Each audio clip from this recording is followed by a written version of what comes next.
Li Jialing listened attentively for a while. Then he pulled Li Yao's sleeve and said in excitement, "Brother Yao, did you hear it? The situation seems to be in favor of the reformists. Many more forces in the expedition army and the peripheral worlds of the Imperium are inclined to the reformists now. Such fake news is only for entertainment. Don't take it too seriously." Li Yao scorned. Merchants are best at bragging. When they have a tiny boat, they dare to pretend that it is a main force warship. As long as you believe half of 100 sentences they say to you, you may be sold by them without you knowing. Li Jialing was slightly stunned. Is it fake? It's certainly not entirely true. This is just meant to stabilize the market and boost the morale. Li Yao said, I've heard a thing or two about the 9 southern sky sectors. They are just 9 barren, developing worlds at the edge of the Imperium. In terms of military forces, resources, or experts, are they even close to the 4 families?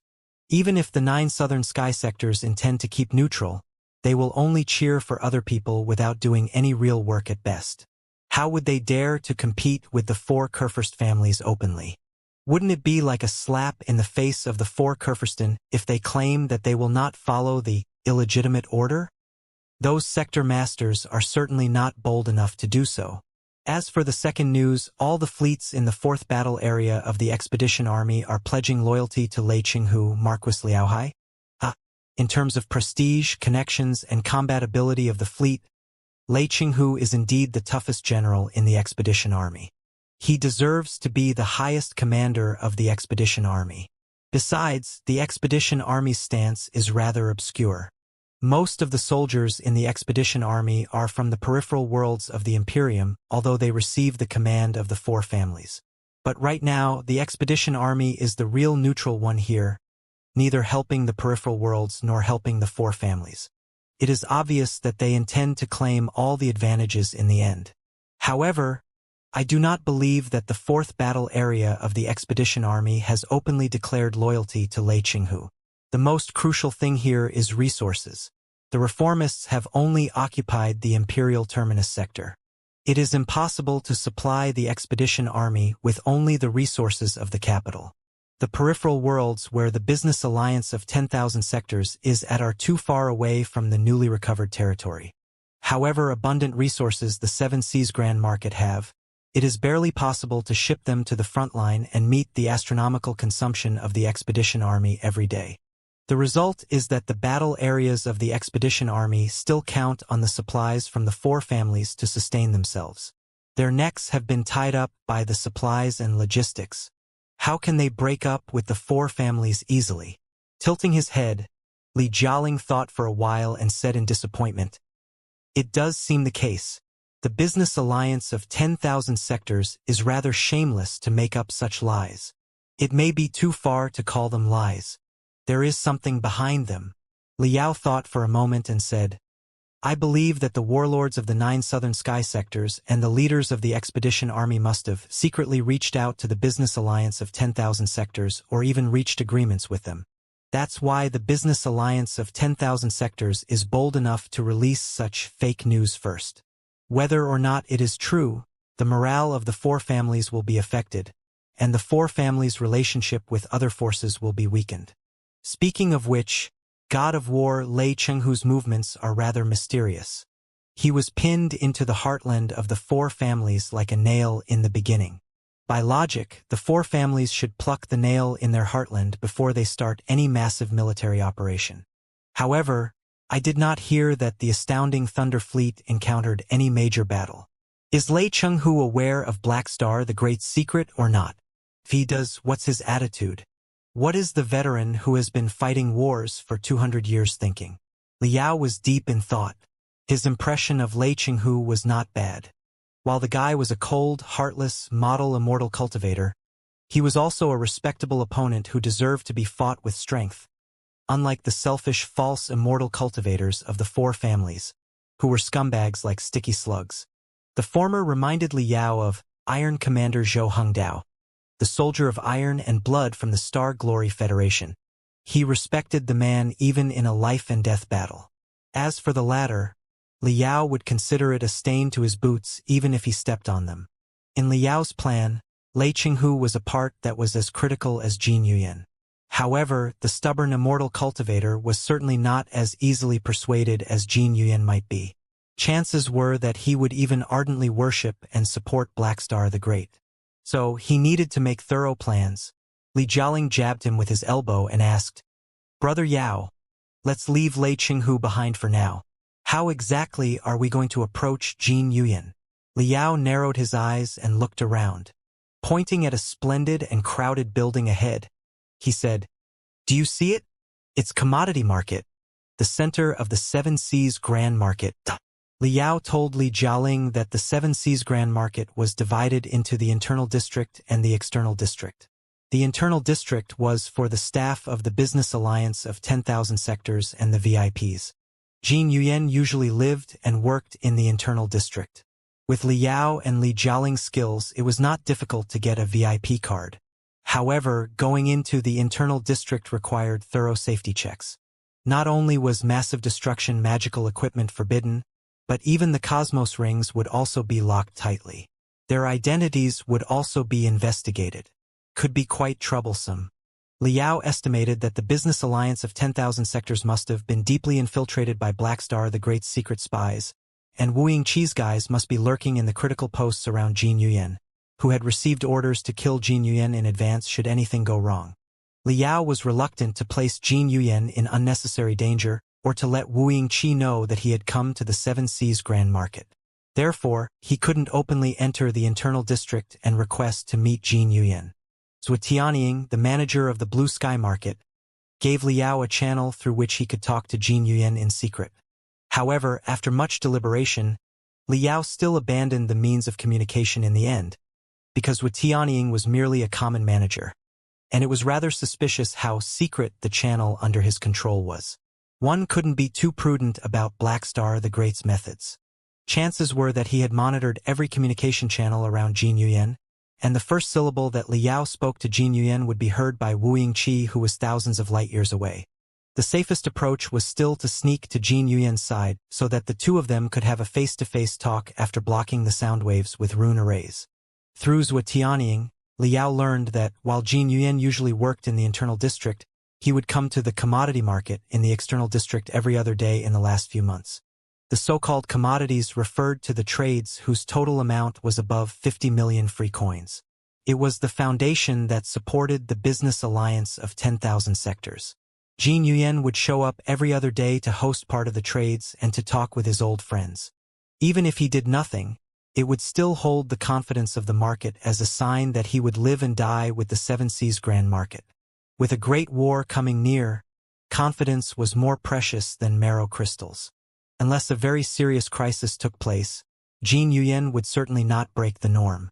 After making clear of that, the rest would be very simple. All Li Yao needed to do was to sneak into the commodity market and approach Jin Yuyan without alarming anyone. Then, he would have a chance to communicate with the director of the Business Alliance of 10,000 sectors from close up. That explains a lot. I got it now. Li Jialing stood on tiptoe and vigorously searched around. Li Yao found it odd. "Hey, what are you doing? Don't act like you are a thief, all right? The Business Alliance of 10,000 sectors is loose on the outside but tense on the inside. The security examination just now may be sloppy, but there are in fact many plainclothes policemen on the road and a lot of surveillance cameras that can even see your nose hair. What are you doing exactly?" "Found them," Li Jialing said excitedly. "Brother Yao, 150 meters to the east. There is an entrance to a ventilation tube. 40 meters to the south of our back, there is a manhole leading to a gutter. In the mall on our left, the public toilet is also a valuable point of breakthrough. Just go without worries. I'll scout for you." "Li Yao, you little idiot. What are you thinking? And who do you think your brother Yao is? I am now an extraordinary expert above the divinity transformation stage, only one step away from the divinity branching stage, who is magnificent enough to behead a warship in one attack. Ventilation tube? I didn't crawl into a ventilation tube even when I encountered Blackstar the Great. Now that we have come to such a poor market with only a couple of battle-type experts in the divinity transformation stage at best, you are asking me to crawl into a ventilation tube? That is too humiliating." Li Jialing coughed and lowered his head in embarrassment. I'm sorry, Brother Yao. I thought that it was your favorite. Li Yao sniffed heavily. Even if I'm fond of crawling into ventilation tubes to eavesdrop and snoop and everything, you should know that your brother Yao is now in a different level from before, and it is too lame to crawl into the ventilation tubes physically. As a matter of fact, I have grasped the special skills of separating the soul from the body and crawling the ventilation tubes with the soul. Where are the entrances that you found a moment ago? Point them out to me again. Ha! Li Jialing was dumbfounded. Are you really going to crawl into the ventilation tubes? Not me. Somebody is there in advance. Li Yao sneered and said, Trust me. All the weak parts around the commodity market have been long infiltrated. There must be at least 5 groups of spies and assassins who are ambushing in the most secret places, preparing to kill Jin Yuyan. Even if I play the old trick and enter the commodity market through a certain ventilation tube, it will only be the buttock of one of the assassins that I will see. Assassins? Li Jialing asked in surprise. What assassins? The assassins from the 4 families. Of course. Li Yao sniffed and said, After everything we talked about when we were still on board, you should know how deeply infiltrated the coalition fleet of the 4 families is, right? Such a coalition fleet, where everybody has his own plans, has absolutely no or even negative combat ability. It's impossible that the leaders of the 4 families do not know the mess. There are too many uncertain factors until the mess is sorted out. Chances are that certain people in the coalition fleet will intentionally make the fleet fail for their own interests. It is the reason why the main troops of the 4 families haven't shown up in the 7 Seas space zone. But the business alliance of 10,000 sectors has their own weaknesses too. They are seriously short of military forces after all. They are sustaining themselves with strong confidence. That's why they are bragging about the bullshit, such as the southern sky sectors became independent and the expedition army was betraying. The thing about confidence is that it's like a soap bubble. It's just as easy to blow it up as it is to make it big. As long as a serious accident takes place in the 7 Seas Grand Market, the morale of the business alliance of 10,000 sectors will significantly be struck. As long as the free coin cannot be exchanged for a few days, people's confidence in the free coin, the business alliance of 10,000 sectors, and the reformists will be gone, and the splendid soap bubble will explode. If the coalition fleet of the 4 families presses the charge by then, they will truly be united and unstoppable. How can the people's confidence in the business alliance of 10,000 sectors be reduced to the minimum? Isn't it the most direct approach to assassinate the director of the business alliance of 10,000 sectors? Slightly stunned, Li Jialing nodded his head quickly and said, You do have a point. Right now, the 4 families' control over the immortal cultivators at the bottom level is extremely weak. There are sympathizers with the business alliance of 10,000 sectors and holders of tremendous free coins even within each fleet. It will be easy to be caught in chaos if those people are led into a head-on battle.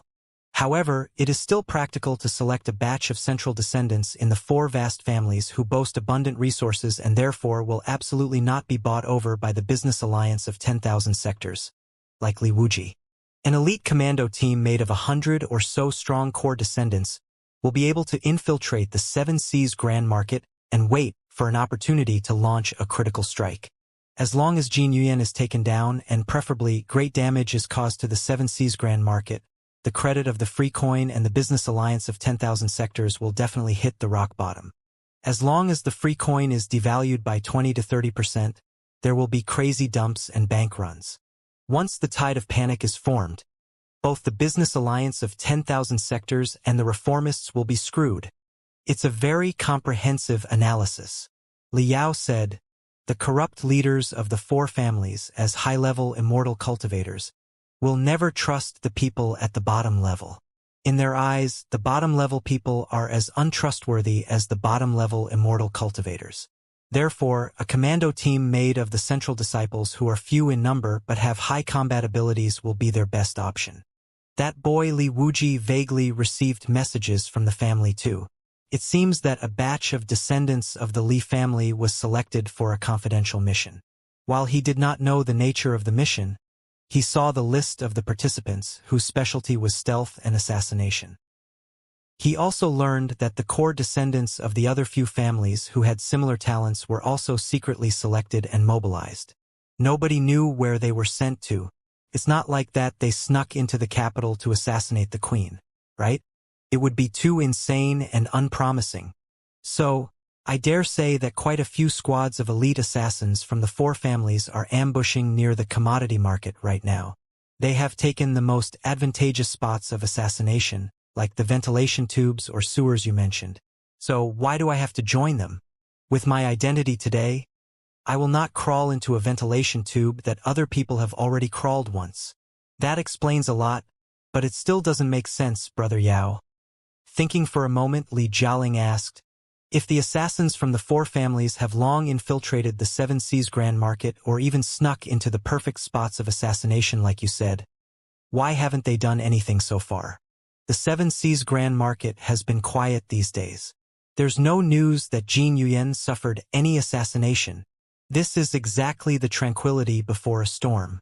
The assassins of the four families are waiting for the best opportunity. Li Yao explained. While Jin Yuyan is the director of the Business Alliance of 10,000 Sectors, he is not an autocratic dictator. The Business Alliance of 10,000 Sectors worships absolute freedom. It's more like a super conglomerate made of countless corporations. Too many interest groups are entangled behind it.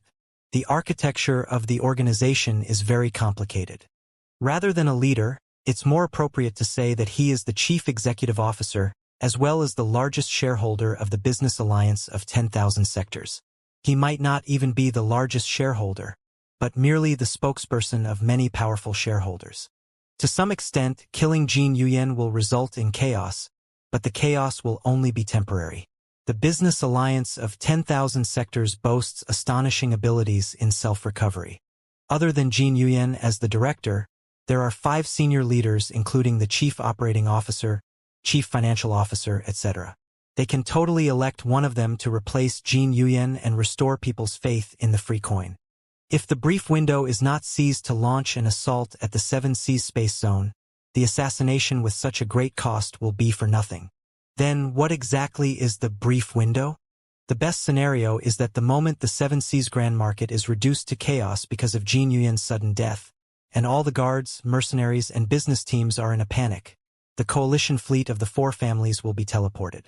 Countless starships show up at the edge of the Seven Seas Space Zone, wreaking mayhem on the heart of the Business Alliance of 10,000 Sectors. In such a case, none in the coalition will dare to slack off or procrastinate. Now that the Business Alliance of 10,000 Sectors is failing, the free coins in their hands will be as good as nothing.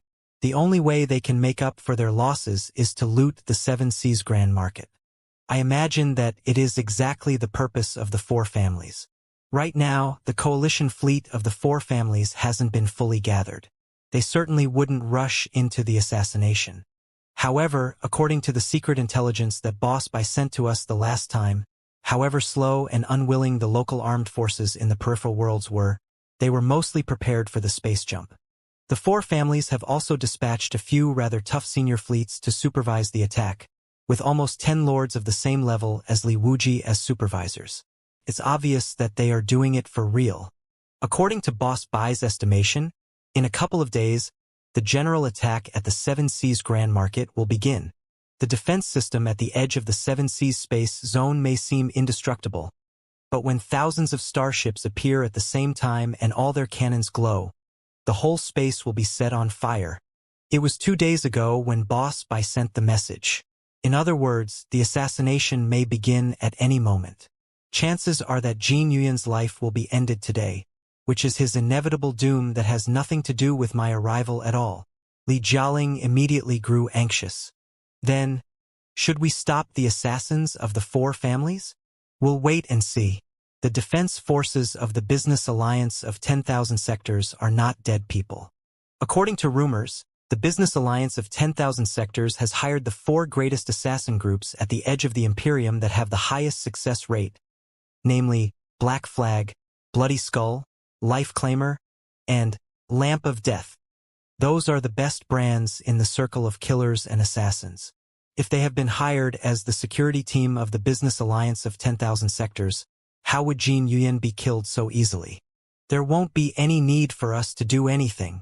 Liao lowered his voice and said, although it's just a rumor, I believe that it is true after my observation. If the strongest groups of assassins in the Imperium were not hired by them, why would the business alliance of 10,000 sectors be so imprudent in security checks when a great war is coming? I'm suspicious that they are intentionally easing the alertness of the outsiders. As a matter of fact, hundreds of ace assassins in the old days and best bodyguards today may be observing us in secret exactly this moment. Li Jialing immediately grew anxious. Don't be so nervous. It's true that the situation today is rather complicated.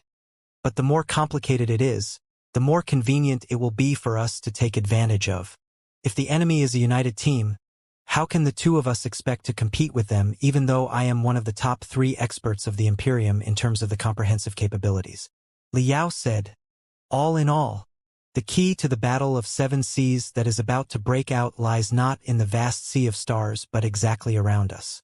This will be a thrilling battle of assassins joined by 4 forces in total, the assassins sent by the 4 families, the assassins hired by the business alliance of 10,000 sectors and loyal to Jin Yuyan, the assassins who are hired by the business alliance of 10,000 sectors on the surface but who are secretly loyal to Blackstar the Great, and lastly, us. The 4 players are in the game of assassins. Somebody wants to take down Jin Yuyan immediately, somebody wants to keep Jin Yuyan safe whatever it takes, and somebody does not want Jin Yuyan to die so soon, but will not hesitate to kill him if Jin Yuyan discovers any anomaly.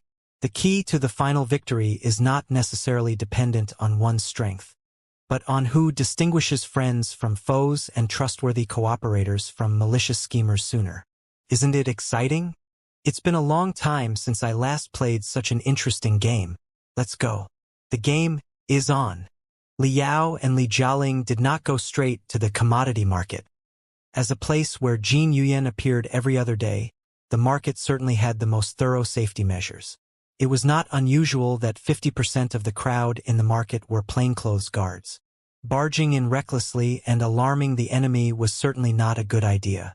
The 2 of them went to the entrance of the ventilation tube, the manhole, and the public toilet that Li Jialing found just now and secretly set up a few cosmos rings that could automatically retrieve magical equipment in the blind angles of the surveillance cameras.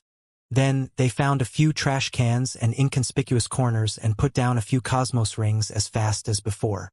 Those cosmos rings had been modified by Liao, Xiaoming, and Wenwen with tiny, remote control chips.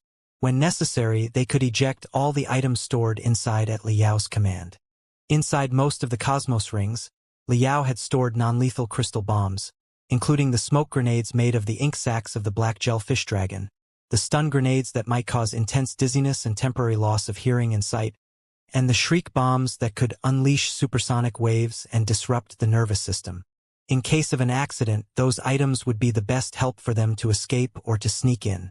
It took them 2 hours before they found the perfect spots to plant the cosmos rings around the commodity market. After finishing the preparations, Liao brought Li Jialing to a lackluster, unattractive store 3 blocks away. Looking at the top of the store where the patterns of muscular men were drawn by colorful lights that were now bright and now dim in cracking noises, Liao knew that he had come to the right place. According to Zhuotianying, it was the best store of strengthening drugs and high-energy nutrition drugs in the 7 Seas Grand Market, maybe even in all the peripheral worlds of the Imperium. Such a store was naturally not a retailer but mainly focused on bulk sales on the spiritual nexus. They did not bother to look at the businesses whose amounts were below 1 million free coins. However, when it came to the high-end strengthening drugs and nutrition drugs, such as those provided for the experts in the core formation stage or the nascent soul stage to advance into higher levels, it seemed inappropriate to trade such critical things on the spiritual nexus. Therefore, the merchant still established a store in reality. It was some sort of experience center for high-end clientele, where the VIPs could examine goods in person. If they found the food satisfactory, they could purchase in bulk and become stable, long-term clients. Liao and Li Jialing pushed the door and walked in. The decoration inside was as shabby as the outside of the store, as if it were a restaurant with barely any business. The only person inside the store was an indifferent old man with extremely long eyebrows, who was sitting behind the counter. Although 2 customers had just entered, He was as casual as before and showed no intention of greeting them at all. Naturally, Liao and Li Jialing did not have the VIP cards of this place, but they did carry the super VIP cards that were universally applicable. Liao moved forward and extended his index finger flamboyantly, playing with an extravagant-looking cosmos ring. Then, he retrieved more than 10 translucent, colorful marrow crystals from his cosmos ring and listed them on the counter. Those marrow crystals rolled on the counter, colliding with each other into a brilliance that was almost concrete. The air seemed to have become an ocean of colors. The light and shadow of the marrow crystals condensed into countless raging, splendid dragons. The colorful dragons crawled into the old man's face. Even the experienced manager was lost for a moment. Although he got control of himself very soon, his slightly shivering eyebrows still revealed the shock in his heart. Liao smiled and extended his finger again, retrieving the marrow crystals into the cosmos ring one after another, but he snapped the last one into the old man's hands. The old man grasped it subconsciously, with greed on his face. Realizing that he had lost control of himself again, he couldn't help but get upset. There was no telling he was mumbling to himself or showing friendliness to Liao. What nice 9-colored dragon-chasing crystals. It's been years since I last saw such pure, good items. How may I help you, honorable guests? I need to kill someone in the near future. Liao went to the topic straightforwardly without further ado. My enemy is between the middle level and the high level of the nascent soul stage, with 2 to 3 ultimate crystal suits. I do not intend to ask anybody to do the job, but want to complete it on my own. I'm afraid that I would be heavily wounded in the process. My friend told me that you had all kinds of drugs. That's why I'm here to take a look. Is there any drug that can make my combat ability soar and keep the state for at least 6 hours? The old man observed the 9-colored dragon-chasing crystal again and again before he retreated it into his cosmos ring. Turning more amiable, he nodded his head and said, "Yes, there's a new drug named Tiger Demon Bone Exploding Pill, which can improve the explosive strength of the experts in the nascent soul stage by more than 5% for 8 to 10 hours. There will be some sequela in 3 days after the medicine is taken, but there won't be any long-term side effects if it is taken with our other neutralization drugs." "Good," Liao continued. "After the man is down, I may be faced with the elites under his command, who may be dozens of experts above average. Naturally, it is unnecessary for me to take down all of them, but I have to be at least able to get away from their siege. Therefore, I need a drug that can quickly recover my spiritual energy and physical strength. I've tried most of the products on the market but find none of them satisfactory. It doesn't matter how great the side effects are as long as the drugs can help me through the hunting." The old man replied without batting an eye. "We have what you need. Regarding the experts in the nascent soul stage, our store provides dozens of instantaneous recovery drugs of different natures for the VIPs to choose from. They are all the unique products of our store whose prescriptions and ingredients cannot be found on the market." Liao nodded his head in satisfaction. "All right, give me those 2 drugs and the best high-energy nutrition drugs in your place. Is there any place where I can test the drugs?" "Of course there is. Please follow me, honorable guest." The old man finally grew warm and guided Liao and Li Jialing to the back of the store. The store might look unattractive, but there was more in the back. It was a private, quiet area with luxurious decorations. The old man brought Liao and Li Jialing to a suite with training facilities and automatic test equipment before he presented a dozen of strengthening drugs and high-energy nutrition drugs for them to examine. Then he turned around and left. Liao told Li Jialing that since a great war was coming, the Seven Seas Grand Market must be heavily guarded and was not half as sloppy as it appeared to be. The hotels around the commodity market were particularly guarded. They would likely be discovered if they checked in at a hotel and regarded it as their base. However, in this place it was quite normal to spend days testing an ultimate strengthening drug. They could stay here with a perfect excuse without being suspected by anyone. Being qualified to open the best drug center in the Seven Seas Grand Market, the owner of the store certainly had unquestionable capabilities. The privacy and safety of the customers must have been well protected. So, They could take operation without worrying about anything. Although he was talking about that, Liao still scanned the inside and outside of the whole suite with a piece of detection magical equipment, confirming that there wasn't any crystal camera or bug. He then established his own soundproof and alarm systems. Finally reassured, he retrieved the items that he needed as well as a special helmet that could enhance brainwaves. The helmet was a duplication of the super brainwave magnifier that the Nepenthe believers below the capital of the Imperium used. It could expand the range of Liao's remote control, private talk, and other techniques multiple times. Of course, Liao did not turn down the strengthening drugs that the old man offered either. Reading the instructions, he swallowed almost 10 dosages to stimulate his brain cells to the maximum. "Brother Yao," Li Jialing asked, "what am I going to do?" "Read those files first. It will be best if you can memorize all the assassination cases." Liao tossed over a jade chip.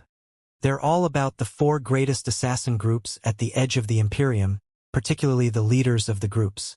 I hope that you can figure out their operation patterns and the styles of their assassinations so that you can find the 4 most dangerous persons from around.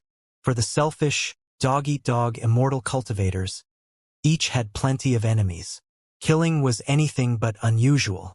Once in a while, everybody would need to earn some money by working as an assassin or hire an assassin to kill someone for themselves. It was a basic, rigid demand. However, the traditional assassination industry was faced with serious problems, such as obstacles in communication, risks of fraudulence, and the trust crisis between the employers and the assassins. How to find the suitable assassins, how to be convinced by the assassin's strength and promise, how to ensure that they would not be killed by the assassin during payment, how to ensure that the assassin would not blackmail them afterward. The problems could barely be resolved and became the genetic deficiencies that blocked the development of the industry. The good employers couldn't find good assassins, and the good assassins couldn't find good employers. The most critical thing of all was that the trades conducted through the crystal coin of the Imperium would certainly leave traces. The killers of the Imperium had been troubled by such problems 100 years ago. The birth and rise of the free coin, which was almost tailor-made for the dark fields, stimulated the evolution of the assassins of the Imperium, who abandoned the traditional, obsolete, and low-efficient middleman system. All kinds of convenient and secretive platforms for assassination deals appeared, such as daily killing, thumb killing, thunderous killing, have you killed him, etc., which were in fierce business competitions. In the end, it was daily killing, funded and technologically supported by the Business Alliance of 10,000 Sectors, that defeated all the competitors and became the largest and most credible platform of assassins. The 4 greatest assassin groups who had reached the unprecedented rank of 9 platinum daggers, and who were bold enough to kill the people at the peak of the nascent soul stage, as long as the payment was enough, were Black Flag, Bloody Skull, Life Claimer, and Lamp of Death. 100 years ago, when the platform of daily killing was just born, it was a still disordered age of wild competitions. Many unqualified gamblers, mercenaries, space pirates, and desperados joined the trade that barely had any threshold except for courage. Having fought a bloody way out in the competitions and thrived when thousands of other assassins had failed and perished, the 4 assassin groups naturally had their specialties and unquestionable capabilities. The creators and leaders of the 4 assassin groups also became the 4 gods of death that everybody was scared of. They were Black Flag King, leader of Black Flag; Red Lady, leader of Bloody Skull; Hanged Man, leader of Life Claimer; Revenant of the Dead Sea, leader of Lamp of Death. Since the deals were made via the spiritual nexus and the platforms since the beginning, nobody knew the real identities behind the 4 nicknames. The only thing certain about them was that they were already the most excellent super assassins on daily killing before they established their respective assassin groups. Among them, Black Flag King was the first express assassin who made a promise of 24 hours/7 days/1 month. The order from the same planet would be accomplished in 24 hours. If the target was in the same sector, whatever dark corner on whichever remote resource planet he was hiding, he would be killed in 7 days. For the orders from elsewhere in the Imperium, as long as the target's hideout was clear, it was guaranteed that he would be killed in 1 month. If the promises were unfulfilled, all the payment would be returned 10 times, with a compensation of 3 free killing experiences. Of course, Black Flag King had never failed, and nobody had ever received his 10-time refund.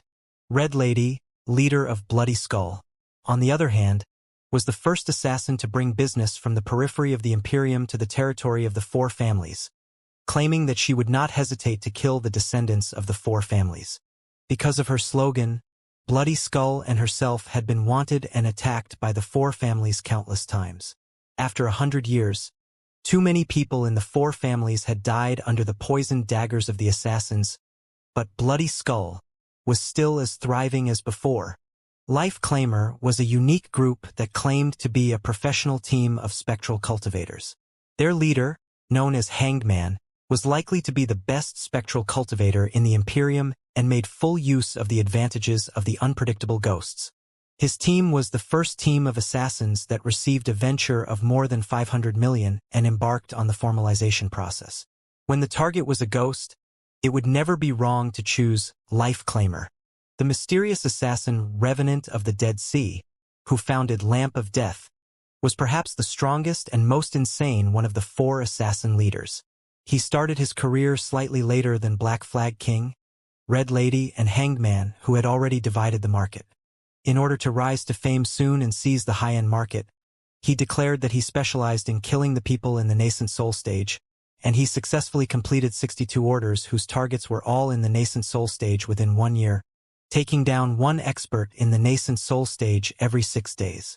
Although his targets were not all battle type, and many of them were the admin type, creation type, and culture type ones with lower combat abilities, it was still an appalling figure. Even though he debuted later, Revenant of the Dead Sea rose to fame quickly and became a powerful competitor for the strongest assassin of the Imperium. Of course, as their assassin groups began the virtuous cycles of formalization and industrialization, and especially after they set up abundant secret training camps in the bitter and barren lands at the edge of the Imperium to groom talents, the 4 gods of death had all become management.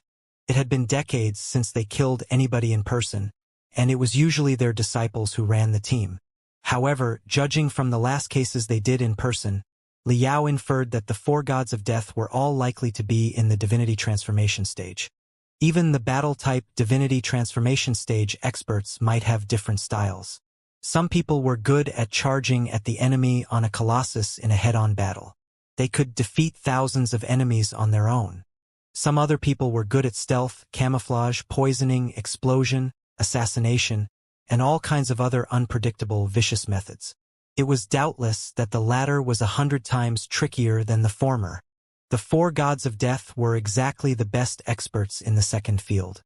If they had reached the divinity transformation stage when they vanished decades ago, and they had been nurturing themselves well with the money they earned or even grasped new assassination skills in seclusion later, even Liao would rather not fight such troublesome enemies. It was too bad that the odds that the 4 gods of death appeared in the 7 Seas Grand Market was quite high. First of all, the 4 gods of death all rose based on the platform of daily killing.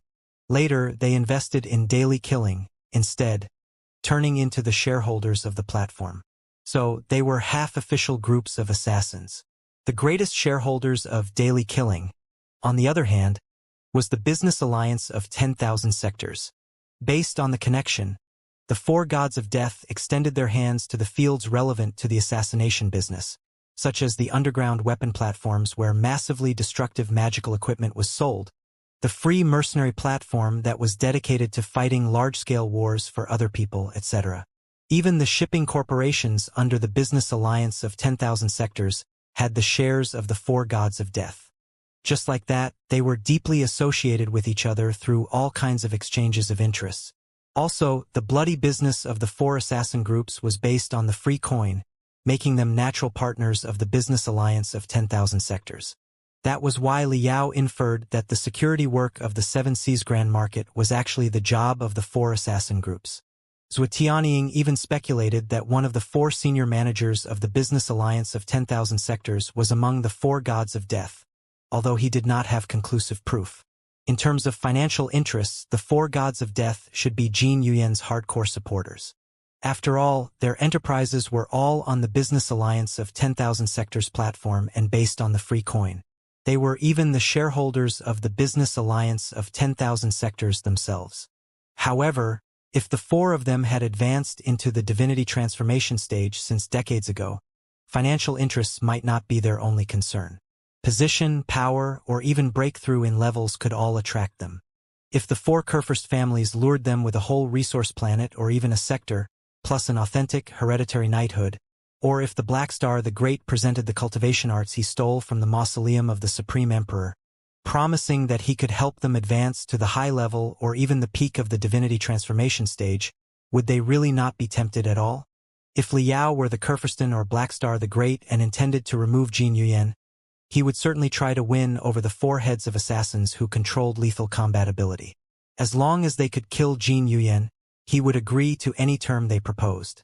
Therefore, Liao was very suspicious that one or two of the four gods had betrayed, either to the four families or to Black Star the Great in secret. Liao's mission was to find out the one or two assassin leaders who had rebelled. Protect me. Pay attention to the noises outside and do not let anybody in. Taking a deep breath, Liao sat cross-legged and pressed the helmet that had been refined into the color of deep purple, before he reminded Li Jialing. The strengthening drugs he just swallowed turned into hot fire in his stomach. Liao enveloped the fire with his spiritual energy carefully and delivered it to his brain, gradually improving the activity of the brain cells. Crack, crack, crack, crack. Every brain cell was unleashing powerful electric arcs. A thunderstorm seemed to be blowing in his brain. Through the enhancement of the super brainwave magnifier, Liao's telepathic thoughts spread out non-stop as if they had grown wings. For a moment, time seemed to have halted. The wall around was melting, and the whole world became transparent. Liao was able to see clearly the complicated tube system embedded in the building, the cockroaches and rats proliferating in the tubes, the strong bodyguards in the secret chambers, and even the VIPs who were testing medicines in the few rooms next door. He could even sense that in the fifth suite across the aisle, there were three muscular men with a rather high cultivation. Their heartbeat, breath, sweat, and secretion of adrenaline were very weird, implying that they were highly anxious and excited. There was no telling whether it was a normal reaction of drug testing or it was somebody else thought exactly the same as we did and regarded the place as their temporary base. There's no telling if they are assassins from the four families. Liao mumbled to himself. It seems that this place is not as safe as I imagined. We have to switch to somewhere else no later than tonight. Liao's target was not inside the building. Slightly adjusting the frequency of his soul quakes, he faked his telepathic thoughts into the ubiquitous wireless signals of the spiritual nexus, continuing to spread them out to the crowded streets. Immediately, 1,000 faces and 10,000 laughs congregated into an overwhelming tide and raged into his brain. Although Liao's brain was above the divinity transformation stage, it was still too much of a burden to process such messy information. He felt that his brain was exploding. Licking the roof of his mouth that was somewhat sweating because of blood, he took another deep breath and filtered 99% of the useless information, trying to locate all the dangerous persons within 10 kilometers of the commodity market who were not regular merchants. If I were an assassin, where would I hide while I wait for Jin Yuyan to arrive? Narrowing his eyes, Liao mumbled to himself, while infinite stars were falling in his eyes like a waterfall. If I were Jin Yuyan's bodyguard team, how should I be prepared for the scourges of the assassins that may come any time? Come on, assassins, mercenaries, and bodyguards, just show up now and let me see what you are up to exactly and who among you are the traitors. When Liao spread his brainwaves to dozens of kilometers away with his vitality field beyond the divinity transformation stage, initiating a scanning storm of brainwaves, everything he saw was different from a moment ago. The illusions on the crowded, busy streets were peeled one layer after another. The big fishes that were lurking in the deep water surfaced one by one, revealing their different features in front of Liao. From that perspective, inside the Seven Seas Grand Market, and especially around the commodity market, it was like the dark cloud before a major storm. Fatal traps were everywhere. Liao detected 7 groups of unusual people after a random glance. The first group was a bunch of people in the uniform of the regular guards of the Seven Seas Grand Market. Those people were like the police of this place, the defenders of order and peace openly. By logic, the general policemen couldn't have a high combat ability, and their main job was to calm the people down until the real experts arrived. In the meantime, while the 7 policemen were trying to pretend to be normal, Liao could keenly sense their toughness from their gaits, postures, and constrictions of pores. The intense stink of blood leaking from their pores could have only belonged to the butchers who survived mountains of corpses and oceans of blood. Those people were either elite assassins or kings of mercenaries. They could be dominators on any random planets. Why on earth were they working as minor patrollers in this place? Besides, Liao detected hard, ring-shaped objects on the fingers of the policemen. Although they had covered the objects with a flesh-colored bionic skin, and there seemed to be nothing at first glance, how could they escape Liao's attention? However wealthy the business alliance of 10,000 sectors is, how can they afford to equip any random policeman on the street with a Cosmos ring? Liao sneered in his heart and marked the 7 unattractive policemen. He recorded the heartbeats, breaths, gaits, and body features of the 7 policemen and combined them into a series of complicated information. Wherever the 7 policemen escaped to, he could lock onto them easily. Not far away from the area where the 7 policemen were patrolling, a dozen merchants in fancy clothes were chit-chatting with each other delightedly, as if they had just closed a few big deals. They were fat and greasy and just like all the other merchants. However, their acting skills were slightly too much. A war was coming, and the business alliance of 10,000 sectors was not a sure winner. One moment of carelessness, and all their belongings would be gone. At this moment, most of the merchants were rather uneasy. Even if they had truly accomplished several great deals, their joy was rather restrained. Those people tried to look casual and comfortable to cover the anxiety in their hearts, but their disguises only betrayed them. 1 block away from them, the third group of unusual people was the customers and a boss in a magical equipment store who were bickering. Their disguises were immaculate, and they were completely devoted to their quarrel, as if they were about to burst into fury and start a real fight. It was a shame that Liao had already seen them arguing inside the store when he wandered on the street with Li Jialing a moment ago. It had been such a long time, and they were still quarreling? Nobody was there to intervene? It was too fake. As for the 4th group of people, Liao was not even sure if they were real people.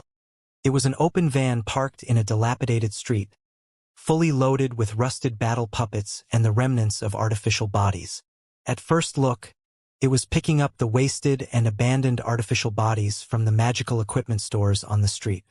The ragged, rusty artificial bodies that were covered in dust looked like cold iron bodies. But were they really iron corpses?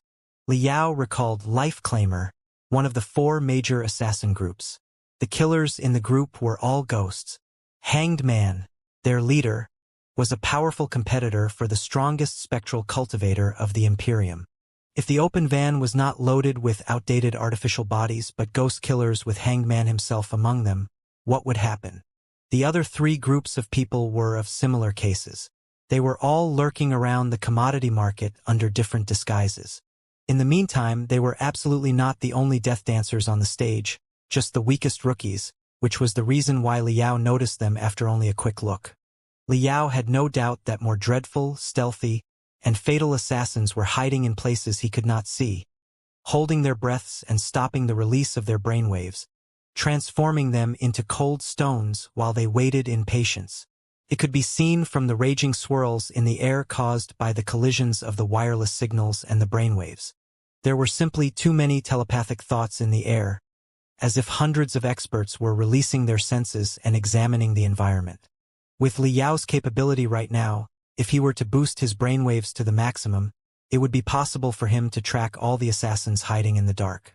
But as a result, Liao's head would also become the most brilliant lighthouse that could be detected by everyone within a dozen kilometers. Naturally, the loss could not make up for the gain. Therefore, after locking onto the 7 most eye-catching targets preliminarily and scanning the structures of all the streets, tubes, and buildings around, Liao abandoned the idea to boost his brainwaves and further investigate the environment. He retreated 90% of his senses and simply left 10% of them around as the extension of his eyes to be the first alarm line. Pooh!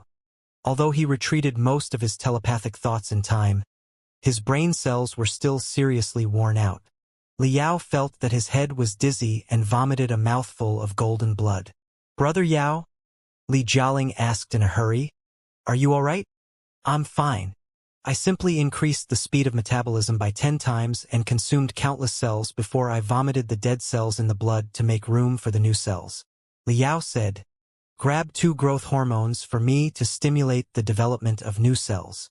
Swallowing 3 dosages of growth hormones that were specially designed for the experts above the peak of the core formation stage and digesting the drug that was supposed to be absorbed in days, making it flow around his body in 10 minutes to nurture his burning brain. Liao took a long breath in relief and was finally back to himself for the next round of investigation. This time, he did not scan the whole area but chose a more accurate approach. Dozens of his telepathic thoughts crawled into the cosmos rings that he just threw in the corners of the street, like transparent threads flying in the wind. Shwa! Shwa! Shwa! Shwa! The cosmos rings let out feeble quakes. From the cosmos rings, super tiny spiritual puppets even smaller than mosquitoes crawled out. Those spiritual bugs were produced with Li Yao's super delicate refining techniques under Xiaoming and Wenwen's brand new design. They were as good as the cutting-edge products of the same type in the Imperium, if not better. The 36 spiritual bugs invaded the commodity market without a sound. Thanks to their special alloy materials and the anti-scanning coating, they did not trigger the alarm system in the market at all. 6 of the bugs floated above the simmering crowd, while the other 30 crawled into the ventilation tubes, maintenance tubes, and cable tubes wherever there was a gap. At this moment, Liao completely set himself in the role of an assassin, analyzing where he should attack if he were one. Very soon, Liao had astounding discoveries. 1, 2, 3. He found 3 armed assassins in the ventilation tubes of the commodity market. Although the 3 assassins were all wearing stealth camouflage cloaks and hanging on the wall of the ventilation tubes like paper, with their breaths, heartbeats, and temperatures reduced to the minimum through the special techniques, Liao saw through them immediately. What's wrong with the ventilation tubes these days? Have they become supermarkets? Why are there so many people? Liao mumbled to himself. Then he vaguely felt that something was wrong. The 3 assassins had chosen perfect angles of assassination. In other words, the business alliance of 10,000 sectors was too weakly defended. How could they allow other people to occupy such commanding heights so easily? Liao recalled the Godly Might prison, known as the greatest prison of the Imperium. The ventilation tubes there were thick and long, but every 10 to 20 meters, a jailer had been asked to be stationed there. Even though the 7 Seas Grand Market couldn't have been as thoroughly guarded as the Godly Might prison, it still seemed rather unbelievable that somebody could break into those places so easily. Thinking about that, Liao grew even warier. He scanned the environment even more prudently. As he expected, from the darkness somewhere far away, a few vague auras locked onto the 3 ignorant assassins. That explains a lot. The 3 assassins have long been discovered by the business alliance of 10,000 sectors. They are simply left alone because the business alliance of 10,000 sectors wants to capture those behind them, right? Liao thought to himself. Speaking of which, according to Li Wuji's intelligence, the 4 families have selected at least 100 people for the shocking assassination. The experts mobilized from the Li family alone are almost 50. But there are only 3 goofy assassins who are obviously here to get themselves killed. Then, where are the rest of the assassins? The situation was complicated now. The defenders of the business alliance of 10,000 sectors had obviously learned the assassination plan of the 4 families and locked onto the 3 rookie assassins who had surfaced, but they intentionally indulged the assassins to continue their operation, hoping to catch those behind them. However, the operation carefully planned by the 4 families couldn't have been so simple. So, the 3 rookies were likely to be the baits who were intentionally thrown out to be killed in order to cover the real killers in their operation. Even the real killers could very likely be a smoke grenade. The trump card of the 4 families was perhaps one of the critical defenders of the place, or it might even be one of the 4 gods. If things were as estimated, Black Star the Great must have bought over one of the 4 gods as his accomplice, making the obscure turbulence even more dirty and unpredictable. Jin Yuyan's team was here. To show his approachableness and fearlessness, Jin Yuyan was not on a fully armed heavy tank but a seemingly civic limo that had been painted into gold. He was almost visible in half of the Seven Seas Grand Market. Around the gold limo were only 4 cars of bodyguards. There were not many fully armed exos offering protection. As for whether or not 1 or 2 of the 4 gods of death were sitting inside the bodyguard cars or next to himself, Liao had no idea. He came rather early, Liao murmured to himself. Today, Jin Yuyan had appeared 29 minutes and 37 seconds earlier than usual, which made Liao's plan even hastier. Liao noticed that Jin Yuyan's arrival was like a pebble tossed to a seemingly peaceful pond, raising ripples and undercurrents. The brainwaves surging in the air were immediately boosted by multiple levels. The airs beyond the perception of normal people ran amok like wild horses. At least 100 people's heartbeats were accelerated by more than 10%, before they resumed peace in 3 to 5 seconds, acting as if nothing had happened. However, more than 1/3 of them were touching the knuckles in their middle fingers or their index fingers with their thumbs even though there was nothing on them. Liao knew that those people were rubbing the cosmos ring covered by the bionic skin so that they could retrieve the powerful magical equipment in case of an emergency. The water in the air was vaporized by the scorching killing intent, making it so dry that it could be detonated with the tiniest spark. This perilous tiny pond had its own food chain. The big fish ate the small fish and the small fish ate the shrimps. In Liao's eyes, the smallest shrimps were the rookie assassins who were lurking in the ventilation tubes above the commodity market with their blades and guns. They were the baits the 4 assassins threw out, and they had been noticed by the defenders. Both parties were fully aware of it except for the 3 of them. The small fish that was slightly bigger than the 3 shrimps were the 7 groups of people that Liao detected during his first scanning. Among the 7 groups of people, there must be the plainclothes soldiers of the Business Alliance of 10,000 sectors and the elite assassins of the 4 families. They were all waiting for the best opportunity. However, Liao did not think that the 7 groups of people were the trump cards of the Business Alliance of 10,000 sectors or the 4 families. Their experiences, expertise, and capabilities were still just mediocre and could not demonstrate the best of the 2 parties. The big fishes, even larger than the small fishes, were the ace assassins who hadn't done any job for decades, such as the 4 gods of death. Decades were enough for them to clean all their traces in the past, put on brand new identities, and grasp a couple of critical techniques. Both the shrimps and the small fishes were the baits that had been randomly sprayed, and the big fishes were the real players of the assassination game. However, above the big fishes, there was an even more mysterious and fierce predator, which was the guy that Black Star the Great had probably bought over. Liao called him Shark. The shark was Liao's greatest headache because he was probably wandering beyond the board and yet controlling every chess piece on it. Killing Jin Yuyan right now was not in the interest of Black Star the Great. He still needed Jin Yuyan to stabilize the confidence of the Business Alliance of 10,000 sectors. At the very least, he needed Jin Yuyan to win the Battle of 7 Seas first before he killed him. Therefore, until the Battle of 7 Seas came to an end, even if the shark did exist, he would probably be loyal to Jin Yuyan and even protect him without caring about anything else when the assassins of the 4 families took action. Those qualified to be bought over by Black Star the Great were naturally the most intimate people around Jin Yuyan. Until he revealed his true face, Jin Yuyan would never have any doubt about him. With such a shark around deceiving him, was it possible for Liao to persuade Jin Yuyan? Once the shark discovered Liao, would he change his policy and attack Jin Yuyan immediately, even slandering that Liao was an assassin sent by the 4 families? After all, according to the official announcement of the reformists, Vulture Liao had already defected to the 4 families' side. Why would Jin Yuyan believe a traitor like Liao instead of his own trusted subordinate? It's easy to pick out the assassins of the 4 families, but it's really tricky to catch this shark, Liao mumbled. Also, the assassins of the 4 families are gradually surfacing, which means that their general attack at the 7 Seas space zone is about to begin. This operation cannot be delayed for too long and must be done today. Liao wished that the few rookie assassins that had been discovered by everyone would attack today. In such a case, he would have an opportunity to take advantage of the mess. However, his wish did not come true. Before, Liao had been mired in bloody disasters wherever he went.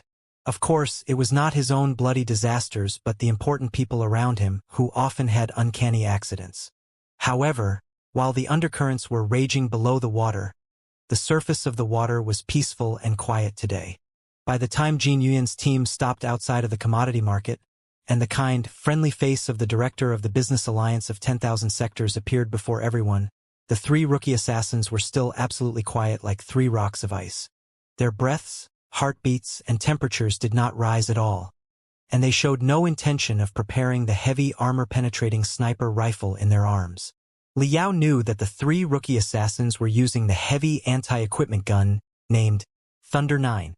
As the model with the best armor-penetrating abilities, it could pierce through 3 to 4 layers of crystal suits.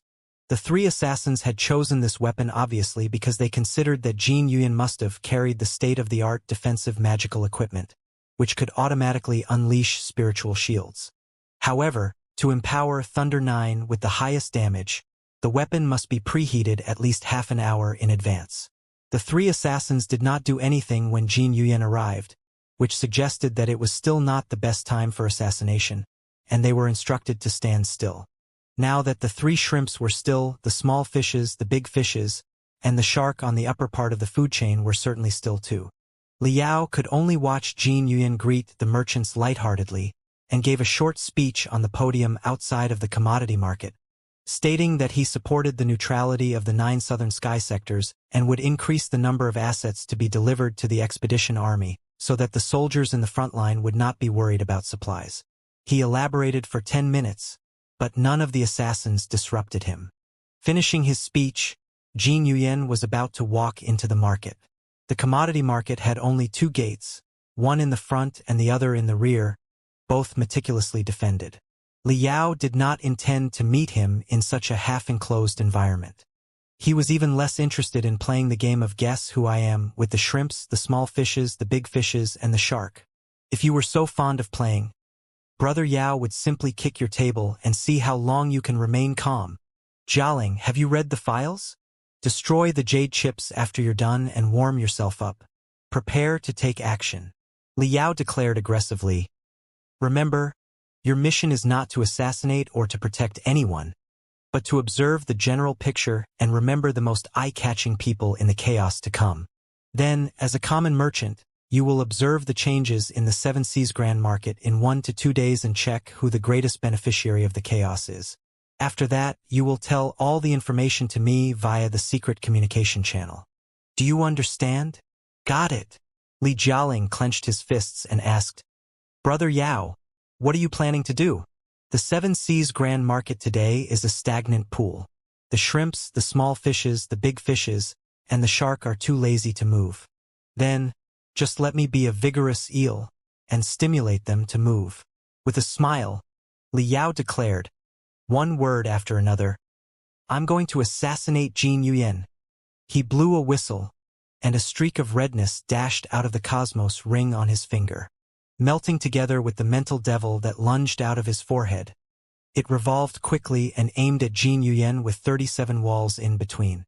For Neltharion that had been modified too many times and enhanced by the mental devil, the walls made of common materials were no harder than paper. At this moment, surrounded by dozens of magnates in luxury clothes, Jin Yuyan was about to step into the commodity market. The 7 groups of suspicious assassins and bodyguards were wandering about aimlessly 2 to 3 blocks away. Perhaps they all thought that they were the main players of the game of assassination and that the enemy hadn't discovered them yet. The big fishes and the shark that were better hidden still hadn't exposed themselves. They were perhaps some of the bodyguards or magnates that were right next to Jin Yuyan. On the other hand, the 3 bugs that Liao remotely controlled with his telepathic thoughts had landed on the back of the 3 rookie assassins at the end of the ventilation tube. Narrowing his eyes, Liao extended 3 fingers at Li Jialing, and then 2 and then 1. Li Jialing nodded his head, hinting that he was ready. Then, let's begin. With a telepathic thought, the 3 bugs stung the earlobes of the 3 rookie assassins brutally. Earlobes were among the most sensitive body parts of a human body. Besides, When the three bugs stung the three rookie assassins, they also exploded and unleashed soul-stirring shrieks. "We're exposed. Do it now." The three rookie assassins jumped to their feet immediately. In the meantime, from the cosmos rings that Liao tossed to the trash cans on the street earlier, tremendous smoke grenades, stun grenades, and shriek bombs were spurted out, raising serial explosions everywhere. Of the bodyguards, the assassins who pretended to be bodyguards, and the traitors among the assassins who pretended to be bodyguards, none foresaw such explosions that were bursting out in almost 5 locations around the commodity market at the same time. Although what Liao used were the smoke grenades, stun grenades, and shriek bombs that carried little actual damage, they were even more intimidating than real crystal bombs. Within one moment, the few pieces of regular glass within thousands of meters were all shattered, and the tempered glass had cracks that looked like spider webs. Countless tubes were broken, spurting out scorching steams in huge noises. Too many people were so shocked that their hearts almost stopped beating. Their ears were humming and secreting hot fluids. Even their souls were like a lone boat on a surging ocean, unable to be back to themselves for a long time. Raging smoke rose to the sky and sprawled like dozens of black trees. Very soon, the environment around the commodity market was turned into a dark forest where one could not even see his own fingers. Those smoke grenades had been added with special spices by Liao. They could block the eyesight and release a stimulating aroma, and they could even disrupt the wireless signals of the spiritual nexus, as well as the telepathic search of the immortal cultivators, turning everybody into headless flies that couldn't see or hear anything. Of course, the real experts were not affected. While most of the passers-by and merchants were caught in chaos, the bodyguards and the assassins who were as calm as before, if not even more daunting, became as eye-catching as fireflies in a dark night. At first, the three rookie assassins jumped to their feet after hearing the voices that exploded into their ears. Having been asked to carry out such a mission that was almost suicide, they were naturally not the smartest people. Also, Liao's voices were mixed with temptation and hypnotization, making it sound like an irresistible and unquestionable order. 2 of the rookie assassins did take action quickly as if they suffered an electric shock. Taking out their heavy sniper rifles, they prepared to shoot Jin Yuyan despite the gate in between. The last rookie assassin was smarter than his partners. Not having the time to bother with his gun, he simply crouched his body into the size of a cat and retreated to the exit of the ventilation tube, trying to escape. The 3 shrimps were the crux of the predicament. Now that they had taken action, the defenders who had locked onto them had to follow. Boom! The 3 ventilation tubes broke abruptly, and the dozen defenders hiding below the tubes soared. Some stood between the 2 rookie assassins and Jin Yuyan. Some threw their electromagnetic whips that were surrounded by electric arcs at the assassins, and some blocked the exits of the ventilation tubes. Never mind the swiftness of cats. They could not get out even if they had grown wings. Cries, screams, and roars of sniper rifles echoed and died out almost at the same time. The roars of the heavy sniper rifles were like an ear-splitting signal. The unexpected change left the assassins of the 4 families who were lurking outside with no choice except to take action as soon as possible.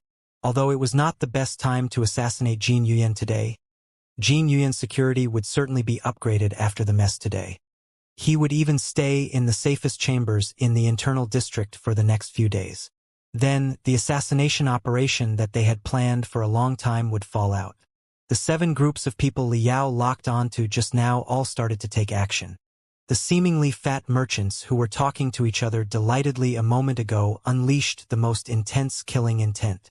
Their bodies were instantly reduced, transforming them into brutal wolves, while they lunged at the commodity market like arrows that had just been released from the bow. Covered in the most colorful brilliance, they were all equipped with the most advanced crystal suits. The elite bodyguards who were pretending to be the common police finished the implementation of crystal suits in the blink of an eye too. The glamorous styles and the aggressive flames on their crystal suits alone were enough to prove that they were not simple patrollers. The 2 groups of people happened to be running at each other. Looking at each other, they immediately recognized who the strangers were and attacked at the same time. Rushing bullets, scorching mystic rays, and ear-splitting chains words and vibration sabers became their only language. They were not the only chess pieces moving in the game of assassination. More assassins and bodyguards had torn apart their disguises, either attacking Jin Yuyan or standing before Jin Yuyan fearlessly so that he could retreat. Liao even detected that at least 5 snipers were aiming at Jin Yuyan or each other on the top of the skyscrapers around. However, none of those people were the targets that Liao was really looking for. They were not capable and experienced enough to be the main players of the game. Black Flag King, Red Lady, Hanged Man, Revenant of the Dead Sea. Where are you hiding, you gods of death? Show up now. Narrowing his eyes, Liao observed every detail in the murky, chaotic environment around the market through the 30 spiritual bugs. Right then, the spiritual waves next door suddenly became disordered, before exclamations and fighting noises echoed. It seems that the few assassins who chose the same spot as we do were noticed by the defenders of the Business Alliance of 10,000 Sectors too, which means that this place is no longer safe. We will be watched too, or at least examined. Liao said without looking back. Jialing, clean it up and let's go. Li Jialing absorbed the gadgets on the floor into his Cosmos ring and put on the broad black goggles as well as the cape again. Then he nodded his head. After we're out, we'll split apart. Your mission is to collect as much intelligence as possible, and I'll go and talk with Jin Yuyan. Liao smiled. Let's go. Opening his hands, he aimed at the wall in front of him. As brilliance flashed on his palm, the same colorful ripples appeared on the wall too. When his spiritual energy surged out, the wall was obliterated into powder without a sound, and a giant hole appeared on it. Also, not just the one wall ahead of them, but all the walls between them and the wall had exactly the same hole. Shua! Shua! Liao and Li Jialing turned into 2 streaks of brilliance. Before the defenders noticed or blocked them, they had rushed to the smoky street into the havoc. Laying low, Li Jialing soon disappeared into the crowd. Liao, on the other hand, was truly like a loach or an eel as he went against the current and swam toward the commodity market. In the meantime, every detail in the chaotic world nearby, including temperature, wind, humidity, the micro-expressions on the panicked crowd, the movements of the fighting assassins and bodyguards, the sniper spots on the skyscrapers, and the people around Jin Yuyan far away, was displayed inside his head without leaving out any information. Brother Yao, I'm ready. Li Jialing's voice came over from the communication chip deep inside Li Yao's ears. However, this place is too messy. There's no telling who are assassins and who are bodyguards at all. It's all right. The guys who are fighting passionately right now are just secondary characters that are not important. Focus on the people around Jin Yuyan. Narrowing his eyes, Liao moved toward Jin Yuyan like a ghost, reaching 300 meters, 200 meters, and 100 meters from Jin Yuyan. If my guess is correct, the 4 families must have bought over one of the 4 gods of death, and that god of death is right next to Jin Yuyan while preparing to launch a critical strike in the chaos. Then, Li Jialing gasped hard. Wouldn't Jin Yuyan be in danger? Brother Yao, you are playing with fire by stimulating the assassins in such a way. It doesn't matter. Everything is under my control. The assassins do not stand any chance at all. Liao smiled. Neltharion had long entered the stealth state under the control of the mental devil, hiding in the smoke while observing everybody around Jin Yuyan. Right now, Jin Yuyan is under my full protection. Not a needle is going to get close to him, Liao told Li Jialing. Right then, when Jin Yuyan was about to return to his bulletproof limo under the protection of his bodyguards, unexpected changes happened again. 3 bodyguards next to him, and 4 magnates not far away, suddenly attacked Jin Yuyan, with aggression beaming out of their eyes. On a higher tower nearby, the most unstoppable killing intent was pouring out like a flood that had surpassed the dam too. What a remarkable sniper! Liao's pupils constricted violently. Just now, he had scanned all the possible locations for snipers in the high buildings nearby dozens of times, but he did not notice that such an awesome sniper was hiding there. The person was the most terrifying sniper that Liao had seen in his entire life, possibly in the divinity transformation stage. Only sensing the existence of the person already gave Liao a creepy feeling.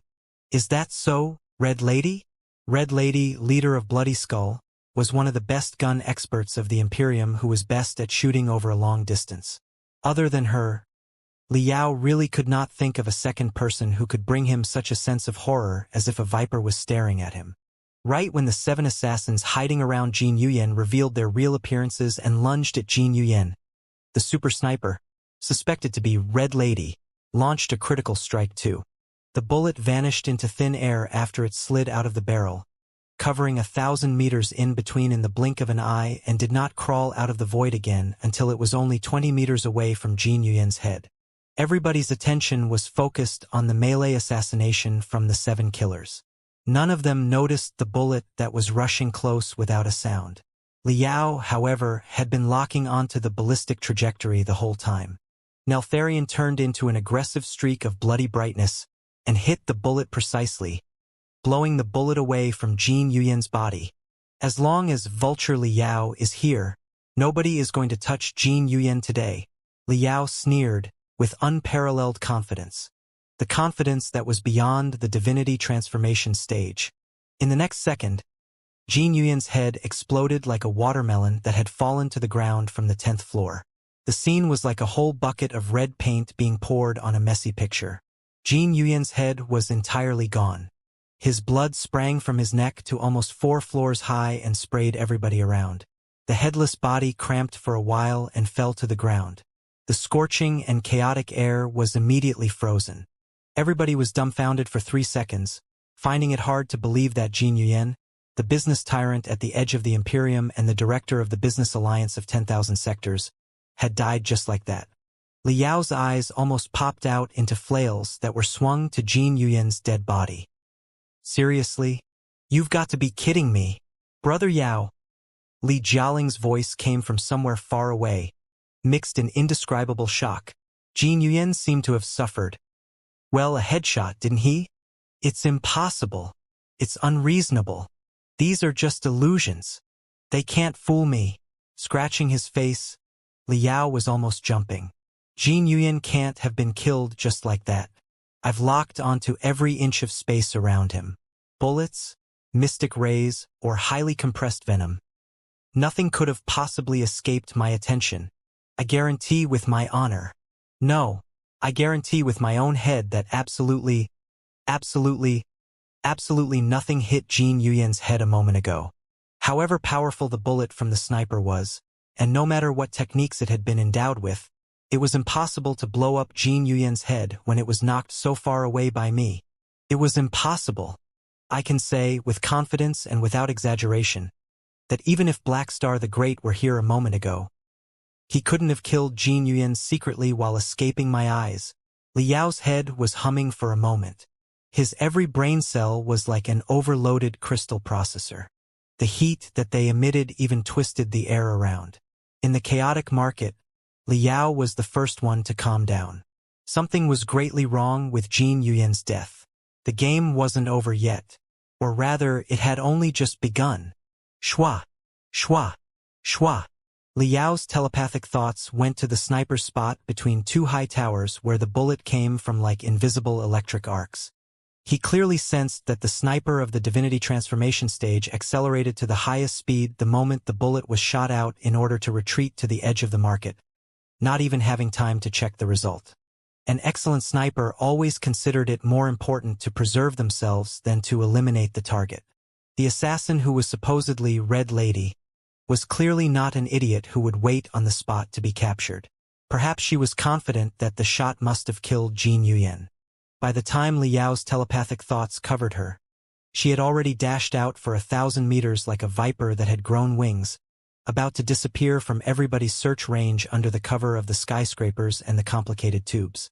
Right then, from the 2 streets at the edge of the commodity market, another 2 equally powerful strengths surged out and chased after the assassin who was possibly Red Lady. Judging from their instantaneous outburst of spiritual energy and their agility in the narrow space, they were likely to be battle-type immortal cultivators in the divinity transformation stage. 2. 3 gods of death have shown up. Liao thought quickly. Assuming that the intelligence is right that the security of the Seven Seas Grand Market and Jin Yuyan is in the hands of the four gods of death in the past, and Red Lady, one of the gods of death, betrayed and ambushed Jin Yuyan a moment ago, the other two gods of death must have realized the betrayal and gone after Red Lady. Then, here comes the crucial problem. Where is the last god of death? What does he want? However chaotic the situation was, one could always find clear traces as long as the most crucial problem was grasped. The key right now was that the three super assassins, who were possibly three gods of death, had left the place, some running and some chasing, while the last super assassin of the divinity transformation stage hadn't revealed his identity and was probably lurking next to the dead body of Jin Yuyan. In that case, Liao took a deep breath and scanned around the dead body of Jin Yuyan, his eyes as cold as ice. He suddenly discovered two very strange things, or rather, two very strange people. First, it was a tall, strong, wild-looking female bodyguard. The female bodyguard had been with Jin Yuyan on the luxury limo in the first place.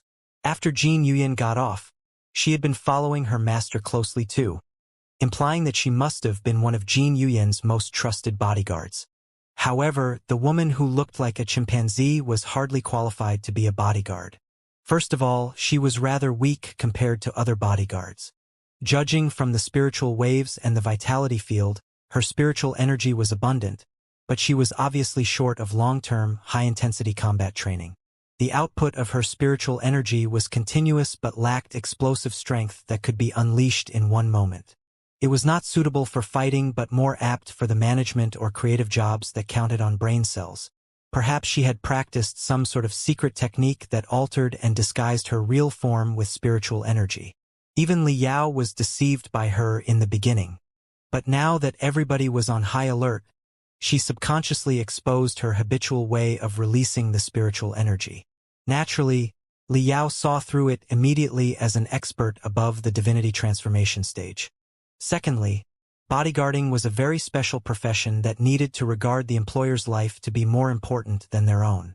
As Jin Yuyan's personal bodyguards, even if they might not be strong enough, their loyalty was certainly unquestionable. After Jin Yuyan was blown up, all the other bodyguards had moved forward. Even though they knew that it was hopeless, they were still protecting Jin Yuyan's body. The female bodyguard, on the other hand, had been backing off non-stop and looking around, as if she were waiting for someone to save her. Unless Jin Yuyan had been blind, why would he have chosen such a weak and cowardly woman as his personal bodyguard? The second person that attracted Liao's attention, in the meantime, was a bald guy not far away who was wearing a white leather coat and colorful cosmos rings on his fingers, which made him look like a wealthy, arrogant tycoon. When everything was in peace just now, the person had talked with Jin Yuyan. He should be one of Jin Yuyan's old friends and an influential magnate in the peripheral worlds of the Imperium. At this moment, all the other merchants were escaping, fearing that they were coincidentally killed by the assassin who murdered Jin Yuyan. The bald tycoon was the only exception. He seemed to be escaping, but he was actually approaching the female bodyguard who looked like a chimpanzee under the cover of the crowd in a curve. The fleeing and chasing gods of death were already beyond Liao's perception. They must have been more than 10 kilometers away. The bodyguards were either around Jin Yuyan's headless body or hunting the assassins of the four families who had been exposed. They had no time to bother with the chimpanzee-like female bodyguard at all. The female bodyguard discovered the intention of the bald tycoon, but she did not back off at all. Instead, as if she were grasping a life buoy, she voluntarily went to the bald tycoon. Liao, however, sensed that the muscles on the legs of the bald tycoon were tightened, and his pores were constricting. It was the sign of an animal that was about to attack. Crack, crack, crack, crack. Countless sparks burst out in Liao's eyes at the same time. All the clues were connected, leading to an astonishing conclusion. Before he was completely back to himself, Narration, under the control of the mental devil, had broken free from the stealth state, turning into a streak of bloody brilliance that went at the back of the bald tycoon's head. Right when Narration rushed forward, the bald tycoon was only 10 meters away from the female guard. He had extended his hand at the female guard with a comforting smile, as if he were assuring the female guard that everything was under control. However, in the next second, the thin, unstoppable brilliance among his fingers already dashed at the neck and the heart of the female bodyguard, like dozens of invisible daggers that could chop everything.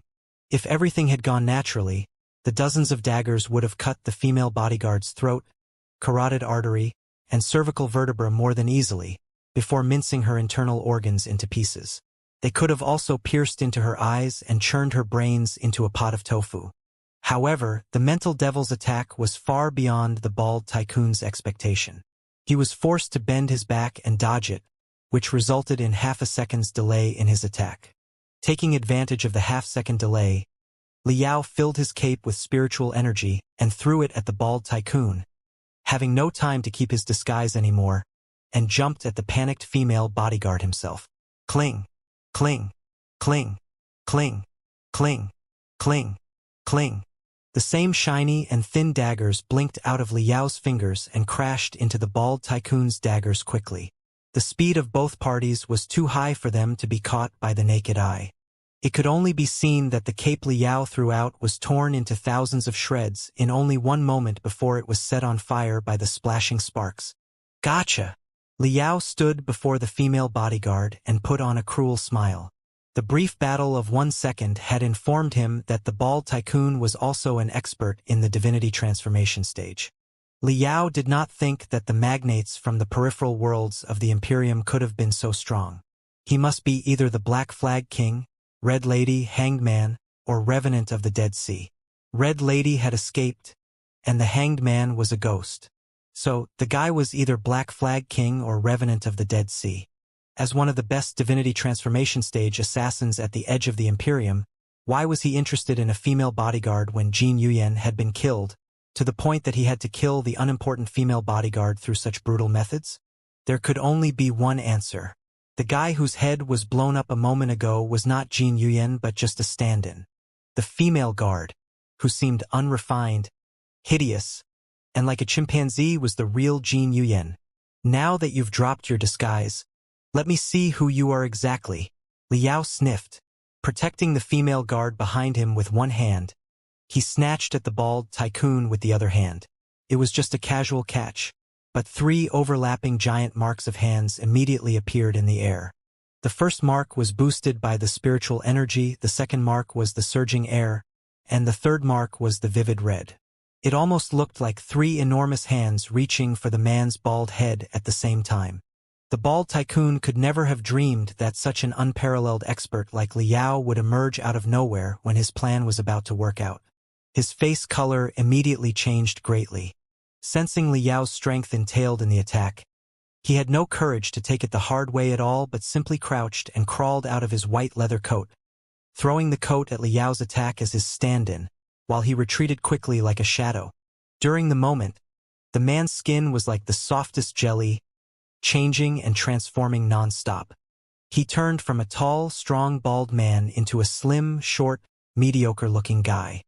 His facial organs were so plain that they did not leave any impression at all like a mirror.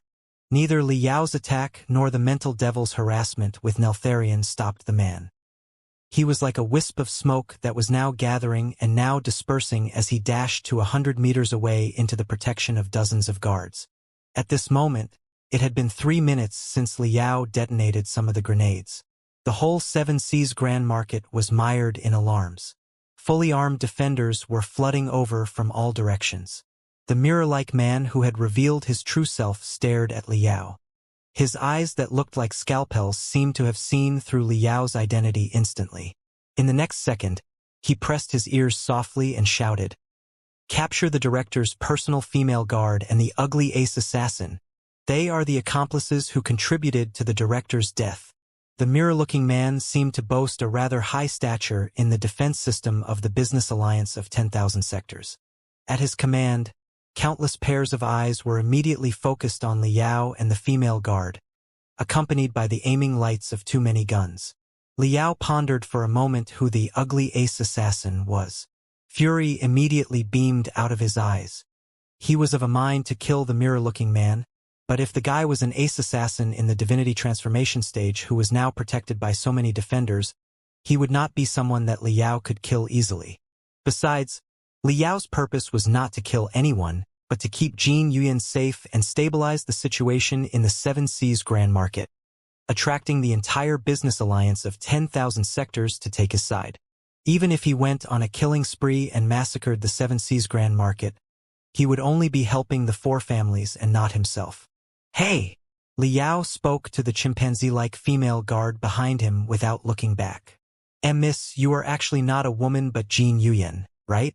You have to be Jin Yuyan, or my reputation will be gone. If you are Jin Yuyan, hurry and order your men to cease fire. You've seen it just now. The bald guy spurted out dozens of daggers trying to kill you. It was me who saved you without caring about anything. He is the bad guy and I'm the good guy. Order your subordinates to capture him. The chimpanzee-like female guard did not respond at all. When Li Yao looked back, he discovered that she looked so devastated, as if some heartbreaking thing had just happened. It was not until Li Yao called her again that she became tough-looking again. She said in a low voice, "Let's go." What? Li Yao was baffled.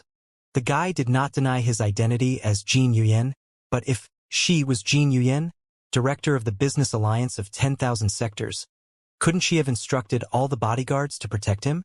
Before Li Yao sorted everything out, fierce firepower was already raining on the two of them like a huge storm.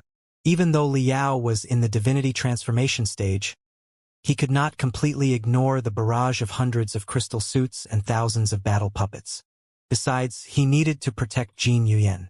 Jin Yuyan was an admin-type expert in the divinity transformation stage. In terms of combat ability, he was only in the nascent soul stage at best, and he would be dead for sure if he were bombarded by 1,000 cannons at the same time. Boom! Boom! Boom! Boom! Boom! Boom!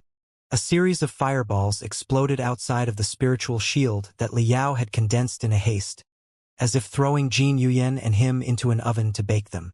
They were surrounded by walls of fire that were thousands of degrees high, which were also pressing toward the center. If Li Yao's spiritual energy hadn't been unbelievably abundant, the barrage just now would have been enough to melt every cell on the two of them. When the fireball slightly dimmed, Li Yao released telepathic thoughts and searched again, but the mirror-like man had already disappeared. Li Yao secretly cursed. His telepathic thoughts spread out like a tide, activating all the cosmos rings that he deserted in the trash cans and the corners of the street to detonate the rest of the smoke grenades, stun grenades, and shriek bombs. Once again, the Seven Seas Grand Market was shaking as if an earthquake were happening. The whole market was enshrouded in the dense fog that was like ink. Even the searches and communications with telepathic thoughts were blocked. Both the defenders and the assassins from the four families lost their targets. They exclaimed in shock before they shot at the sources of the exclamations. Li Yao drew a circle on the floor with the tip of his toe. Focusing his spiritual energy on his feet, he stomped on the ground and immediately left a hole on the floor. The Seven Seas Grand Market was not established on a solid planet. The planet it had been established on was already riddled with holes because of mining and excavation 1,000 years ago. Below their feet were actually layers of tubes and decks. Dragging Jin Yuyan, Li Yao penetrated through 7 layers of decks in a row. After every deck he went through, he would release even more smoke grenades from the cosmos ring that he carried, turning the 7 decks and the 10 square kilometers around into a shadowy forest. Hey, miss, or should I call you bro? Behind him were the storm of bullets, and around him were the roars for killing. Unsatisfied with Jin Yuyan's speed, he simply carried Jin Yuyan on his shoulder and ran at the highest speed. If you are really Jin Yuyan, you must know some secret tunnels or secret chambers, don't you? Where should we go? This way. The chimpanzee-like female bodyguard hesitated for a long time. Then, she finally made up her mind to guide the way for Li Yao. Bam! Bam! Bam! Bam! Li Yao's spiritual energy raged out like a superstorm, destroying all the crystal cameras within 10 kilometers. He then scanned the locations of all the defenders and pursuers and set a route that could perfectly dodge everyone before he pushed forward quickly. It was not until they spent 6 hours zigzagging in the dilapidated streets, maintenance tubes, and abandoned living areas that were as complicated as mazes that they finally got rid of everyone and arrived at the safe house that Jin Yuan said.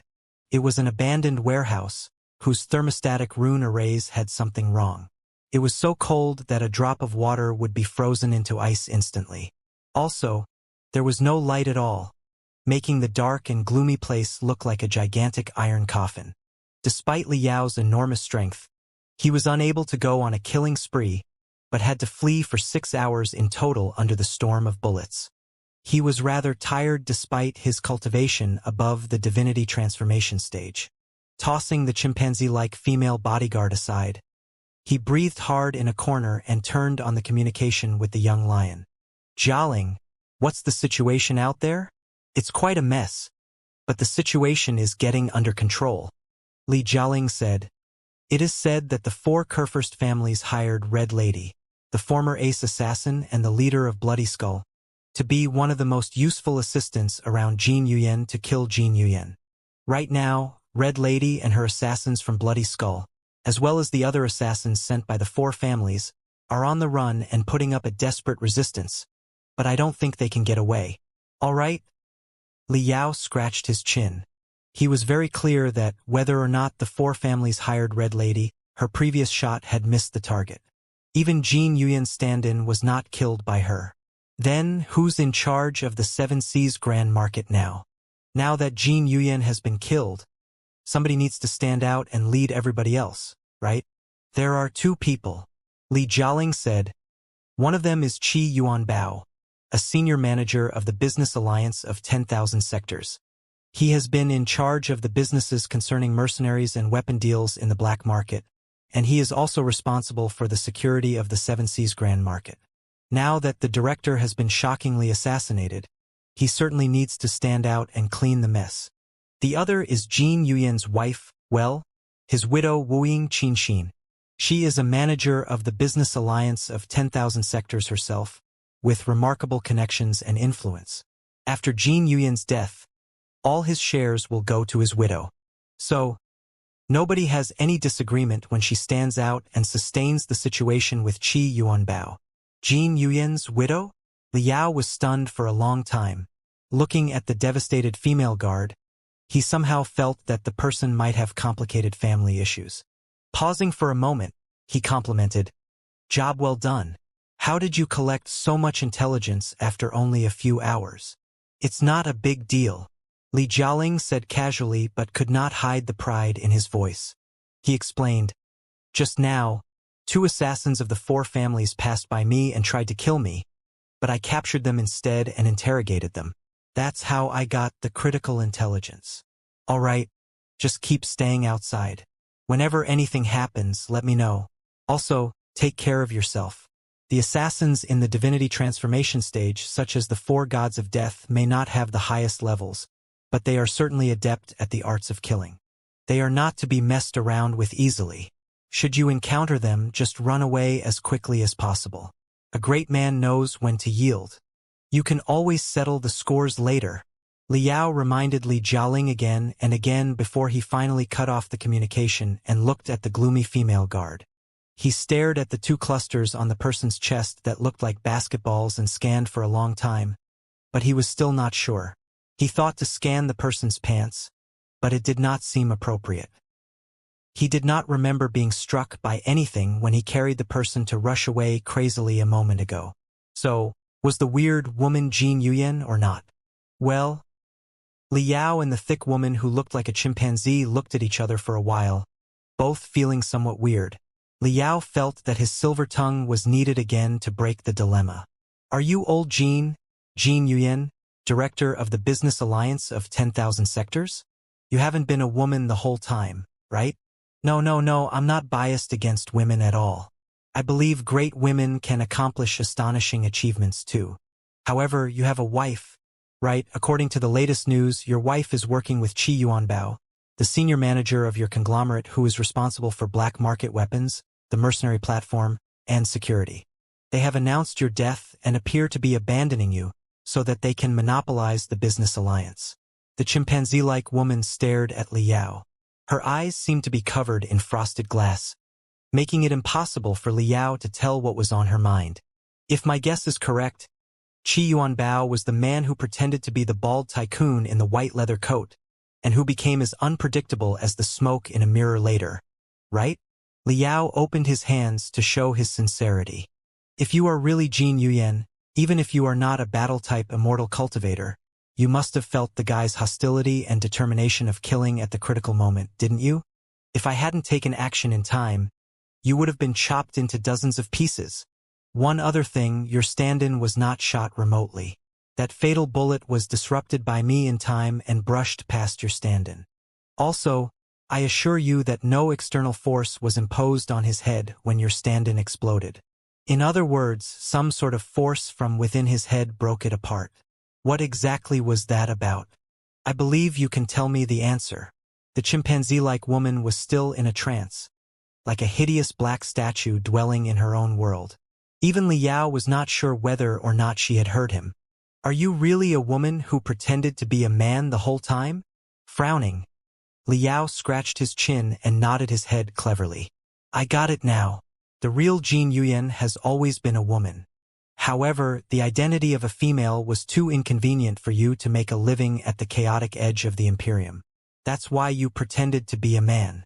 Perhaps it was just an experience in the beginning, but as your position rose higher and higher, or for some other reason, it was impossible for you to reveal your true gender. In order to disguise yourself, you were even forced to find a fake wife, wooing Qianxia. However, the seemingly unparalleled business dominator was a woman at all, no matter how much money and power you had. Whatever tools and magical equipment you used, you could not satisfy your fake wife, wooing Qianxia. We all know that women can be extremely terrible if they are not satisfied for a long time.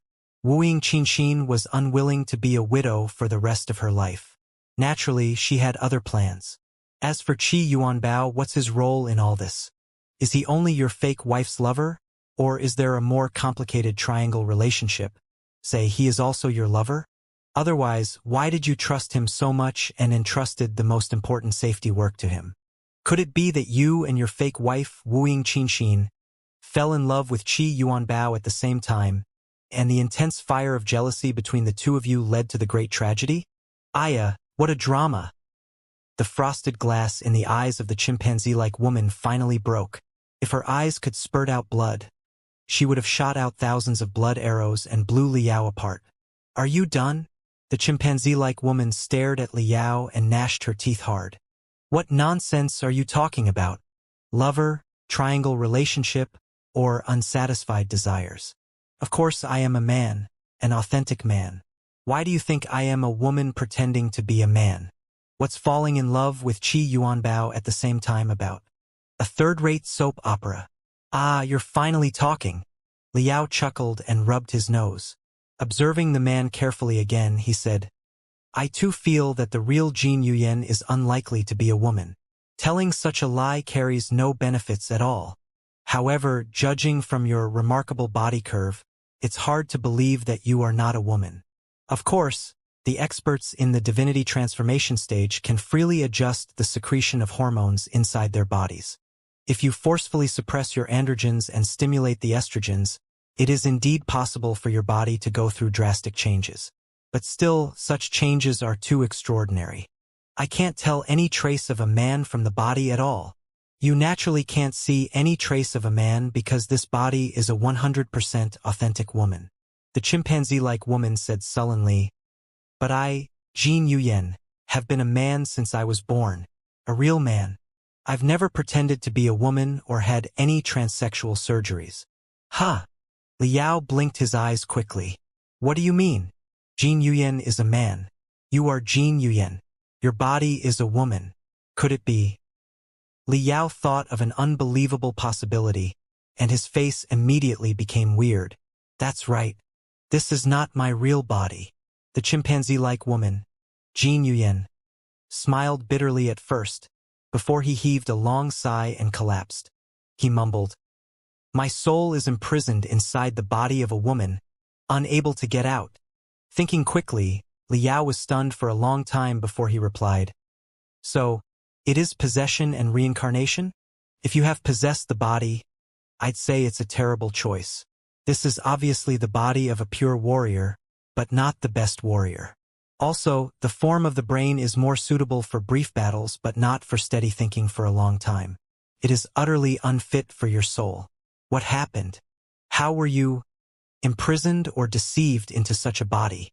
It's not possession and reincarnation but a secret art named soul transfer. However, it does have a lot of similarities with possession and reincarnation, except that, staring at Liao, Jin Yuyan was like a wolf that had fallen into a trap with legs stuck inside. Mixed with brutality, desperation, paranoia, anger, and hatred. He breathed quickly and demanded, "Who are you? Why did you save me? Why should I trust you?"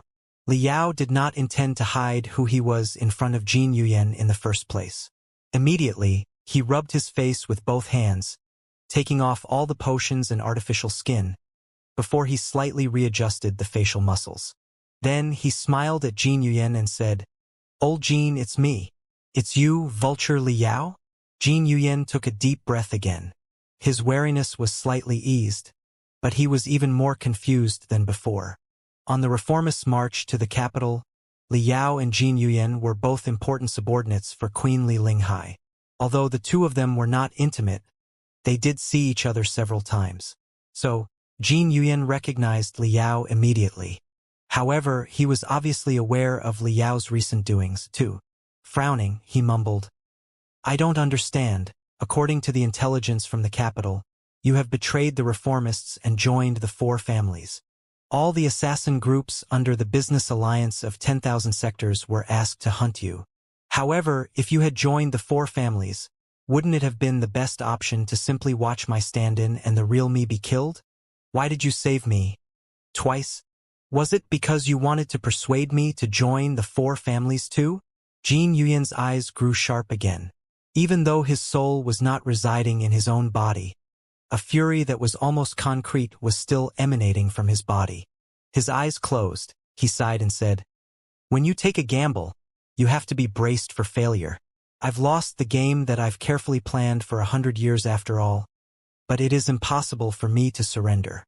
I'm too tired, and I don't want to switch to a different side and do this again for another 100 years. Just kill me. Old Jin. I'm afraid there's a misunderstanding."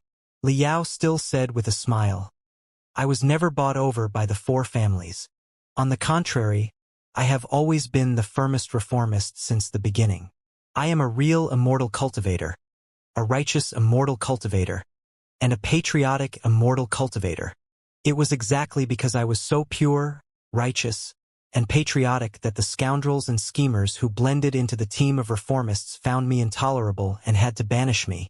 I've come to the Seven Seas Grand Market after such a long journey because I believe that you are also a pure, firm, righteous patriot and immortal cultivator, Old Jin.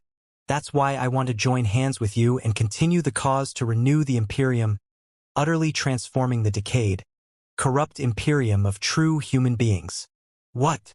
His words made Jin Yuyan, who had lost all hope, widened his eyes again. The shocking brilliance from his eyes was almost piercing through Liao's bones, internal organs, and the soul. He asked tentatively, "If you are a real reformist, then who are the scoundrels and schemers?" "Li Linghai." Everybody knows that Li Linghai wants to be the regent of the Imperium or the president of the Council of Elders. It's also part of our deal. That's not critical. That's right, in the future plan of the reformists, whether Li Linghai wants to be the regent of the Imperium or the president of the Council of Elders, or even some sort of empress, it won't be a big deal. The title is just a title. The other forces of the reformists are confident to contain him and achieve a certain balance of power. Her prestige is not enough after all. After she dies, her power will naturally thaw. Liao said casually, "But what if she is not Li Linghai but Wu Yingqi? What if the person who jumps out to claim the ultimate throne after the reformists and the four families both suffer heavy losses in the battle is none other than Blackstar the Great?" Tick-tock, tick-tock, tick-tock. From the broken tubes, water drops were dripping non-stop, further adding to the cold and creepy atmosphere in the warehouse. Liao spent 10 minutes introducing the backstory and the general situation today to Jin Yuyan. In the end, he clenched his fists and looked at the guy with innocent eyes while speaking in the most sincere voice. "Trust me, Old Jin, everything I said just now is true. Right now, the two of us are the last hope of the reformists, the Imperium, and the true path of immortality. No matter how depressed and frustrated you are, do not give up hope. Summon your courage and fight for the true path of immortality together with me. It took Jin Yuyan another 5 minutes to completely digest what Liao said. Closing his eyes, he considered for a long time. When he opened his eyes again, they were already filled with profundity and wisdom. Jin Yuyan extended one finger. Let me confirm everything with you. You are saying that Black Star the Great, the ancestor of all immortal cultivators, has been reborn and attached to Queen Li Linghai's body, and that he is manipulating everything behind the curtain for the purpose of reclaiming the ultimate throne from the four families. Liao nodded his head quickly. That's right. Jin Yuyan extended another finger. Then, because he is all by himself after just being reborn and he is scared that he would be exterminated by the four families should his identity be exposed, he is making use of the strength of the business alliance of 10,000 sectors and the reformists, and even I have been a pawn for him. Liao continued nodding. Correct. Your comprehension is truly remarkable. Jin Yuyan extended a third finger. Black Star the Great is just taking advantage of me, the business alliance of 10,000 sectors, and the reformists. Although the four Kurfürst families are our mutual enemy, he is in fact a royalist that is even more conservative and autocratic than the four families. If he seizes the fruit of the reformists, he will certainly strangle the reformists and destroy the free coin as well as the business alliance of 10,000 sectors. That's exactly what I was saying. Liao was delighted. Wu Yingqi's beliefs are absolutely incompatible with yours or mine. He can't be a reformist at all but a royalist 100 times more conservative than the four Kurfürsten, because he is the greatest living embodiment of the royal power. His shadow was clearly behind the riot in the Seven Seas Grand Market too. Is that not enough to suggest the problem? Jin Yuyan extended his fourth finger. Therefore, I can only cooperate with you now in order to compete with Black Star the Great as well as the four Kurfürst families and to carry out the idea of renew the Imperium to the entire sea of stars based on my wealth, my expertise on the capital market, my connections at the periphery of the Imperium, and your unparalleled physical strength. You can't be more correct. Liao was almost crying. He slapped his thigh and said, That's absolutely the case. Right now, we are the saviors of the reformists. We are the real reformists and the future dominators of the Imperium. You have wealth, and I have invincible strength. We are naturally best allies. I have high hopes for you, old Jin. Other people would have been stunned for a long time before they realized what was going on after hearing such a piece of appalling news. I didn't expect that you could sort it through and summarize the key points so soon. Judging from your calmness and your wisdom alone, your future is absolutely promising. After our cause succeeds, not just the financial minister of the Imperium, you will be more than enough to serve as the prime minister of the Imperium. Jin Yuyan said, Okay. Liao asked, What do you mean by okay? Jin Yuyan said casually, Okay means interesting. Liao said, What do you mean by interesting? Jin Yuyan said coldly, Interesting means I don't believe you. With everything coming to this point, you still don't believe me? Liao's eyes were widened, with shock and frustration all over his face. He smashed his fists hard and said, Old Jin, just think about it carefully. Even if I want to deceive you, I wouldn't tell such a terrible lie that Black Star the Great has been revived. Would I? I even have the videos where I fought Wu Yingqi. That's real. Yes, that part is real. I don't believe that you would make up such a ridiculous lie either. Jin Yuyan said, However, the most brilliant lies always consist of 90% facts and 10% false statements. Just because you did not lie about that does not mean everything you said was true. Liao said, Fine, regarding my statement that you have wealth and I have invincible strength, I may have exaggerated it a bit. I truly don't have the ability to kill Black Star the Great right now. You've seen right through it. What keen eyes you have. Jin Yuyan said, The amount of physical strength is not the key either.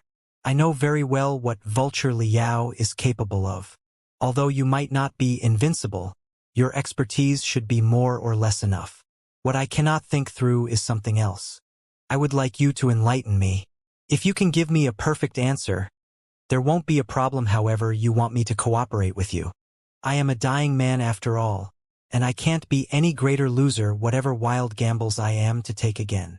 While speaking, Jin Yuyen became so intimidating that he truly looked like a gambler who had lost all his belongings and who was about to bring out his life and soul to make a comeback. Li Yao declared resolutely, "Feel free to ask anything, Director Jin. I'll certainly tell you everything I know. All right, since we are about to cooperate sincerely and carry on the banner of the reformists, we should not hide anything from each other. At the very least, we should be aware of each other's backgrounds." Jin Yuyen said, "Everybody knows how I rose. I'll explain to you why I got stranded inside the body of a woman later too. However, can you tell me your origins, your school, and your lineage, fellow cultivator Li? You are in the divinity transformation stage and not just a random guy in the divinity transformation stage. Even an experienced divinity transformation stage expert like Qi Yuanbao, who was adept at assassination skills, chose to escape after having one head-to-head clash with you, which implied that he was quite wary of you. How strong is your combat ability exactly? Such an experienced expert in the divinity transformation stage with an extraordinary combat ability can't emerge out of thin air. There must be a powerful force supporting you on your back. In the past 100 years, in order to expand the business alliance of 10,000 sectors, I visited almost every planet on every sector at the edge of the Imperium. I know a thing or two about the local magnates and the hermit families, but none of them has a member like you. In order to deal with the 4 Kurfürst families, I've been paying attention to the intelligence from the center of the cosmos too, particularly that regarding the experts among the nobles, to whom you don't belong to either. Then it has been baffling me for a long time. How exactly did you emerge out of nowhere beyond everyone's expectation? Faced with Jin Yuyen's question, Li Yao smiled rather lightheartedly.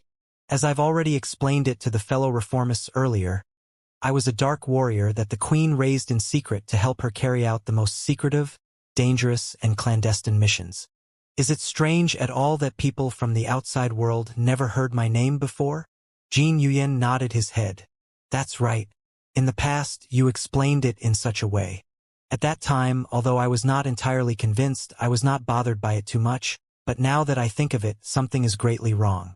If you were truly a dark warrior that the Queen carefully trained, you must have followed her for more than 50 years before you advanced into the divinity transformation stage. Didn't you? Then, why on earth would you betray her and escape from the capital? Because our beliefs are different, Li Yao replied without any hesitation.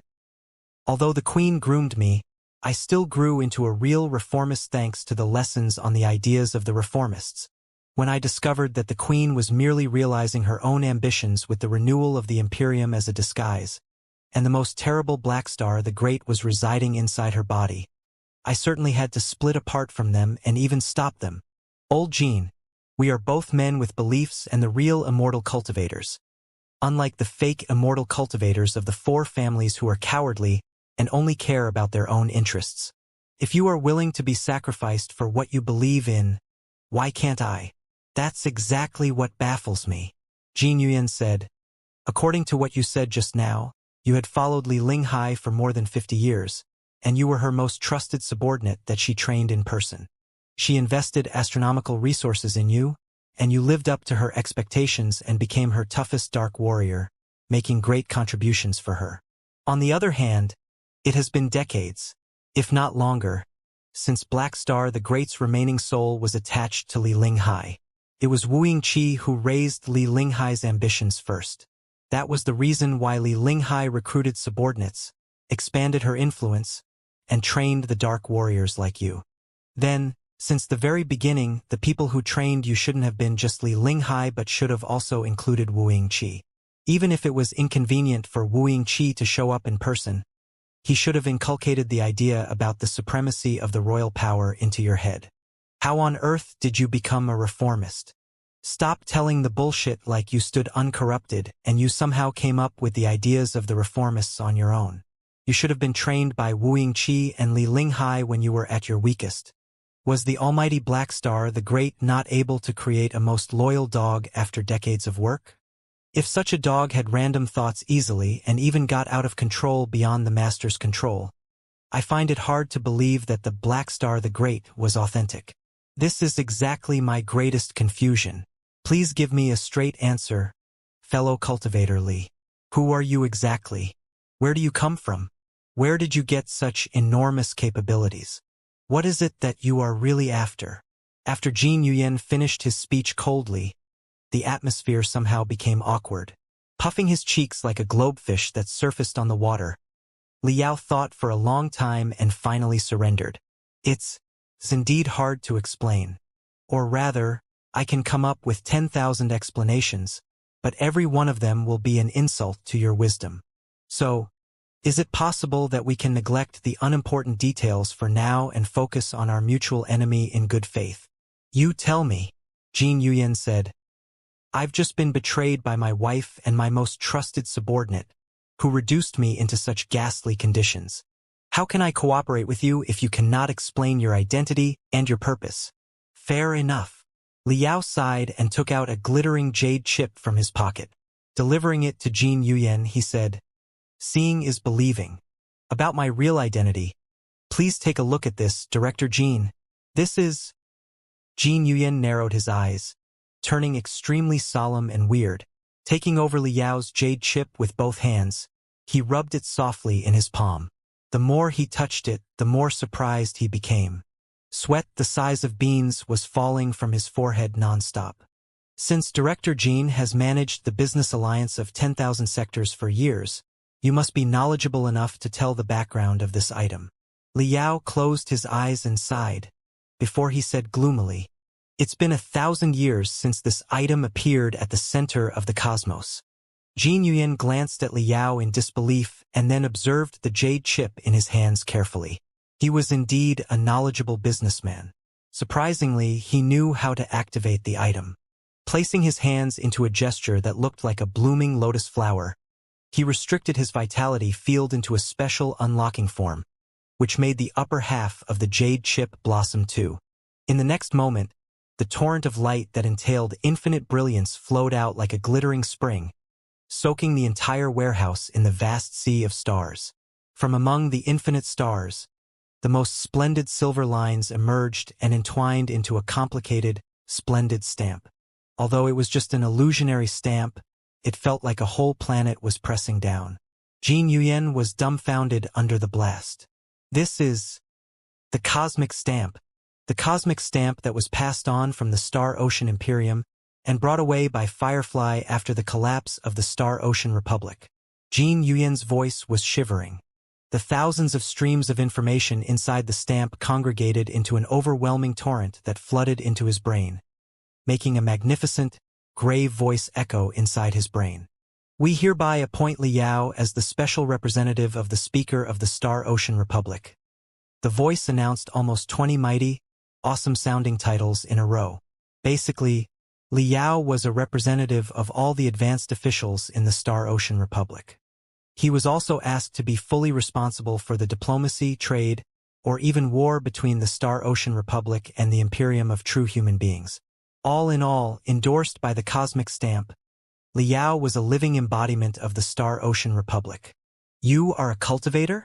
One of the remnants of the former regime who escaped from the center of the cosmos 1,000 years ago. Never could Jin Yuyan have thought that Liao had such an identity, which was truly a shock for him. He examined the jade chip again and even released his own soul to investigate the remaining power on the signature. He then scanned the soul marks left on the official document dozens of times, but he still found it hard to believe. Old Jin, you don't have to be so cautious. A remnant of the former regime is not an honorable identity. Is there any need for me to tell such a lie? Liao smiled bitterly. In fact, I am a very low-key man, and I do not want to intimidate other people with those things unless it is necessary. I propose to neglect the details just now, but you were too petty and paranoid to believe me. That's why I had to confess my real identity. Just look at the jade chip with the signature of the cosmic stamp. Could such a document have been fabricated in advance? Also, I happened to land on the Martial Meritocrat sector when I just came to the Imperium, and I blew up that Manjasaka, the city in the sky, by the way. Yes, the mysterious cultivator who went on a rampage in front of all the netizens of the Imperium was exactly me. I didn't want to bring up such trivia at all. Really. It almost sounds like I'm bragging about myself. But you simply didn't trust me. What choice did I have? It was you. Jin Yuyen stood up, his voice shivering. It was you who blew up Manjasaka, the city in the sky, and destroyed Slaughterstream on your own. Liao sighed again. Yes, that was me. Now, my trump cards have been fully exposed. Why do you look so awful, Director Jin? You can't be such a man of principles that you will kill every cultivator you see. Right? Not exactly. I don't hate cultivators any more than other immortal cultivators do. Jin Yuyen narrowed his eyes. His face looked somewhat dark and green as he said, one word after another. However, Wu Yinglan borrowed more than $3 trillion from the business alliance of 10,000 sectors during the construction of Manjasaka, the city in the sky. It was one of the greatest loans that the business alliance of 10,000 sectors granted. Liao, Jin Yuyen. Also, I personally thought highly of Wu Yinglan's Slaughterstream and believed that it was a great money-making program that could also promote our ideas. So, I invested more than 300 million onto the program from my personal venture platform. That was all my own money and had nothing to do with the business alliance of 10,000 sectors at all. Liao, Jin Yuyen. Furthermore, some of the talented weapon developers of the business alliance of 10,000 sectors, whom we had been training with tremendous resources, were sent to Manjasaka, the city in the sky, to cooperate with Wu Yinglan's team on the cutting-edge magical equipment. They were supposed to give the business alliance of 10,000 sectors a hand in the future with their products. As it turned out, all those weapon developers were killed, resulting in the greatest loss of the business alliance of 10,000 sectors in terms of weapon development. We might not be able to establish a new team in another 20 years. Liao. About that, old Jin, what if I say that I was bragging to show off myself and the job in Manjasaka, the city in the sky, was not done by me at all? Well, it doesn't sound very persuasive, does it? Jin Yuyen nodded his head slowly. It does not. Liao. On the bright side, even if I hadn't destroyed Manjasaka, the city in the sky, and your investment and your team were still there, wouldn't your wife and her lover be taking all the advantage today? It's better to be given to a cultivator than to your vicious wife and her lover. While I am a cultivator, I have never cheated on you. Don't I? Look, if you think about it that way, you would feel much better, wouldn't you? Jin Yuyen, I swear to God that if you don't shut your mouth, I will abandon my future, my career, and my beliefs and fight you, shameless scoundrel. Don't be rash, old Jin. Let's just talk nicely. It's just about money. All right? Liao hurried to surrender.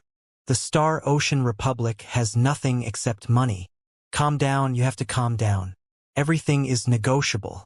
I'll double compensate for your losses, all right? Let's talk. Let's just calm down and talk. Money was the best sedative. Jin Yuyen immediately resumed icy tranquility from fury. Staring at Liao for a long time, he finally said, "What's a cultivator? And a special representative of the remnants of the Star Ocean Republic, doing in such a treacherous time in the Imperium? We mean no harm at all, but only want to come home." Liao raised his hands, his voice mellow with infinite affection for the hometown. Since we escaped from the center of the cosmos 1,000 years ago, Firefly has drifted for too long in the vast, dark, and cold universe. Our starship is beyond maintenance, our resources are running out, and our people are tired of incessant escaping and exploration. There is no hope ahead of us at all. Even the firmest beliefs have been corroded in the disappointing day after day and year after year. Right now, we only want to come home and find a minor sanctuary in our previous home. After all, we have been fighting for the Star Ocean Republic for 1,000 years. No matter how loyal our ancestors were to the country that should have died a long time, their offspring have done their best. It is not a disgrace to surrender after 1,000 years of resistance. Is it? However, we did not know the Imperium of true human beings' attitude toward the, well, refugees of the former regime. Were they determined to annihilate all of us without any room of negotiation, or was negotiation an option under certain circumstances, and a deal could be made for us to return to the center of the cosmos? Therefore, as a special representative of the Star Ocean Republic, I snuck back into the Imperium by myself to investigate the situation of the Imperium and the stance of the authorities. Of course, it would be even better if I could reach out to the influential dignitaries first. That explains a lot. After struggling for 1,000 years, you finally realized that you had nowhere to go and decided to go back and surrender. Jin Yuyan sneered. It seems that the cultivators' beliefs are just fancy disguises that are used to trick people too. The darkness and cruelty at the edge of the cosmos are far beyond your imagination. Liao said quietly.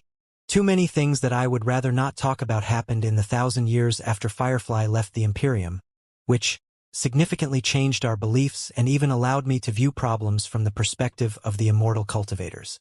No wonder you reached out to Li Linghai. You must have thought that Li Linghai, as a reformist, was more likely to tolerate the cultivators than the four Kurfürst families, and that if the reformists could control the politics of the Imperium, you would have a chance to come home or even play a role in the politics of the future Imperium. Right?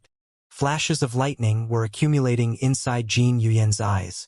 But why did Li Linghai trust you and regard you as a trusted subordinate, even keeping it a secret from the other major leaders of the reformists?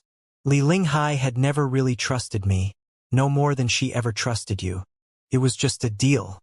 I made her an offer that she could not refuse. Holding his arms, Liao licked his lips and said with an enticing voice, "Money, glittering coins, astronomical resources, immeasurable heavenly materials and earthly treasures.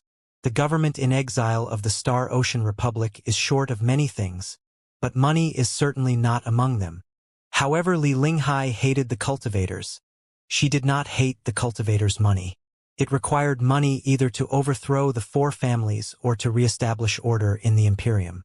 In the new order of the new Imperium, it would still take money for her to fight for the supreme power with the allies like you. Was there any reason for her not to cooperate with me? Fair enough. Greatly enlightened, Jin Yuyan nodded his head and said, "If it were me, I would have cooperated with anyone if they had come to make deals with me with crystals that could fill a planet. No matter they were cultivators, extraterrestrial devils, or other bizarre alien lives. If the crystals they brought for the deal were enough to fill a sector, then fuck it. I could become an avid cultivator in the next second. There's still one problem though. Didn't you say that you were planning to surrender because Firefly was beyond maintenance and short of resources, and it was impossible for you to persist? Let me ask you, how did the desperate beggars like you get so much money to convince the Queen of the Imperium?" Liao sweated hard. "Well, about that." Jin Yuyan narrowed his eyes. "Huh." Liao swallowed. "Don't be hasty, and stop looking at me so suspiciously and giving me so much pressure. Just listen to my explanation. The whole thing is very complicated, really. It can only be explained slowly and gradually. Yes, it's true that Firefly was beyond maintenance and too destitute for us to live on anymore, but in the meantime we were also very rich, if not the wealthiest in the universe. They are actually not contradictory. Director Jean, you are such a smart person with such prowess in business, and yet you can't understand such self-evident logic." Jin Yuyan shook his head. "I don't. Please continue your slow explanation." We were short of cash, the resources to repair the starship, and the food to feed all the people, but it didn't mean that we didn't have other things." Liao slapped his thigh and said, "Coordinates. We have coordinates." Jin Yuyan's eyes glittered. "What coordinates?" "The coordinates of sectors." Thinking quickly, Liao felt that his brain cells were exploding into a raging river as he went on colloquially. "You should know that mankind occupied 3,000 sectors in total in the prime days of the ancient civilization, but after the civil war of ancient cultivators, the rise of demons, and the establishment and collapse of the Star Ocean Republic, the war grew more and more intense, and the magical equipment was more and more destructive. Countless sectors were destroyed in wars. Even their coordinates had been soaked in the river of time. Today, the Imperium of true human beings and the Alliance of the Holy Covenant combined have only controlled slightly more than 1,000 sectors close to the center of the cosmos. The other sectors have all become dead graves, scattered in the unknown places at the edge of the universe. Although they are dead, those worlds once boasted an atmosphere and a highly developed civilization after all, if not perfect industrial infrastructure or relics that contain secret treasures. As long as they are found, it will be possible to re-establish an atmosphere and an ecological circle, restoring the former prosperity of those sectors. At the very least, it is much more convenient and cost-efficient than to find a resource planet that is in fact not suitable for the survival of human beings and establish settlements on it despite the unfavorable conditions. Isn't it? Since the age of the Star Ocean Imperium, people living at the center of the cosmos have been expanding, trying to recover the glory of the 3,000 sectors in the past. The Star Ocean Republic was certainly not an exception during our prime days. We once sent countless exploration fleets, which gathered abundant astral data and new sailing routes. That information was later taken away by Firefly. As a result, the expedition of the Imperium of true human beings had to start from scratch. It took you 1,000 years and countless resources, but you've only managed to stretch the border of the Imperium out by a tiny bit. In the recent 100 years or so, because the cost of the external expedition was too high, and the efficiency when star children were sent to explore planet by planet was too low, the Imperium had in fact dropped external expeditions. But that's only because you didn't have the accurate coordinates. It was certainly difficult to locate one habitable planet from 10 billion planets. However, as long as you have the relatively accurate coordinates, and as soon as the vitality in a sector is recovered, just think about it, how much profit and how many business opportunities will be in it. And how much money will be flooding in. Jin Yuyin stared at him again, his eyes as glittering as crystal coins, and his voice also sounded like clicking coins. How many sectors have you located? Not too many and not too few. About 100. Liao said. The coordinates of those sectors were stored in the database of the Institute of External Exploration of the Star Ocean Republic and brought away by us when we evacuated. Our original thought was to escape to the edge of the cosmos, settle on a few stable sectors, re-establish our country in 1,000 years, and then find a way to counterattack the center of the cosmos. It was a shame that when we found those sectors according to the coordinates, we realized that they had been ruined in war a long time ago, their civilizations gone. They were all worlds full of rust and deserts like the land of sins. The resources we carried were too few for us to modify or re-establish such forsaken worlds. On the other hand, we were scared that the hunters of the Imperium might find us after we settled. In that case, we would have been screwed. In a panic, we looked for those sectors one after another, updating their detailed information and marking them on the maps, but we eventually gave up settling in those places and continued fleeing. In the end, when we wanted to turn back after the resources were low, there was already no time. So, Director Jean, you realize where I'm getting at, right? We're like explorers who have found countless treasures but who are too hungry to open them. If we can't come up with a solution, we will be starved outside of the treasures that are brimming with milk and honey. Jin Yuyen finally understood it. So, you are aware of the locations of 100 abandoned sectors, but you are short of the first resources, or the initial funding, to develop them, right? Exactly. Initial funding is an accurate description. This is why I am just a simple-headed warrior, and you are a business genius. Liao slapped his thigh in excitement and said with even greater temptation, you should know that those sectors were very prosperous and developed once. Many of them were the famous natural paradises in the age of the ancient cultivators. Too many unimaginably great seniors and experts used to train themselves there. Some other sectors were the important production and research bases during the 30,000 years of the Demon Beast Empire, and laboratories and weapon factories could be found anywhere. Even the relics of the primeval age could be easily spotted too. It was a shame that we were short of the initial funding in order to develop them on a large scale. There was nothing we could do about the relics that had been sealed for 10,000 years except for drooling. After much deliberation, if we did not intend to starve while holding the gold bowl, we could only return to the center of the cosmos and look for someone to cooperate with. That was why Li Linghai entered my eyesight. At first, I thought she was a leader of the reformists, and that was why I was honest with her. I didn't know that the great fiend Blackstar the Great was lurking behind her. Even if we offered all the sectors that Firefly had found during the 1,000 years to Wu Yingqi, he would not let go of us. With that in mind, my only option was to run. It was not until I escaped to the peripheral worlds that I finally realized that you, director of the Business Alliance of 10,000 Sectors and one of the best businessmen of the Imperium of True Human Beings who began his career in space trades and development of asteroids, are a much more suitable partner than Wu Yingqi and Li Linghai are. Come on, old Jean, enough with your hesitation. Drop your bias. Both the cultivators and the immortal cultivators work for money, right? Think about it, if you discover a new sector, you will be able to establish 100 trade routes. The profits of re-establishing a sector include the sales of properties, the development of the mines and farmlands, the immigration fees, etc. TSK, TSK, TSK. It's too much for me to calculate. Would you like to run an analysis yourself?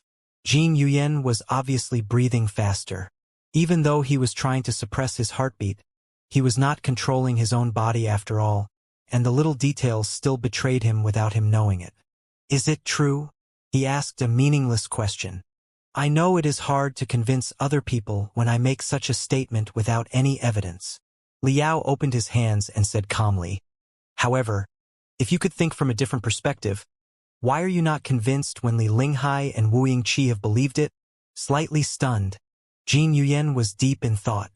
Do you think that Li Linghai and Wu Yingqi were so stupid that they were fooled by me easily, and they did not run any investigation on my statement?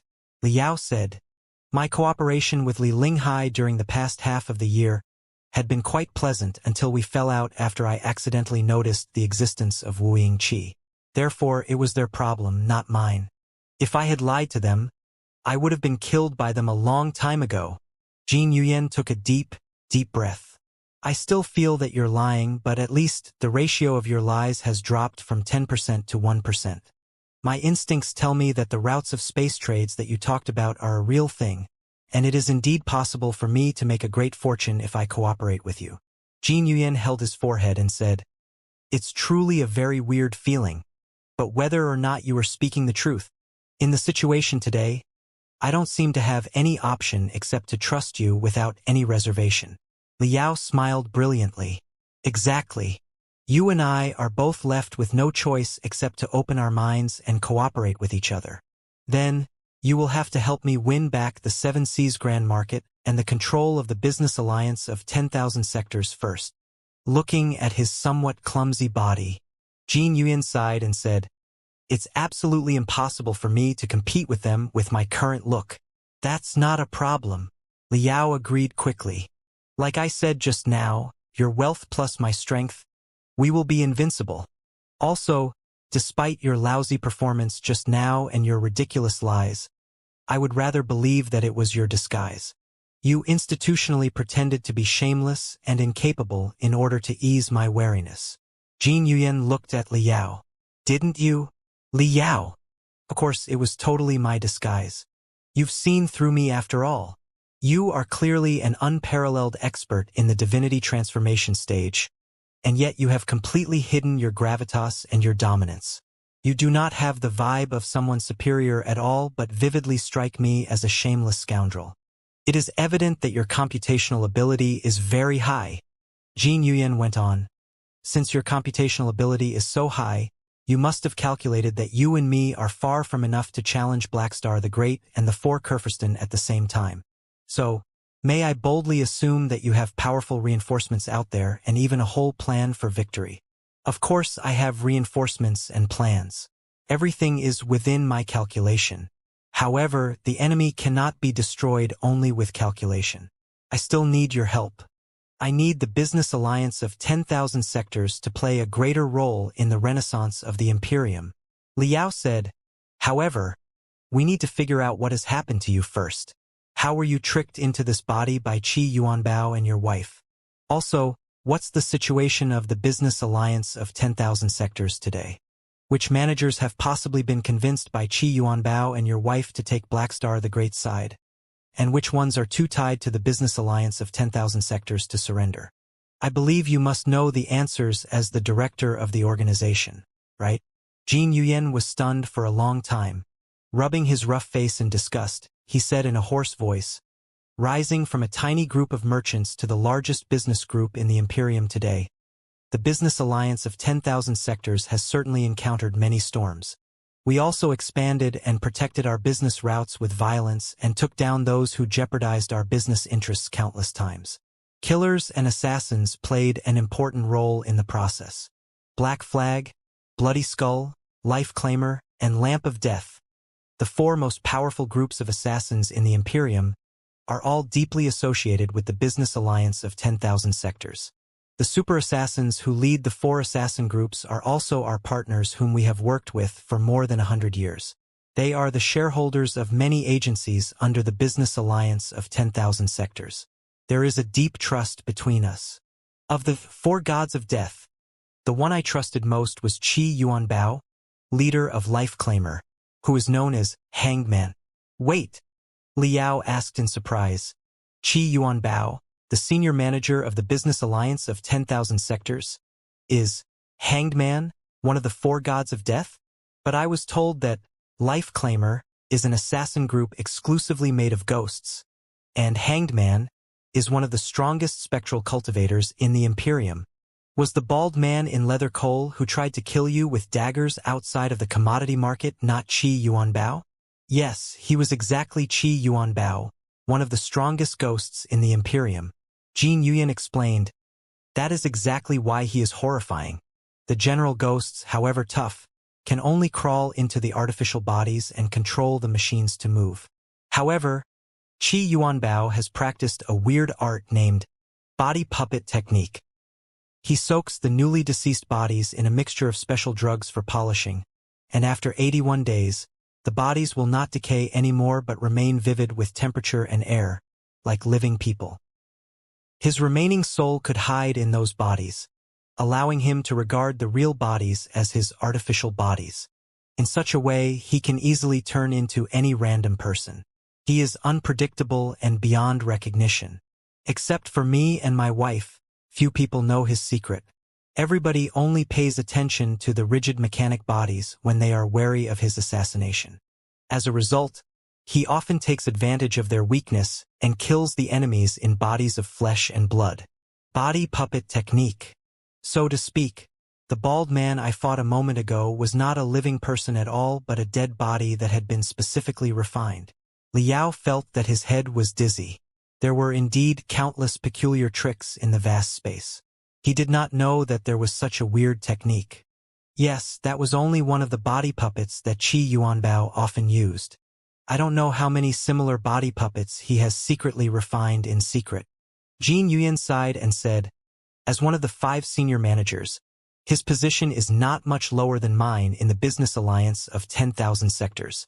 It is impossible for me to monitor his every move. Liao said in deep thought, the so-called body puppet technique sounds like it involves the combination of the soul and the body. It's rather similar to the soul transfer technique that you mentioned a while earlier. So, it was also Qi Yuanbao who suggested you transfer your body into this strong woman. Exactly, Jin Yuyan said frustratedly. 1.5 months ago, Qi Yuanbao came to me and claimed that there was unquestionable proof that the 4 Kurfürst families were planning an assassination against me, and their trump card was one of the closest people around me. They had bought over one of the 4 gods of death, who would stab me in the back at any moment. Qi Yuanbao was a senior manager responsible for the security in the business alliance of 10,000 sectors. He was in charge of my safety too. Naturally, I could not ignore his intelligence. Also, I confirmed the intelligence through other sources many times. There wasn't any problem at all. All the pieces of evidence suggested that the 4 Kurfürst families were trying to assassinate me, and they had very likely bought over one of the 4 gods of death. The problem was that the 4 gods of death were seniors who had worked with me for almost 100 years. They had extensive connections within the business alliance of 10,000 sectors, and they had raised a bunch of disciples that were adept at killing. I could not accuse any of them without valid proof, which would only dishearten the partners and incite dissatisfaction. Wouldn't I be asking to be killed if I pissed off a bunch of assassins for no good reason? However, it would always be a hidden problem if it was left alone. I was not a battle-type immortal cultivator. Being the target of one of the best assassins of the Imperium was certainly not a good feeling. I almost had a nervous breakdown before the assassin showed up. Seeing that I was upset and panicked, Qi Yuanbao suggested that I should use a stand-in to allure the assassin to show up. Liao nodded his head. It is quite normal for a big shot like you to prepare a couple of stand-ins. Yes, I had 7 stand-ins waiting for my call at any moment.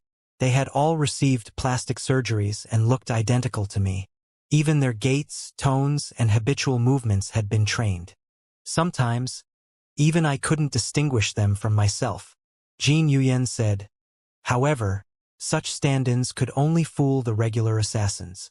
The super assassins like Black Flag King, Red Lady, Hanged Man, and Revenant from the Dead Sea had been working with me for 100 years. How could they have been deceived? No false stand-ins could have possibly tricked them unless my own body was built into a very special stand-in. It was naturally very risky, but if the betrayed god of death was not found out in time, I would be in equal danger. After weighing the pros and cons, I accepted Qi Yuanbao's proposal and conducted the soul transfer technique with a loyal female bodyguard. My soul entered her shell, and her soul entered mine, thereby producing the most perfect stand-in. Wait! Liao frowned and said, weren't you a bit too gullible? Did you not feel that this soul transfer technique reeked of the smell of schemes?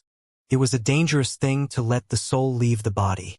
Should anything go wrong at such a moment, it was very possible that you could get killed. Did you really trust Qi Yuanbao so much?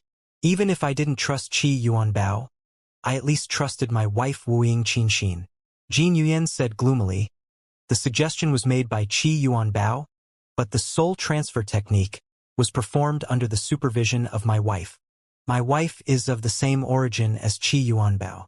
She is also a most distinguished meditation healer who is adept at all the secret techniques in soul training. What was there to be suspicious about if she was monitoring every procedure in person? What should I say? Liao glanced at Jin Yuyen and hesitated for a long time. He then finally spat it out. Not that I'm blaming you, but aren't you a bit too innocent in life, although you are a victorious dominator in business? Your wife is of the same origin as Qi Yuanbao, so they must be from the same school.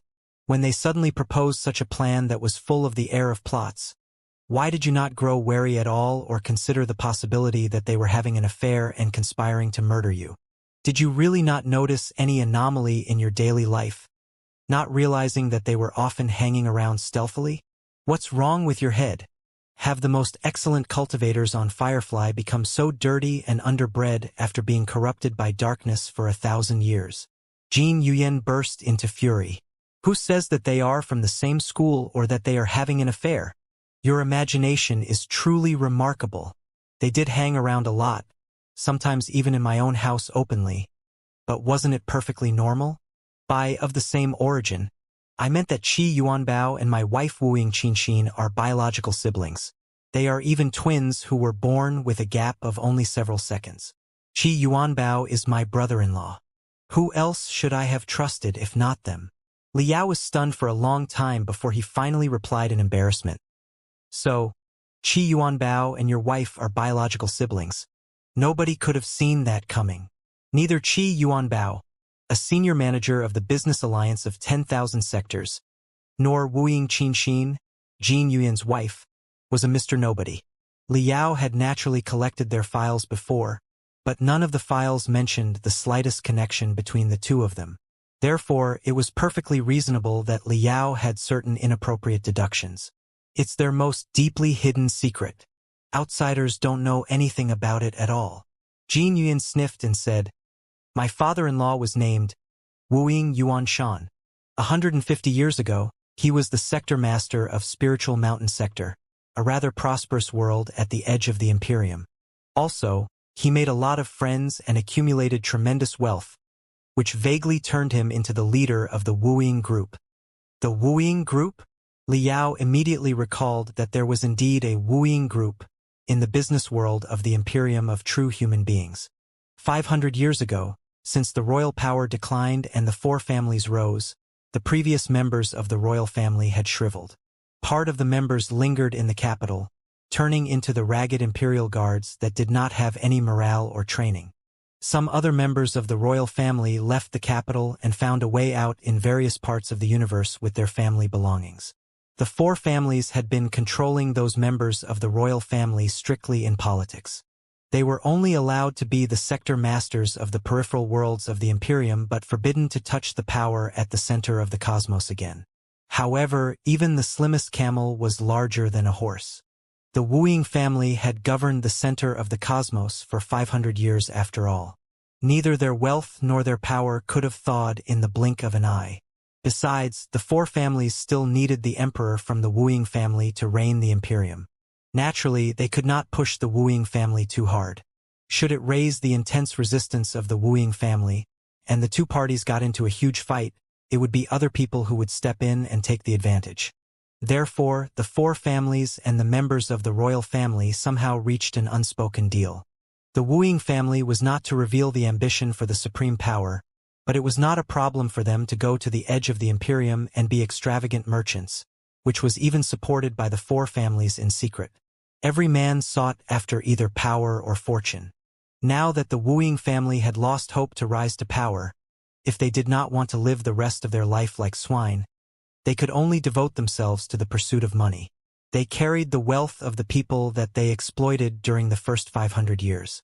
The abundance of the capital that they brought from the center of the cosmos was naturally incomparable for the small families locally born and raised at the edge of the Imperium. Also, thanks to the secret support of the four families, they had connections, visions, strategies, and technologies that the bumpkins of the peripheral worlds had never seen or heard before. Very soon, the bumpkins were crushed in competitions, and they controlled many central industries at the edge of the Imperium, making a huge fortune through it. In the hundreds of years that followed, the capitals with the royal family as the background, managed by those with the Wuxia surname, were known as the Wuxia Group. My father-in-law was once a leader of the Wuxia Group. He was an ambitious and visionary man.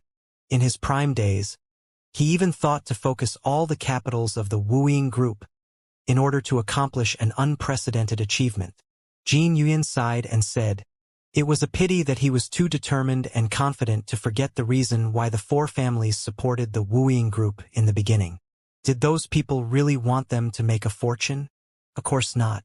They were just hoping that a tiny bit of money would be enough to hold the royal family back and corrode their will.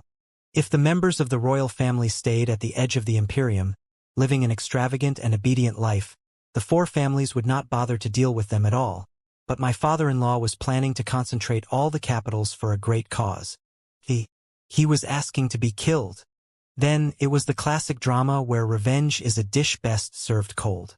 My father-in-law, Wuxia Yuanshan, was killed in an assassination uncannily, and the whole family was immolated. Even the place of sector master was stolen by his subordinates. Naturally, his great dream was gone. However, although the assassins massacred my father-in-law's entire family, two youngest children somehow escaped. They were exactly my wife and my brother-in-law. Right, my brother-in-law did not exactly get away. He suffered a vicious punch from the enemy, whose power of corrosion and corruption haunted him for decades, eventually destroying his physical body and killing him. However, the decades of suffering was part of the reason why he could train himself into a super-spectral cultivator in a weird form. All in all, after my wife and my brother-in-law escaped, they had a series of fortuitous incidents. In case the enemy continued hunting, they decided to hide their names and implement the revenge plan separately. My wife joined the business world with her advantage of inferring what was on people's mind as a meditation healer, turning into a rising star of the Wuxia Group from another perspective, before she investigated the truth of the accident in the spiritual mountain sector years ago. My brother-in-law, on the other hand, changed his name to Qi Yuan Bao, nicknamed Hanged Man. He became a notorious assassin and established his own force life claimer, preparing for their revenge. Later, my wife and I met in business. Liao nodded his head quickly. Got it. Your marriage is some sort of political marriage. Jin Yuyan blushed and replied, The marriage of people like us certainly can't be just about love. What caught her attention in me was that I had already become a rather influential person in the business world. She intended to avenge her family with my strength. So, she took the risks and confessed the truth to me. After much deliberation, I found the connections and reputation of my deceased father-in-law Wu Yuanshan in the Wu group irrefutable, and I wanted to hold the strength in my hands. Therefore, we made a win-win choice. After that, my marriage with Wu Qinxin was actually rather pleasant. Our cooperation with Qi Yuanbao was quite smooth too. Under the support of Wu Qinxin and I in secret, Qi Yuanbao's life claimer killed all the murderers who were directly involved in the massacre years ago. Then, naturally, the return of Wu Yuanshan's daughter was announced within the Wu group. In the meantime, with the help of the Wu group and Qi Yuanbao's life claimer, I rose quickly within the business alliance of 10,000 sectors, defeating almost 100 competitors, before I finally became the director of the business alliance of 10,000 sectors and the business leader at the edge of the Imperium. Of course, in order not to catch unnecessary attention or invoke the four families' thunderous attacks again, Qi Yuanbao never resumed his surname of Wu, and nobody knew that he was Wu Qinxin's biological brother. Otherwise, the power of the brother, the sister, and I was too dreadful. It would have been possible that we entered the blacklist of the four families a long time ago and got erased. You should understand it now, right? Wu Qinxin and I are a couple who knew each other before we really grasped power. Later, we founded the most solid alliance of interests, helping each other to succeed. It must be noted that the real murderers of her family were exactly the four families. Who could have thought that she would betray me before the four families were destroyed? Liao thought quickly and inferred for a long time. In the end, he could only nod his head and said, "That's right. Under normal circumstances, she did have no reason to betray you at all until the four families were destroyed. If I were you, I certainly would have trusted my wife who had been with me for more than 100 years. However, you couldn't have foreseen that Blackstar the Great was already revived, which was the biggest unexpected factor. Wu Qinxin and Qi Yuanbao both belong to the royal family. They are the descendants of Wu Qi. There are too many things that can be taken advantage of in their relationship. If Wu Qi persuaded them, envisaging the rise of the royal family for them and tempting them with a title, I probably would have been convinced too. Who would not? Jin Yuyan's smile was even more bitter. That's why I did not doubt at all when you said that Blackstar the Great had been revived. There was no reason why Wu Qinxin or Qi Yuanbao would betray me other than that. Speaking of which, Qi Yuanbao has never recovered his surname of Wu or revealed his relationship with Wu Qinxin partly because of you, right? Liao looked at Jin Yuyan with a half-smile. I think if Qi Yuanbao reveals his real identity and everybody learns that he is your brother-in-law, it will be impossible for you to be the director of the business alliance of 10,000 sectors and your brother-in-law to be one of the senior managers at the same time. Other managers and shareholders will certainly be wary of your family. Jin Yuyan coughed and said, "That's right. I would be lying if I say that I didn't try to control more shares of the business alliance of 10,000 sectors and suppress the other three assassin groups through Qi Yuanbao. You know that the four gods of death are disobedient people with remarkable skills, who also have so many unpredictable assassins at their disposal. I am not a battle-type immortal cultivator. If I don't have a few trump cards, how can I expect to check them? Therefore, you regarded your brother-in-law as the greatest trump card." Liao said, "But as it turned out, the trump card fell into the hands of Blackstar the Great in the end. You've suffered such a setback that you were almost killed. Even if you have luckily escaped, there is still no telling if you can recover your real identity and let other people admit that you are Jin Yuyan." Jin Yuyan was indeed the most good-tempered expert in the divinity transformation stage that Liao had ever seen. It seemed that peace makes fortune had been melted into his blood, bones, and soul. He was utterly unaffected despite all of Liao's mockery but simply sighed and said, "It's already too late to regret right now. We have basically figured out the background of everything, but a lot of details about the chaos and the assassination a moment ago are still baffling me. We need to sort them out too. That's exactly what I'm planning to do too. There are many suspicious points about the whole thing. As long as the questions are answered, it will be possible for us to reverse the outcome. Liao activated his portable crystal processor and marked the experts that he sensed just now on the hologram of the Seven Seas Grand Market, recreating the scene of the assassination. When you rode here on the bulletproof limo just now, these were the suspicious people near the commodity market. They were all bodyguards and assassins whose capabilities were above average. Pointing at the shining red spots on the hologram, Liao said, "Director Jean, please take a look at it. Which of them were bodyguards, and which ones were assassins from the outside?" Narrowing his eyes, Jin Yuyan observed for a while and pointed quickly. After learning that there might be a traitor among the four gods of death, Qi Yuanbao and I did not let other people know. While we created a real stand-in through the soul transfer technique, we also pretended that the defense was just like before, hoping that the traitor would reveal himself. As it turned out, since 3 days ago, a dozen batches of suspicious people had snuck into the Seven Seas Grand Market and got discovered by us. However, in order not to alarm the enemy, we simply indulged them while they snuck and infiltrated, but we watched them closely. Look, here, and the gunner hiding here. They were all the assassins sent by the four families. Perhaps they had received rigorous assassination training from the four families, but when it came to stealth and assassination, who could have escaped the attention of Black Flag King, Red Lady, Hanged Man, and Revenant from the Dead Sea? In the end, we planned a heavenly dragnet operation, hoping to fish up all the flies, fleas, and mosquitoes that had snuck into the Seven Seas Grand Market before the final battle with the fleets of the four families. Analyzing the location of the assassins of the four families quickly, Liao asked, "So, the rest of them were all your people? So, you had locked on to all the assassins. No wonder you were bold enough to show up in public. Where were the four gods of death? Please point them out." Here, and here." Jin Yuyan pointed at the red spots and said, "It was part of the plan that I showed up in public in the commodity market every other day in order to tempt the assassins of the four families to attack. In fact, I wasn't afraid of the assassins of the four families very much. The key was the god of death that had been bought over. It was like a thorn on my heart. If I could not pluck it out, it would have been impossible for me to go to sleep. Therefore, the deployment of the four gods of death was also meant for them to monitor each other. If one of them attacked me, other people would discover him immediately. Even my brother-in-law Qi Yuanbao was not an exception. In fact, he was the one who offered it. He spoke to me sincerely that he must be exposed to the eyes of the other three gods of death too, in order to clear his suspicion as much as possible. Of course.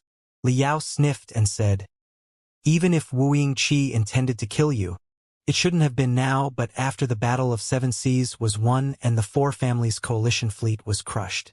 So, Qi Yuanbao was naturally free to express his loyalty. After I raised a riot in the commodity market, the supergunner who shot you must have been Red Lady, and she was here, right?" "Exactly, that was her," Jin Yuyan said somewhat frustratedly. "Since decades ago, after deciding that we had to compete with the four families until the end, the business alliance of 10,000 sectors had realized that we did not stand any chance in head-on battles at all, and head-on battles were not necessarily required either. Therefore, we paid special attention to special operations, assassination, sabotage, and other concepts in unrestricted warfare. The elites of the four assassin groups were also trained to become special troops. Red Lady, leader of Bloody Skull, used to be one of the best gunners in the Imperium. She later became the chief tutor of gunmanship in the business alliance of 10,000 sectors. Leading a special squad of gunners, she was hiding among the skyscrapers and protecting my safety from the high stance. I did not expect that she would be the one who betrayed me and the business alliance of 10,000 sectors. So, this should be what happened," Liao said. "After I intentionally detonated the smoke grenades and stun grenades near the commodity market, the assassins of the four families were all exposed. The Red Lady could not afford to wait any longer but had to assassinate you while the opportunity was not bad.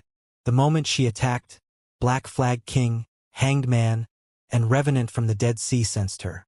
Among them, Black Flag King and Revenant from the Dead Sea immediately reacted and went after her after realizing that she was a traitor, and she fled in a hurry too. As a result, the three gods of death got away from our sight, leaving Hanged Man, the last god of death, on the spot next to you. Everybody knew that he was responsible to protect you from nearby, and it was normal that he did not chase after the traitor. Exactly. Jin Yuyen nodded his head. That's what happened. However, the bullet that Red Lady shot out was disrupted by me and shouldn't have blown up your head. Neither yours nor your stand-ins. Liao said. Then, there would only be one explanation to the uncanny explosion of your stand-in's head. Her brain, well, or should I say your brain, had been planted with certain minor explosion devices earlier, which could be detonated remotely by other people. Yes, Jin Yuyen said gloomily. If what you said is true, Black Star the Great must have hoped that I could die at the most appropriate moment without a single second of delay. The most convenient approach to achieve the purpose was to plant certain remotely controlled crystal bombs in my head. However, I was an expert in the divinity transformation stage after all. Even though I was not battle type, my control and senses over my body had reached the highest. Planting a tiny crystal bomb in my head, mixing venom that would release slowly in my food over a long period, or other similar approaches would have been easily detected by me. Then they would be discovered. However, if what controlled my body was not my own soul but the soul of a relatively weak warrior, and with the rejection reaction between the soul and the new body, it would be much easier to play tricks under such circumstances. To ensure the safety of the soul transfer technique and the status of my physical body, my personal bodyguard had to receive modifications from Qi Yuanbao and Wuying Qinxin every day. It was more than easy to play tricks during the procedures. With a great war coming near, there were millions of affairs I had to attend to every day. Naturally, it was impossible for me to keep an eye on the brother and the sister every second, which turns out to be a horrible mistake. Jin Yuyen smashed his fists. Finally, viciousness and sullenness leaked out of his peaceful face. Liao listened quietly and thought hard. A moment later, he said cautiously, even if Director Jin's speculation is not the whole truth, it can't be far away from it. There's just one thing that baffles me. Even if the enemy did plant microbombs in the head of your physical body, why did they choose to detonate it at such a moment?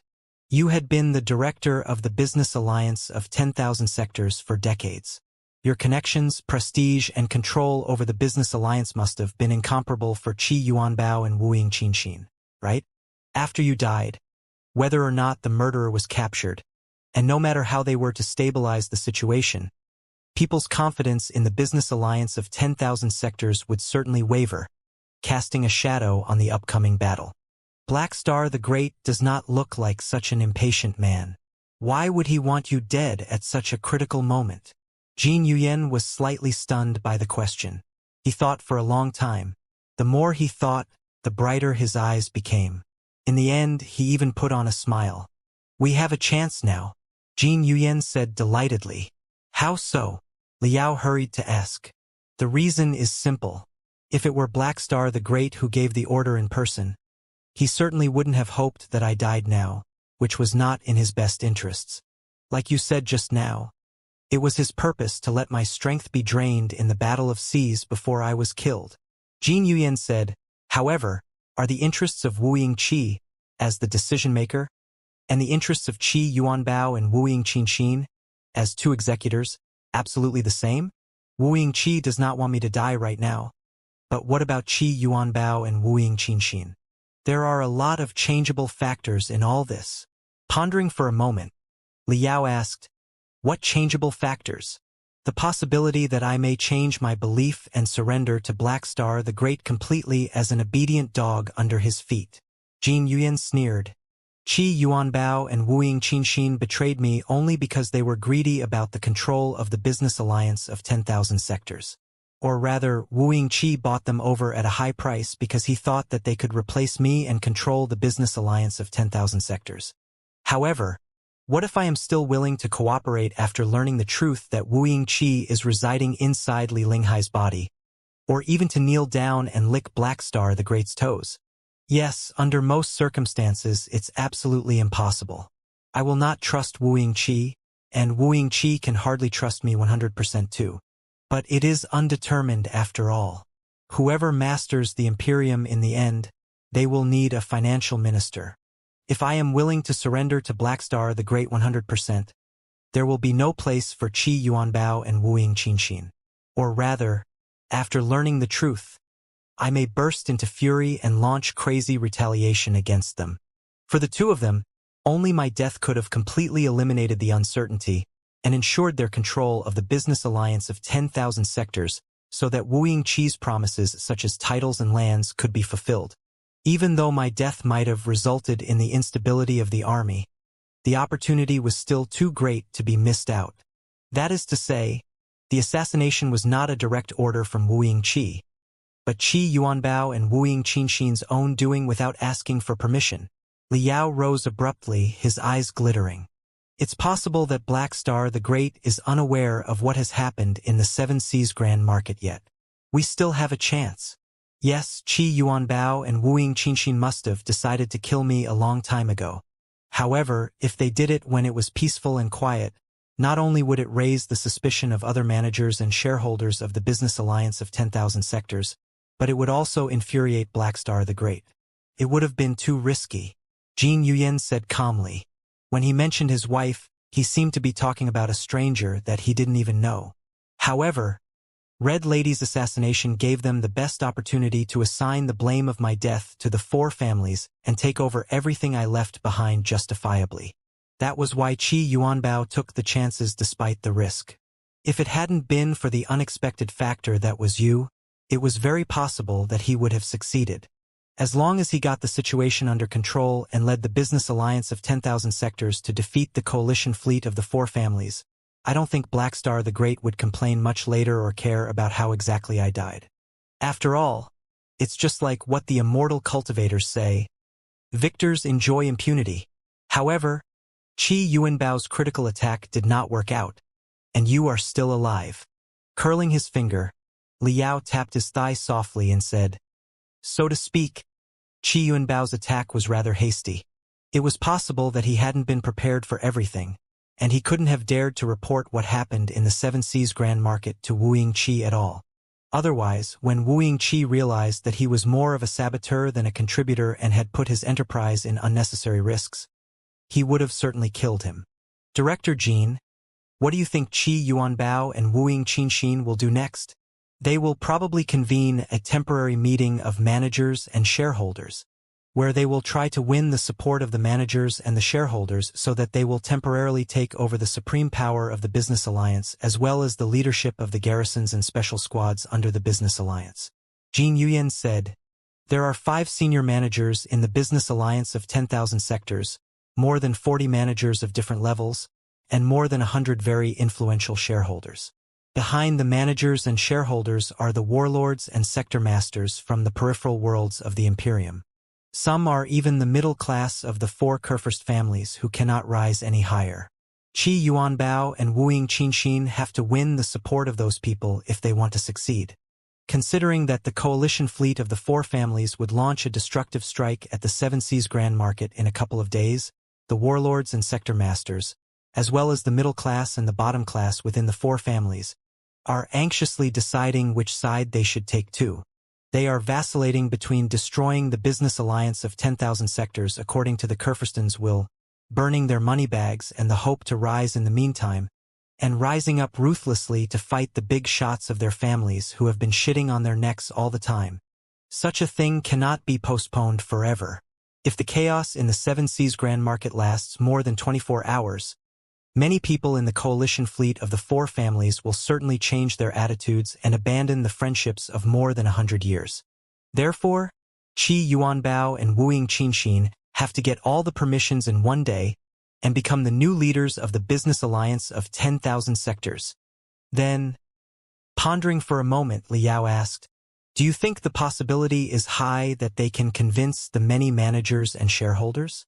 Or rather, since they are obviously not by themselves now that they have made such a risky attempt, how many people do you think are their potential allies or conspirators within the business alliance of 10,000 sectors?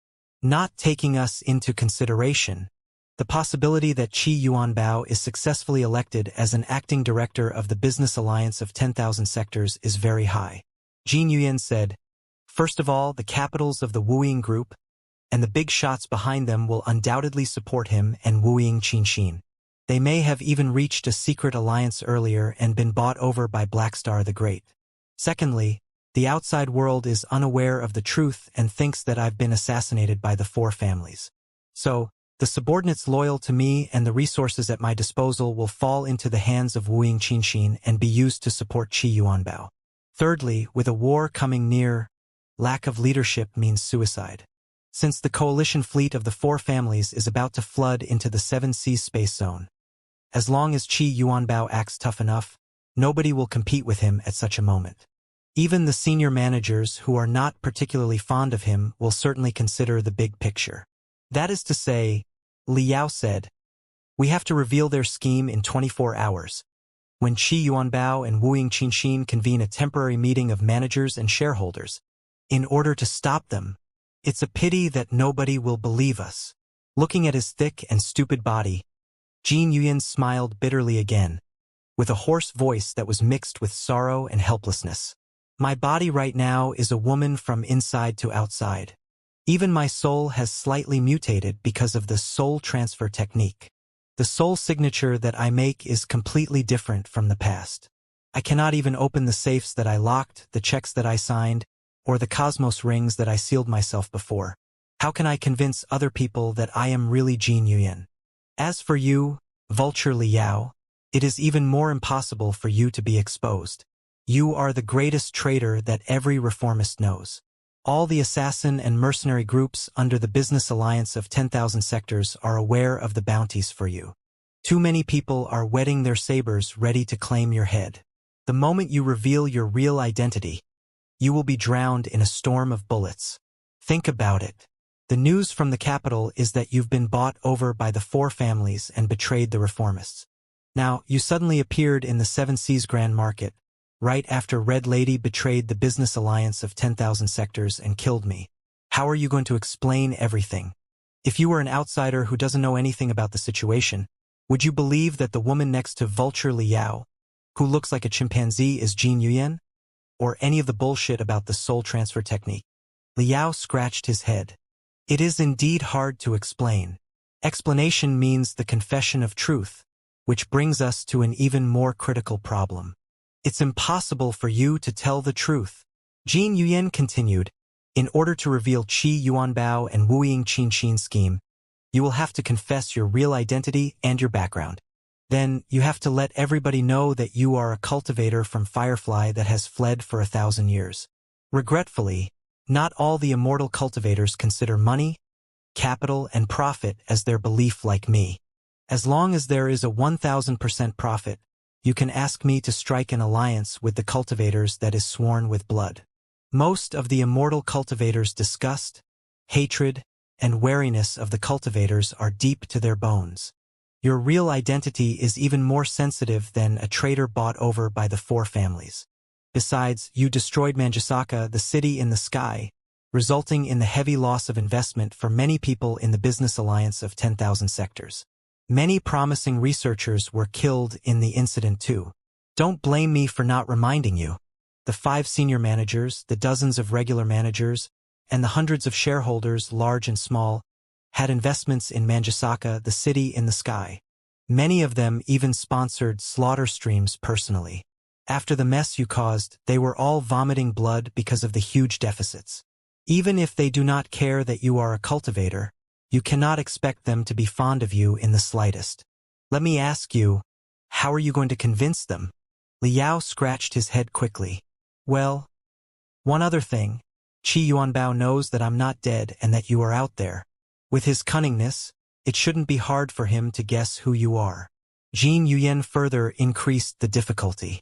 I don't know if Blackstar the Great has told part of your real identity to Qi Yuanbao in secret, but I guess he has, because there are few places in the vast universe that a cultivator like you can go. Blackstar the Great must have foreseen that you would come to seek my cooperation. Then, it is not entirely possible that he revealed your identity to Qi Yuanbao in advance for him to take precautions. I know Qi Yuanbao's style very well. In terms of head-on combatability, he is naturally no match for you, but he never attacks the enemy in head-on battles. He never even let the enemy discover him. If I were him, I would have dispatched a large group to chase the two of us, strictly forbidding them to talk to me. Should you encounter such a squad, would you kill them or not? If you don't, you will be worn out by them. If you kill them, it will be even less possible for you to explain yourself, and it will only prove that you've been bought over by the four families. All the problems boil down to one thing. In order to reveal Qi Yuanbao and Wuying Qinxin's scheme, we have to prove that you are the real Jin Yuyan. Frowning, Li Yao asked, "Is there no item or way that can prove your identity?" "There are the surgical records and data about the soul transfer technique," Jin Yuyan said. "However, all the data are locked in my office, which is the most heavily guarded place in the Seven Seas Grand Market. Even a wisp of smoke cannot sneak in. Why does it sound so familiar to me?" Li Yao picked his ear and said, "So, the key for us to reverse the situation is the data about your operation of the soul transfer technique. And all the data are kept in a place that is defended by the state-of-the-art magical equipment and countless assassins and guards." "Exactly. A lot of business secrets of the business alliance of 10,000 sectors of the highest level are also stored in the place. Naturally, it is under the most rigorous protection," Jin Yuyan said. "Theoretically, it can never be compromised or broken in." "Why are you smiling so weirdly?" "Nothing, I'm just curious." Li Yao rubbed his cheeks. "Since the data are Qi Yuanbao and Wuying Qinxin's greatest weakness, can't they destroy the data in advance?" "They can't," Jin Yuyan said.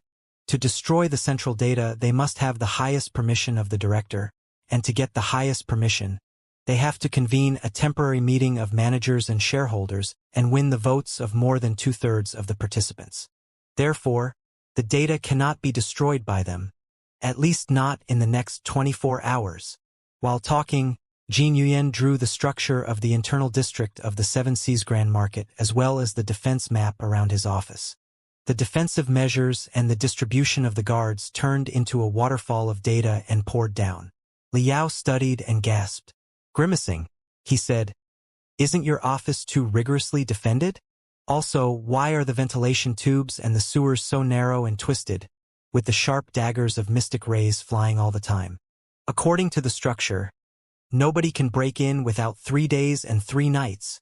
But we absolutely don't have 3 days and 3 nights," Jin Yuyan said solemnly. "Once the meeting of managers and shareholders comes to an end and Qi Yuanbao wins the approval of the big shots, the result will not be changed. After he becomes the victor, nobody will care about how exactly he has made his way to the top or how I died. They won't even care about whether or not I died. I will completely become the past, and Qi Yuanbao will be the future." "Is that so?" Narrowing his eyes, Li Yao continued studying the tubes and gaps that were 100 times more complicated than a maze, before he asked casually, "Isn't it too cruel? We are immortal cultivators." "Immortal cultivators are always cruel," Jin Yuyan said. "You must understand one thing. Other people elected me as the director of the business alliance of 10,000 sectors not because I was delightful, not because I was dutiful, and certainly not because I was frank and forthright, but because I could bring more interest to them and defeat the coalition fleet of the four families. Nothing more. Then, as long as Qi Yuanbao shows an equal amount of capability, proving that he can also bring more interest to the shareholders and the big shots behind the shareholders and that he can defeat the coalition fleet of the four families, that will be enough. Nobody will care about whether his hands are dirty or how many schemes he has performed. Getting to the bottom of it, people of the business alliance of 10,000 sectors are not interested in serving justice or telling right from wrong at all. There is nothing but interests in their eyes." Li Yao's eyes were gradually frozen. Stunned for a long time, he asked, "That is to say, even if most directors and shareholders know that you are really Jin Yuyan, as long as they think you cannot bring enough interest to them, they will abandon you and support Qi Yuanbao without any hesitation?" Gloomily, Jin Yuyan said, "That's only natural. They are all businessmen. As long as the profits are high enough, they can do business with anyone. Li Yao's eyes were getting brighter and brighter. From a different perspective, if a certain someone can bring them enough profits and demonstrate enough strength to defeat the four families, even if he is neither Jin Yuyan nor Qi Yuanbao, those managers and shareholders will still support him and do business with him instead without hesitation. Slightly stunned, Jin Yuan thought for a moment and said, "Theoretically, yes. However, Qi Yuanbao and I have been working with the managers and shareholders for 100 years to convince them of our capabilities. How can a certain someone who emerges out of nowhere convert them? The only solution is that you confess your identity and do business with those people as a representative of the government in exile of the Star Ocean Republic. Of course, the profits will be inestimable, and anybody can be tempted. But like I said just now, not all the immortal cultivators are as rational as me. Most immortal cultivators are absolutely incompatible with the cultivators. Besides, you also destroyed Manjusaka, the city in the sky, resulting in their heavy losses. Furthermore, one tiny firefly is far from enough to resolve the threat of the coalition fleet of the four families at all. Therefore, no matter what a great talker you are, you cannot persuade them easily. I really don't understand what your certain someone is trying to do. What have you come up with? Nothing. I just want to take a gamble." Li Yao licked his frozen lips with a cunning and cold smile. "First of all, the defense of your office is indeed too rigorous. Like you said, it's impossible to sneak in without 3 days and 3 nights. Breaking in openly, on the other hand, will cause a huge mess and kill many subordinates that are loyal to you. The misunderstanding will only get more severe. Secondly, after the fuss that Qi Yuanbao made, the confidence of the Seven Seas Grand Market must have hit the rock bottom. Even if we seize the control of the business alliance of 10,000 sectors again, the sagging morale can barely be boosted in the upcoming Battle of Seven Seas. We will be sure losers if we join the battle like this. Therefore, I believe that a gamble is highly necessary. We will take back the control of the business alliance of 10,000 sectors in the most simple and straightforward ways, and we will make all the warlords and sector masters at the edge of the Imperium, and even most of the bottom-class and middle-class immortal cultivators within the four families, believe that our capabilities will soar soon, allowing us to crush the four families and the false reformists in the capital easily. They will wager their everything on us and work with us determinately, making us the pillars as well as the new leaders of the reformists. How is it possible? Jin Yuyan looked at Li Yao in disbelief. All the managers and shareholders of the business alliance of 10,000 sectors are the most cunning and paranoid foxes. How can they easily believe your bullshit and even make us replace Li Linghai as the leaders of the reformists? It's very simple, because what I am going to tell them will not be bullshit but the truth. Li Yao said frankly, "I always believe that truth is the most powerful of all. False things are always false. A lie needs the disguise of another 100 lies, and it will still be exposed in the end. So, I will only speak the truth from the beginning to the end. Now, I only need a chance. A chance for me to speak in front of all the managers and shareholders. In order to get the chance, we will have to..." Li Yao elaborated on his chance in great detail for 10 minutes. Jin Yuyan looked at him as if he were the most zealous lunatic and the sleaziest conman. "You truly have the potential to be an excellent businessman. It's been a long time since I last saw such a shameless, sordid man who could deceive himself without changing his face, and who was so good at making a fortune with nothing." Jin Yuyan said with mixed feelings, "If you had come to the Imperium 100 years ago, it's possible that the director of the business alliance of 10,000 sectors today would be you instead of me. Thank you for your compliment. In order to accomplish the plan, we will have to contact some people and prepare an ambush." Li Yao accepted the praise without changing his expression. "Director Jin, you've been doing business in the business alliance of 10,000 sectors for more than 100 years. You must have made a few good friends who are willing to give you a chance under the most unbelievable circumstances, however suspicious they are, right? I don't need them to believe that you are you and support you immediately. It will be fine as long as they give me a chance to talk for 5 minutes. There are some." Jin Yuyan sighed and said, "However, Wu Yingqin is well aware of my friendships with those people. She must have monitored the spiritual nexus, the communication channels, and the residences of those people closely. However we reach out to those people, the messages will be intercepted. It's all right. Liao smiled and said unhurriedly, I've carried a powerful communication transverter with me, through which we can send the signals to a tiny super-remote communication base that I deployed at the edge of the 7 Seas space zone earlier. Then we will be able to be connected to the spiritual nexus. Not far away from the 7 Seas space zone, I have some other pals and a very advanced center of supercrystal processors. The information we intend to deliver will be encrypted and disguised by the center of supercrystal processors first before it is transferred back to the 7 Seas Grand Market. Rest assured, nobody can possibly intercept or interfere with it. While talking, Liao fell on one of his knees and retrieved abundant components from his cosmos rings before starting to assemble them quickly. While assembling, he activated the secret communication channel between him and Li Jialing. Jialing, what's going on outside? Nothing. I'm just checking up on you. Also, I have a tiny mission for you. In the internal district of the 7 Seas Grand Market, standing on the planet that was riddled with holes, the headquarters of the Business Alliance of 10,000 Sectors was a splendid and glamorous building like a gold pyramid. His hands in his back, Qi Yuanbao stood on the sightseeing balcony on the top floor of the plaza, surrounded by special glass that was as clear as water. There was not the slightest trace of steel structure, as if the glass were embedded in the air without any support. As far as the eyes could reach, the whole planet looked like a glittering beehive. It had long been deformed by the power of human beings and money, brimming with skyscrapers and complicated traffic tubes. Countless people were coming and going like busy ants or worker bees, struggling to survive. Qi Yuanbao opened all the windows, simply allowing the rushing wind to cut his face. The stink of iron and copper in the wind smelled as pleasant as honey for him. He liked the scent. He liked all the scents, as well as everything that reminded him that he was still a living person. Recalling the thrilling, blood-boiling assassination half a day ago, he felt that his heart was still racing crazily. Even his hands were shivering beyond his control.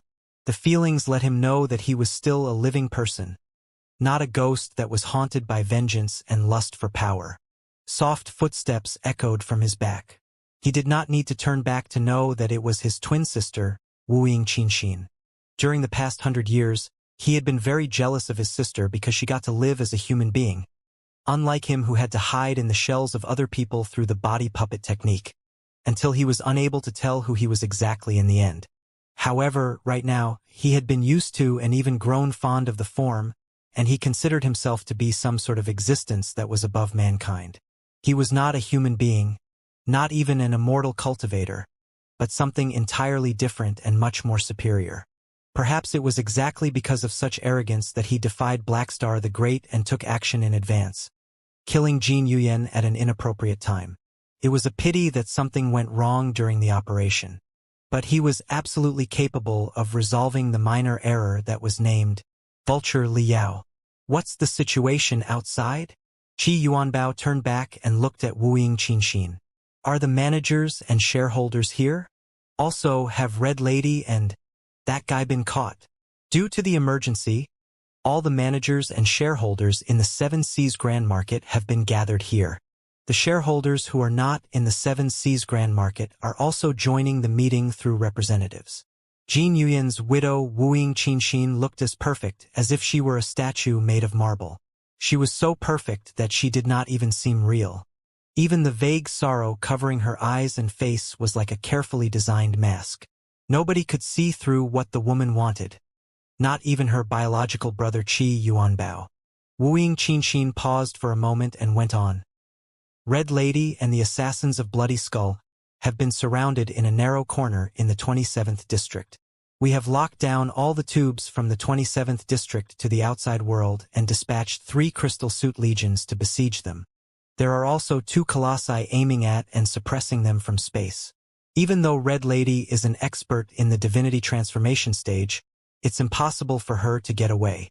However, there are still no updates about that guy. He seems to have vanished into thin air. Bao, I do not feel good. You and I are both clear that it is not important whether the Red Lady is killed or escapes. That man is the key. Not that I'm blaming you, but your attack was indeed a bit hasty. Why, sister? Do you think I was too reckless? Qi Yuanbao's eyebrows and lips were rising at the same time as he looked at Wu Yingqinxin with a feigned smile. Or did your heart soften at the critical moment, and you had true feelings for Jin Yuyan? Wu Yingqinxin responded with silence. Sighing gloomily, she said, I just feel that such risks were unnecessary. We could have taken care of him after the Battle of Seven Seas. Such risks were unnecessary? Qi Yuanbao's eyes popped out, and he grinned in a way even more hideous than ghosts. With everything coming to this point, have you still not recognized the situation or who you are? 150 years ago, our father Wuing Yuanshan was a dog domesticated by the four families and a chess piece who could not control himself.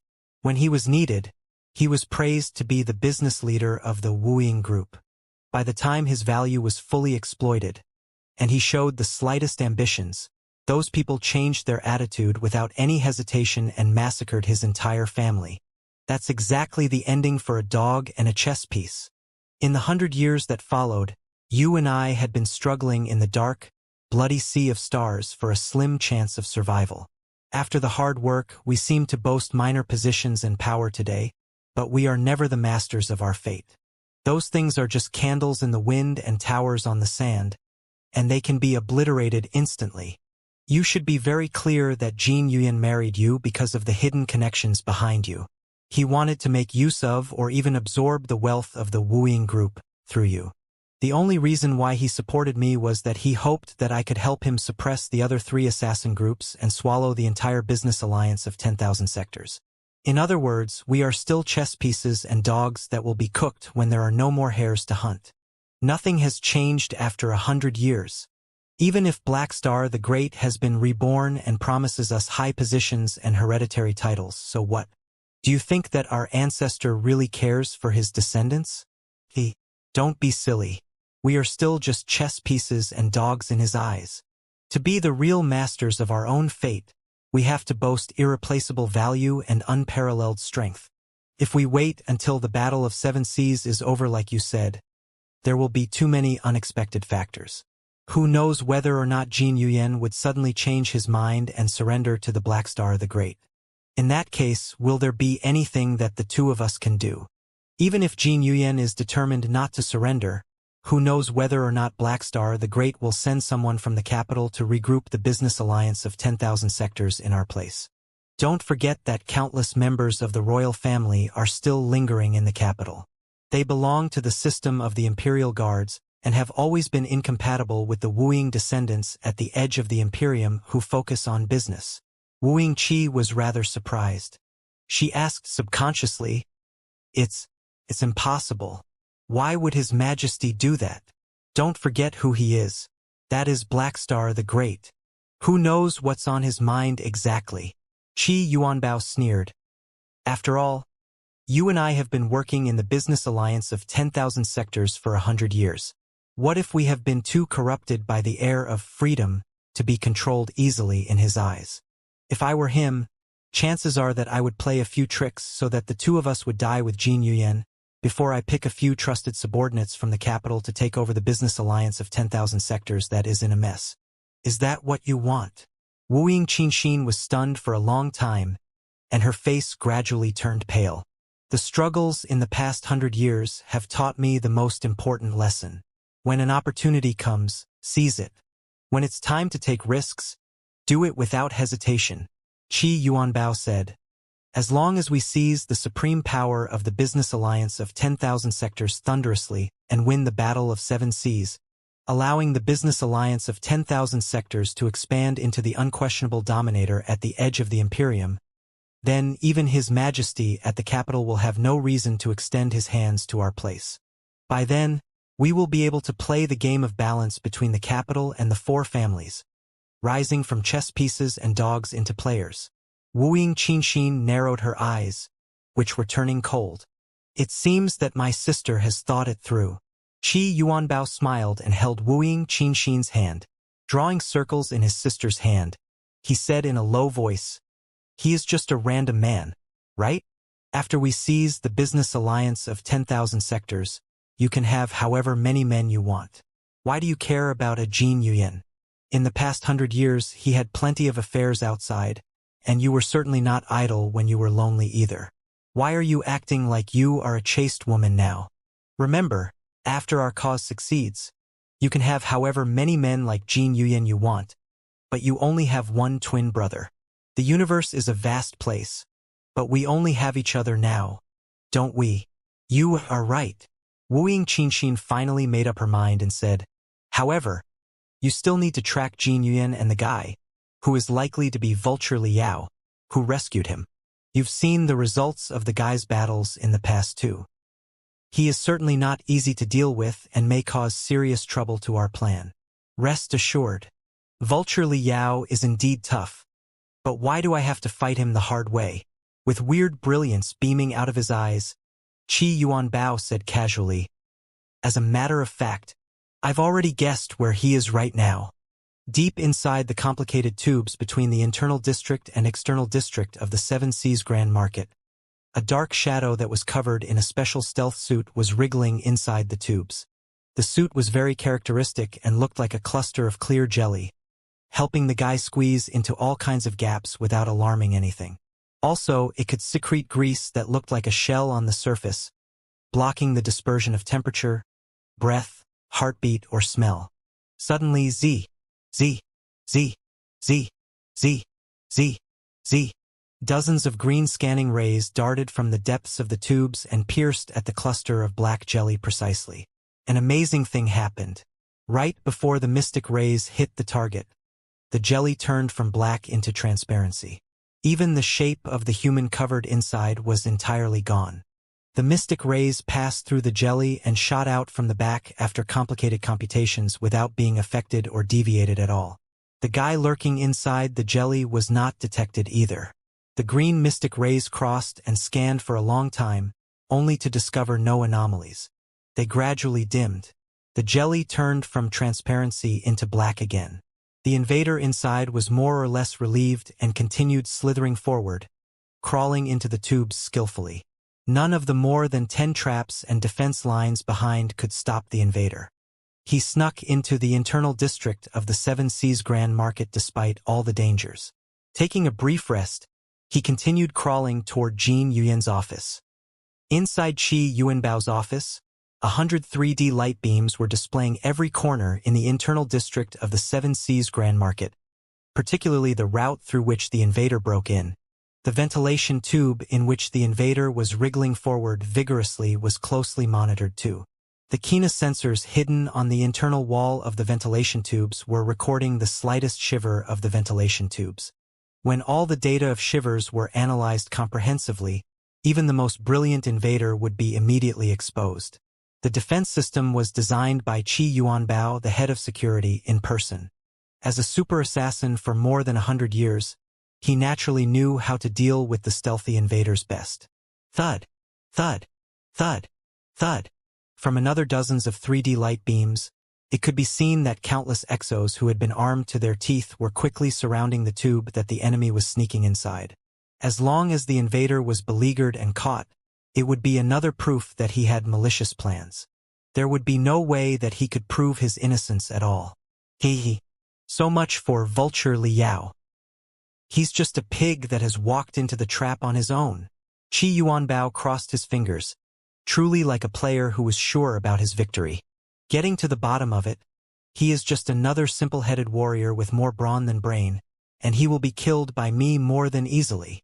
Qi Yuanbao rose abruptly and put on the snow-white leather coat again. Not bothering to look at the invader on the light beam who had been entirely surrounded, he strode out of his office. At the door of his office, the floor slightly rose, separating a round floating disc, which had arc-shaped ribbons shining at the edge and was revolving slowly. Stepping on the floating disc, Qi Yuanbao moved quickly in the headquarters of the Business Alliance of 10,000 sectors, and soon reached the lift that was specifically reserved for the senior managers. After inputting his fingerprint, voice print, and iris data, Qi Yuanbao gained the permissions of the lift and descended from the 97th floor to the 33rd floor. It was the largest conference room of the Business Alliance of 10,000 sectors with the most advanced facilities, and it had never been used easily. At this moment, it was also a battlefield where his fate would be decided. Taking a deep breath, Qi Yuanbao opened the door of the lift and flew out on the floating disc. The vast conference room took up more than 10 floors up and down. It was a gigantic room that was as magnificent as a palace and as deep as a cave, enough to accommodate 10,000 people simultaneously for a meeting. The state-of-the-art remote projection system also allowed for the managers or shareholders in different sectors 100,000 light-years away to present their encrypted and disguised holograms in the place so that the spokespersons of the interests of the Business Alliance of 10,000 sectors in 100 sectors could be gathered. At this moment, 1,000 managers and shareholders had been gathered in the conference room. In order to stabilize the market, 1,000 business partners who were in deep cooperation with the Business Alliance of 10,000 sectors were invited to join the meeting too. The participants who joined the meeting via remote projections were 3 times more than the actual participants. Qi Yuanbao narrowed his eyes and looked around with his cold and gloomy eyes. As he expected, besides the managers and shareholders of the Business Alliance of 10,000 sectors itself, the influential warlords and sector masters at the edge of the Imperium had all sent their spokespersons to investigate the situation. Even many of the middle class in the 4 families were hiding amid the holograms. Their real bodies were perhaps marching toward the 7 Seas space zone on Starships, but their projections or spokespersons were still eager to learn how to preserve their interests. If Qi Yuanbao could show them his strength and convince them of the Business Alliance of 10,000 sectors' inevitable victory, it was possible that they would change their attitudes in the upcoming Battle of the 7 Seas. It was exactly Qi Yuanbao's purpose. By the time Qi Yuanbao reached the conference room was already as obstreperous as a grocery market. Many people had learned the death of Jin Yuyan from Qi Yuanbao and Wuying Qinxin. With a great war coming near, such news was no different than an earthquake. The middle class of the 4 families who had been secretly working with the Business Alliance of 10,000 sectors were all as anxious as ants on a burning pan, scratching their heads and not knowing what to do. They wanted to get away from the Business Alliance of 10,000 sectors, but they were reluctant to abandon the resources that they had invested in the Business Alliance of 10,000 sectors. Furthermore, they were worried that the Business Alliance of 10,000 sectors would expose all of them when it was about to fail, dragging them to hell together. As for the warlords and sector masters who had devoted their everything to the Business Alliance of 10,000 sectors and made up their minds to follow the reformists, they had fewer concerns but simply shouted, asking the leadership of the Business Alliance of 10,000 sectors to come up with a plan to clean up the mess now that Jin Yuyan had died. Qi Yuanbao intentionally kept those people waiting for another 5 minutes. The moment he showed up, everybody's scorching eyes fell on him, making him vaguely the new center of the Business Alliance of 10,000 sectors. Qi Yuanbao faced everybody's eyes confidently and casually, as if he had everything under control, but secretly, he looked at Wuying Qinxin and received an affirmative reply. The Wuying group, which was quite influential in the Business Alliance of 10,000 sectors, would support him. That was enough. Qi Yuanbao smiled and slowly flew to the center of the grand conference room. Pressing his hands together, he declared, "Please don't be anxious, everyone. The sky has not collapsed yet, and as long as we work together, it will never collapse." The crowd was silent for 10 seconds before noises got the better of it again. All the investors and people whose interests were concerned had too many questions they wanted to ask. "Quiet, everyone. If you could just be slightly more patient and listen to me for 3 minutes." Qi Yuanbao filled his voice with spiritual energy, making the whole conference room shiver under his voice. Suppressing everyone's suspicion and exclamation for now, he said unhurriedly, "I don't want to lie to you. Half a day ago, a tragedy happened outside of the commodity market. Director Jean of the Business Alliance of 10,000 sectors was assassinated by the assassins of the shameless 4 families. He is now unfortunately dead. Yes, an accident at such a critical moment when a final battle is about to begin is a huge blow for the market and the morale of our armed forces. However, the situation is not so terrible that it is beyond rescue. Or rather, we already have the situation under control. Everything is in our hands.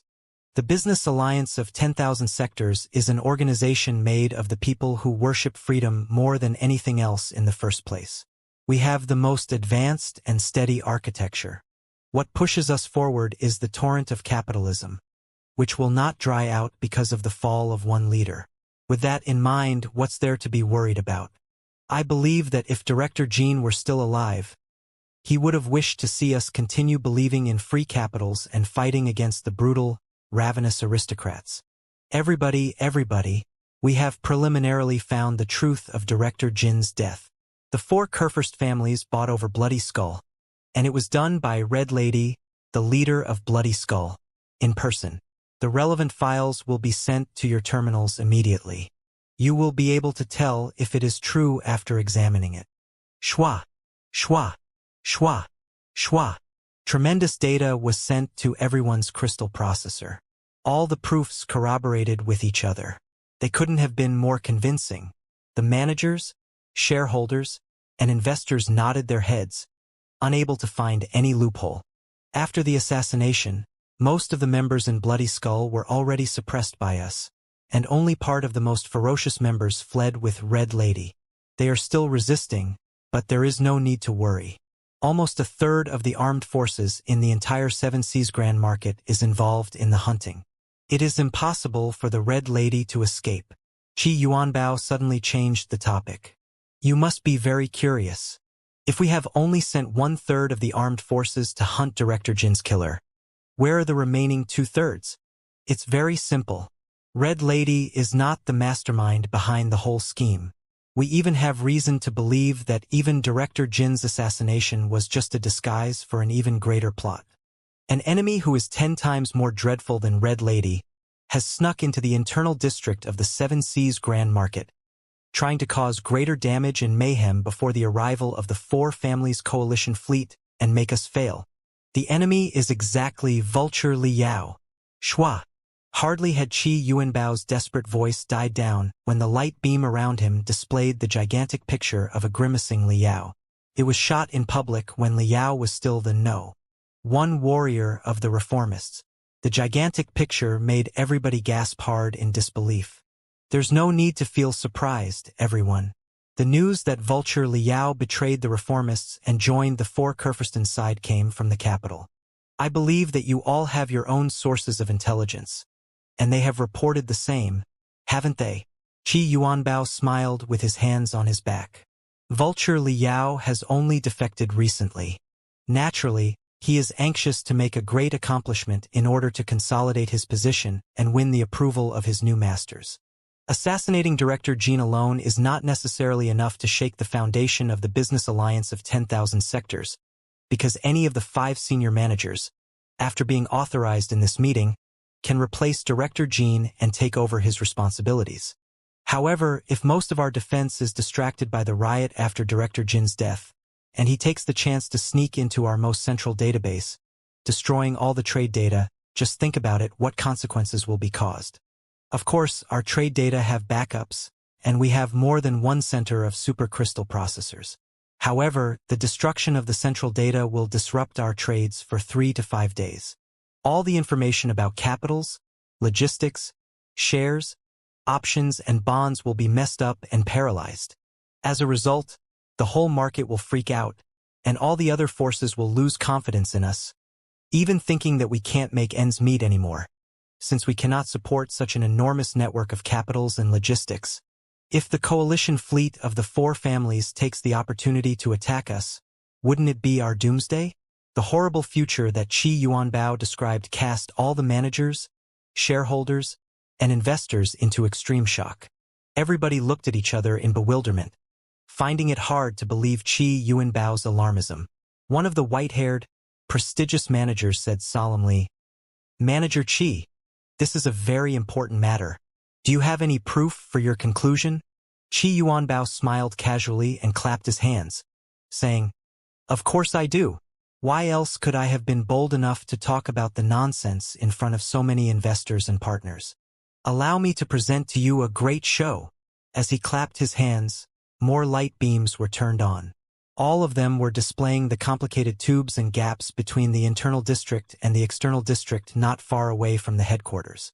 Through the combination of the pictures, it could be clearly seen that the ignorant invader was still wriggling wholeheartedly, and the defenders had surrounded him from all directions, pressing toward him without a sound. Take action now.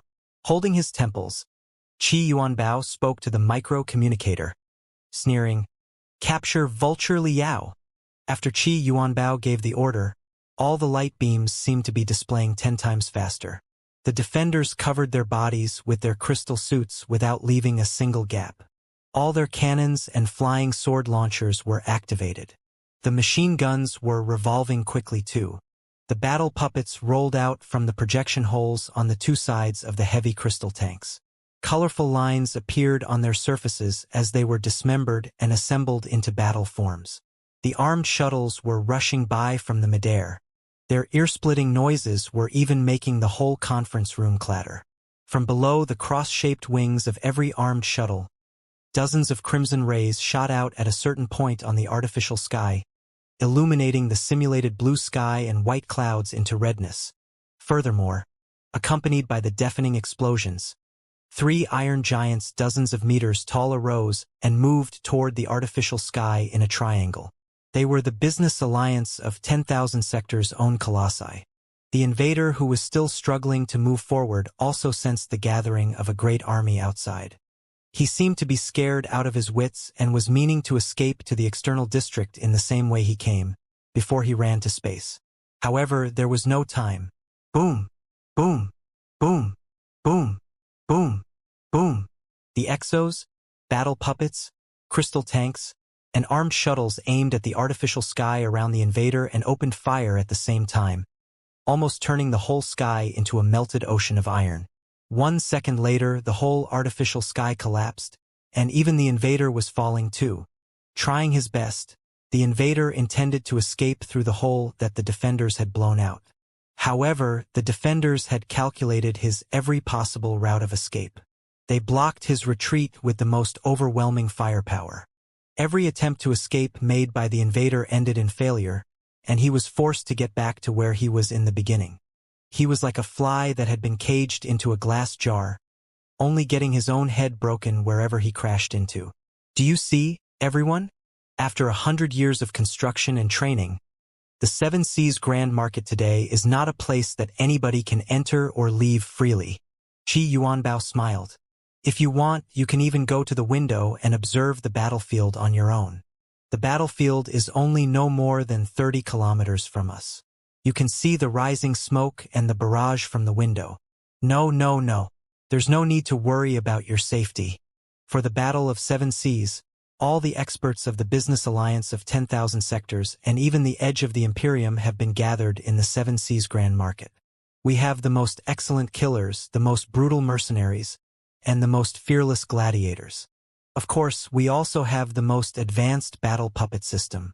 Even if there may still be a gap between our fleet and the 4 families, the business alliance of 10,000 sectors is invincible when it comes to the quality and experience of individuals. We have run detailed analyses on Vulture Liao's public battle videos. Even a guy as crazy as him can't deal the slightest damage to our headquarters. You are all absolutely safe. This is also a great opportunity to show you our strength that has been hidden for 100 years. Vulture Liao can't sabotage the 7 Seas Grand Market, and the 4 families' fleet can't disrupt our businesses and yours.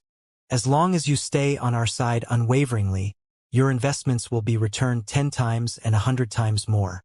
On the light beams behind Qi Yuanbao, dozens of glamorous fireballs were burning, like a stage made of scorching flames. With that as the background, he opened his arms to all the managers, shareholders, investors, and partners of the business alliance of 10,000 sectors.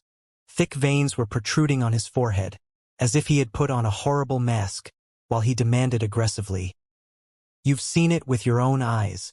Do you still have any reason to hesitate?" The 4 families made use of Vulture Liao, and resorted to such vicious methods exactly because they knew that they were too disorganized and had too low a morale for them to defeat us in a space battlefield. Unite! As long as we are united enough, We can conquer all the enemies and grab the radiance of all the stars in the universe in our hands. Now, in light of the unfortunate death of the former director Jin Yuyan and the urgent situation, I request the meeting to authorize me with the permissions of the acting director, so that I can command all the armed forces of the business alliance of 10,000 sectors on the continent and in space to win the upcoming Battle of Seven Seas. Qi Yuanbao's deafening voice swept across the entire conference room like rumbling thunders. The other 4 senior managers whispered to each other solemnly. Although they were still rather suspicious of him, they did not object to him or decline his request immediately. The members of the Wooing group, among the regular managers and shareholders, also started cheering for him and instigating more people to support him. The noises grew louder and louder, gradually congregating into a flood of shock and exclamation. Qi Yuanbao listened gloatingly at first, confident of his victory. But the more he listened, the more inappropriate he felt. Why did everybody look so weird? Also, the gunshots and explosions behind him were dying down. What was going on? Did Vulture Liao escape? Qi Yuanbao turned around and watched, only to discover that the intense battle on the surveillance light beams had come to an end. The invader did not escape or resist. Instead, he raised his hands and surrendered. Also, he seemed to be scared that the defenders would kill him, and he had shot out black mystic rays from his backpack, writing 2 words that were dozens of meters in length and width on the sky. "I surrender!" The exclamation mark at the end was thick and long, covering almost 100 square meters. With the sight of the immortal cultivators, they could see it from dozens of kilometers away. Many managers and shareholders ran to the windows to check. They immediately exclaimed in disbelief, because they really saw the 2 gargantuan words hanging on the artificial sky. Qi Yuanbao's forehead was immediately covered in a cold sweat. The truth of Jin Yuyan's assassination was a top secret. He and Wuing Qinxin were almost the only informants. The armed forces who went to hunt the invader knew nothing of it. It was impossible for him to demand the defenders to kill the enemy no matter what, which would have been too strange an order. He had thought that Vulture Liao would definitely resist hard after being discovered, resulting in severe casualties. There would be no chance of communication and exposition at all. Even if they did talk, it would be impossible for Vulture Liao to explain his identity and background. Therefore, in his deduction, the worst-case scenario was that Vulture Liao escaped, which would be even better because everybody could only believe his side of the story then. He did not expect that Vulture Liao would play such a move. The guy had surrendered without even activating his Colossus. It must be a plot. However, before he shouted out his conclusion, Qi Yuanbao had discovered that his trouble had only just begun. On the dozens of light beams, the invader was still standing dutifully with his hands raised high, but the crystal suit on his body suddenly fell apart and was tossed away. His combat suit was also torn apart by spiritual energy, revealing a furry body that looked like a cheetah and a pair of bright golden eyes. It was a hybrid with the genes of demons, a half-demon. This is... Dumbfounded, Qi Yuanbao was lost for words. Shua, shua, shua, shua. Countless people looked at him suspiciously, especially the other 4 senior managers who were on par with him. Their eyes were filled with curiosity and wariness, as if they were questioning him. Is this really Vulture Liao? Vulture Liao was an out-and-out pure human being, at least without any apparent genes of demons. It was a fact that everybody knew. Even if he needed a new appearance to sneak into the Seven Seas Grand Market, it seemed unnecessary for him to pretend to be a half-demon. The Imperium was not entirely devoid of half-demons and demons, but those eccentrics were very eye-catching and certainly not the best camouflage. Then, on what grounds did Qi Yuanbao believe that the invader was Vulture Liao? Then, the black words above the head of the half-demon wriggled and changed, delivering a new piece of information. Stay away from the windows and cover your ears with spiritual energy. What was the meaning of that? Everybody in the grand conference room looked at each in confusion, not knowing to whom the half-demon was talking.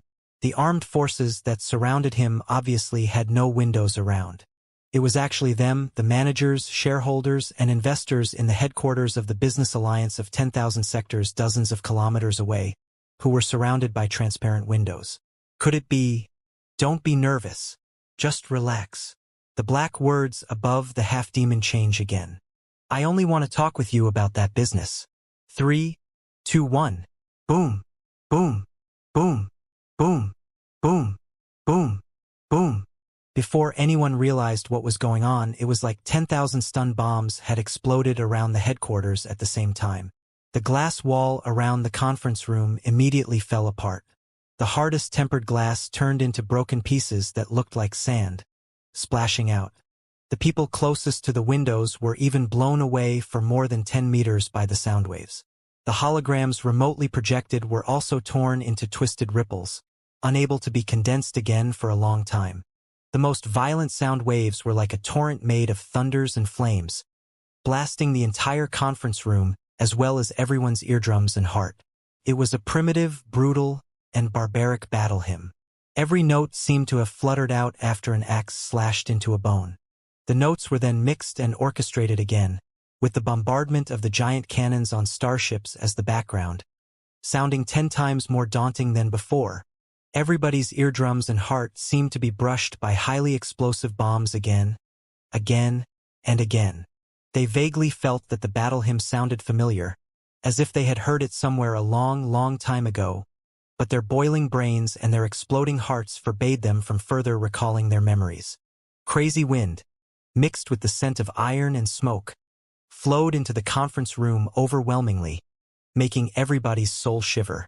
Dumbfounded, they could only watch the burning steel god standing at the center of the sound waves outside of the empty window frame, the super colossus named Arsonist, as if they had fallen into a nightmare. The colossus that was as dark as a swirl, as brutal as a fiend, and as deep as a black hole was destined to be the most devastating part in the nightmare of the observers. It was simply standing between the sky and the earth, not even in a battle posture, but the most daunting vibe was already flooding out. Countless black flames were rising to the sky, congregating into pillars of smoke that were almost concrete and sprawling in all directions. The blue sky and the white clouds were eclipsed, and the whole headquarters of the Business Alliance of 10,000 Sectors was enshrouded in a hazy mist. If one were to observe closely, they would find that the mist was actually made of countless twisted fiends, as if the Black Colossus was commanding a great army and surrounding the heart of the Business Alliance of 10,000 Sectors. One person and one Colossus had surrounded the Business Alliance of 10,000 Sectors. It wasn't that the managers, shareholders, and investors of the Business Alliance of 10,000 Sectors had never seen any Colossus before.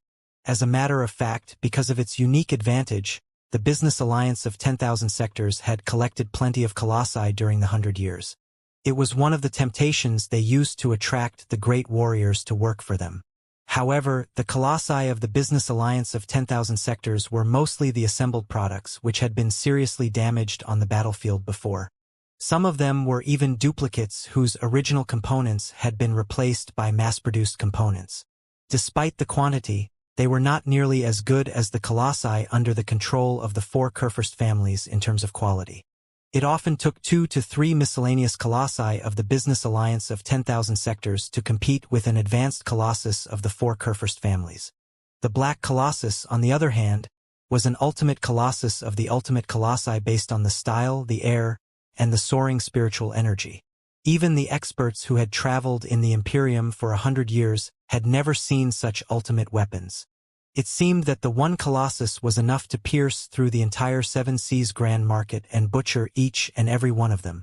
Even though they knew that it was only their illusion, their nerve endings were still quivering beyond their control, and they couldn't calm themselves down at all. That was the real god of destruction and the unparalleled weapon that could even slay Pangu and Nuwa. The Black Colossus floated outside of the headquarters of the Business Alliance of 10,000 Sectors quietly, intentionally waiting for the defenders to surround him. However, even if the defenders had reinforced in a haste, and several Colossi had arrived, how were they bold enough to attack the aggressive Super Colossus easily? Compared to the glamorous, brutal, and powerful Colossus, the Colossi of the Business Alliance of 10,000 Sectors were like ragged garbage that was riddled with holes. The battle hymn from the chest of the Black Colossus was even more violent. Finally, Somebody remembered its name from the resounding rhythm. Their faces immediately turned pale as if they had just suffered a lightning strike. Their lips shivering, they stuttered, It's impossible. It's absolutely impossible." Qi Yuanbao was so scared that his brain cells were all frozen. He perceived two facts during the moment. Firstly, Vulture Liao had predicted his every move. Liao did not break into the ventilation tube in person at all, but merely sent an unimportant subordinate, intentionally letting the guy be discovered so that all his available forces and his own attention would be distracted. 1/3 of the armed forces under his control were still hunting Red Lady and the assassins of Bloody Skull in the external district, and the other 2/3 were distracted by the decoy. When the place was utterly undefended, Liao could simply barge in openly.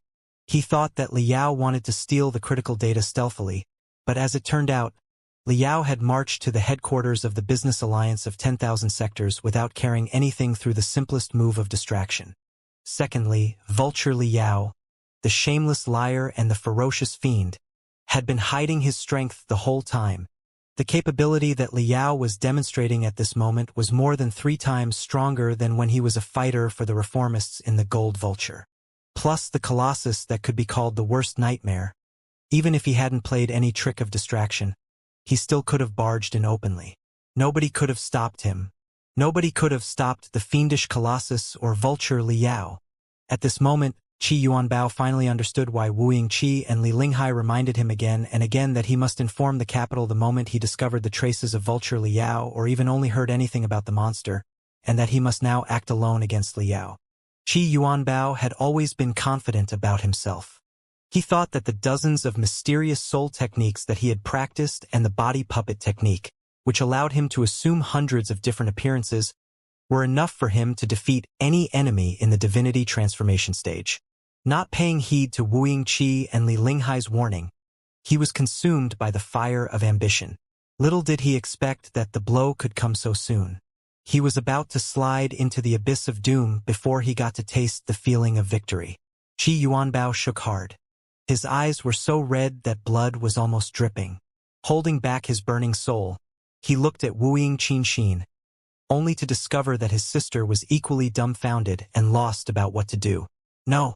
Qi Yuanbao's remaining soul roared like a ghost from hell. "I haven't lost yet. I still have chances. However strong he is all alone after all. Can he defeat all the soldiers here? Besides, he has a fatal weakness, which is his identity. He daren't expose his real identity at all. Then nobody will believe what he says. Can he take down each and every person in this place?" While he was thinking, the black colossus standing in the midair finally raised the right leg and made the first step. Boom! The black colossus stepped on the air, and ripples that looked like the fire of inferno spread out in a circle quickly, sabotaging the skyscrapers within 10 kilometers again. This time, not just the headquarters of the business alliance of 10,000 sectors, but all the plazas nearby had broken glass, which seemed to be a storm of diamonds. "Excuse me, did I scare anyone?" Liao's gloomy chuckle echoed from the black colossus. "Don't be nervous. Just relax. I'm not here to kill you. At least not for now." Stepping in the air, the black colossus walked to the building. Everybody's heart was almost frozen. While tens of thousands of exos and multiple times more battle puppets had been gathered in the place, all the people and machines had been too deeply awed by Liao's vibe to wave their blades or pull their triggers. Don't believe him, everyone. Every word he says is a lie." Qi Yuanbao made up his mind and shouted at the loudest of his voice. "He has betrayed the reformists and is now a dog of the 4 Kurfürst families. Every word he says is a lie to dissolve our unity and morale." While he was talking, the black colossus had already walked to the broken window of the building. Next, Liao made an unexpected movement. He simply opened the cabin on the chest of the colossus and drifted to the center of the grand conference room. He was not even wearing a crystal suit and was only covered in a half-solid black combat suit. However, thousands of black feathers were swirling around him slowly like an extremely weird tornado. It was not until a long time later that they were condensed behind his back into a black cape more than 10 meters long, which was still dancing in the evilest and luxurious way. although the black colossus was still floating outside of the building, and the iron tentacles were raging unpredictably like black dragons. The pressure on the spot was still more or less eased after he showed up with his real self. Many shareholders and investors who joined the meeting via remote projection grew curious too. After all, their real bodies were not here. Even if Liao were 10 times stronger and completely raised the Seven Seas Grand Market, nothing would happen to them at all. They were simply curious about one thing. Why did Vulture Liao, the ace warrior of the reformists in the past, who was then announced to have defected to the four families uncannily, show up in such a way? What exactly did he want? Since the celebrities of the peripheral worlds of the Imperium have been gathered here, a lot of my trouble can be saved. Liao smiled, with his hands on his back. The brutal auras burst out, making the cape of black feathers flit non-stop. Let me reintroduce myself. I am Vulture Liao, and I'm here to talk about a minor business with you. Vulture Liao, you have obviously defected to the four families side. Not only did you kill Director Jean, but you also attempted to destroy the central trade data of the business alliance of 10,000 sectors. You are bold enough to come here. Qi Yuanbao roared. Everybody knows that decapitation is your favorite. Are you planning to kill all the leaders of the business alliance of 10,000 sectors here? Then you can start with me. Quiet. Liao glared at him and opened his hands, snatching at Qi Yuanbao casually. A gigantic black hand of spiritual energy immediately appeared out of nowhere in a scary wind, forcing Qi Yuanbao to scream and dodge in a hurry. Liao, however, stopped after the snatch. He sniffed and said, "Killing you is as easy as butchering a dog for me. However, filthy swine like you are not qualified to stain my hands. Be quiet and back off. Don't be an eyesore." Qi Yuanbao was one of the 5 senior managers of the business alliance of 10,000 sectors after all, and he had never been so humiliated in front of the managers, shareholders, investors, and business partners before. Blushing, he let out his fatal move without caring about anything. Raising his voice, he shouted, "Vulture Liao, who are you exactly? Nobody in the entire Imperium of true human beings has ever heard of your name before. You basically emerged out of nowhere, and yet you were so strong and had such a weirdly styled colossus? Which sect and which family did you come from? Where did you advance into the divinity transformation stage? Where did you get your super colossus? I guarantee with my head that there was absolutely never someone like you in the Imperium of true human beings before. Are you a super spy that the Alliance of the Holy Covenant carefully trained in order to sabotage the Imperium? Or maybe, do you have other secret and unknown identities that you daren't reveal at all? Speak now. You don't have anything to say for yourself now, do you? Ha ha ha ha. With such an obscure identity and background, you are not going to convince us of anything you may say." After hearing that, a lot of the immortal cultivators nodded their heads quickly. Those qualified to be present in this conference room were all the most sordid and cunning guys, who could come up with a couple of tricks in the blink of an eye. How could they have not been suspicious of someone who rose abruptly and brilliantly like Liao? Before, Liao was endorsed by Queen Li Linghai, and he was simply a fighter. So, they could let go of Liao's background and origins and accept whatever Li Linghai claimed. However, the situation of the business alliance of 10,000 sectors and even the entire Imperium was at the most critical moment of change. They couldn't help but feel skeptical now that Liao had appeared out of nowhere again. For a moment, many immortal cultivators were looking at Liao cautiously and warily. The immortal cultivators whose holograms were in the Seven Seas Grand Market instead of their real bodies had even fewer reasons to be scared of Liao. They simply whispered to each other. Liao narrowed his eyes with a gloomy face, as if he did have secrets that he would rather not talk about. Qi Yuanbao grew even cockier after seeing that. He laughed. "Vulture Liao, just confess your identity if you can. If you find it impossible to open your mouth, you can kill me and keep my mouth shut alternatively. But even if you do kill me, you will never bend so many great heroes here." Liao rolled his eyes again and again, before he said coldly, "Qi Yuanbao, you seem very certain that there is something wrong with my identity?" "Of course," Qi Yuanbao shrieked. "All the immortal cultivators here are experts above average. Everybody knows how many resources must be consumed and what a powerful force must be depended on in order to raise an experienced expert in the divinity transformation stage. It is needless to say that even your Colossus is a rarely seen product in the four Kurfürst families. The Imperium in the past 100 years couldn't have raised such an expert like you or witnessed such a Colossus. I'm even suspicious that you are not from the Imperium at all. Who are you? Speak. Speak now. That's right. The other four senior managers talked to each other for a while, before an old senior manager said prudently, "Fellow Cultivator Lee, the business alliance of 10,000 sectors only wants to do business in peace and does not want to wage war at any force. But you have to give us an explanation now that you have barged in recklessly today. How else is the business alliance of 10,000 sectors going to be respected in the Imperium in the future?" "Exactly," Qi Yuanbao declared brutally. "If you cannot give a satisfactory explanation, we will not let you do whatever you want even if we have to die with you." The atmosphere grew intense again. The doors around the conference room were suddenly wide open, and countless defenders flooded in like an iron torrent. The sky and ground outside were also brimming with crystal suits, armed shuttles, and all kinds of powerful attack magical equipment. Even several cannons that were designed for warships had been dragged onto the planet and aimed at the arsonist. Since the business alliance of 10,000 sectors was bold enough to challenge the four families, it certainly had remarkable strength. Not only did it have the four gods of death, assassins in the divinity transformation stage, but it also had plenty of battle-type immortal cultivators in the nascent soul stage. There were thousands of experts in the core formation stage too, who were also capable of fighting after putting on advanced crystal suits. When there were too many ants, they could bite an elephant to death. It was a truth that worked for both the cultivators and the immortal cultivators. The grand conference room was filled with silence. Everybody held their breath and secretly touched their cosmos rings as they waited for Liao's reply. He. Ha ha ha ha ha ha. Liao opened his fingers and stabbed them into his messy black hair while he let out the crazy, fearless laughter.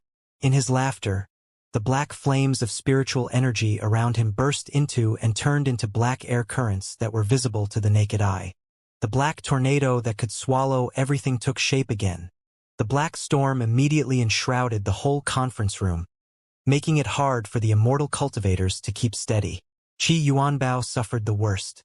Faced with Liao's overwhelming and brutal vibe, every muscle on his face was shivering crazily under the blow. He could barely keep his eyes open. Vulture Liao is never a stealthy man, and I hate the hilarious tricks such as pseudonyms or camouflages most. Besides, with my power and my armed force today, I can easily whip the galaxy and savage the sea of stars. Why do you think I am afraid to speak it? Just open your eyes, prick your ears, and keep your mind from being blown. Listen up. Liao's voice was like an astounding thunder in the black storm that bombarded every seat in the grand conference room, which seemed to be only 1/100th of its previous size under the suppression of his spiritual energy. The immortal cultivators in the room found it barely possible to catch their breath. Even the remote participants whose real bodies were thousands of light years away also felt the haunting fear, which was stabbing their spines heavily like needles out of the light beam. All the immortal cultivators seemed to have fallen into a nightmare. In shock, they watched Liao raise his right hand high in the black storm, where a black cosmos ring glittered and dumped a delicate scepter. The scepter was then grabbed by Liao. Shwa, shwa, shwa, shwa, shwa. The scepter seemed to have entailed infinite strength and information. After being grabbed by Liao heavily, light, shadow, and information immediately flowed out among his fingers into countless soul marks. It looked like many tiny figures were crouching around Liao and worshipping him. They are the soul marks of the captains and experts of the Black Wind Fleet, who left the capital for the edge of the cosmos more than 100 years ago. It seems true. They are truly the heir of the experts of the 5 worlds, including the Black Wind sector. I know a few of the experts. So many experts of the 5 worlds have sent the soul marks that represent their submission to Vulture Liao. That's impossible. This scepter, is the scepter in his hands the legendary?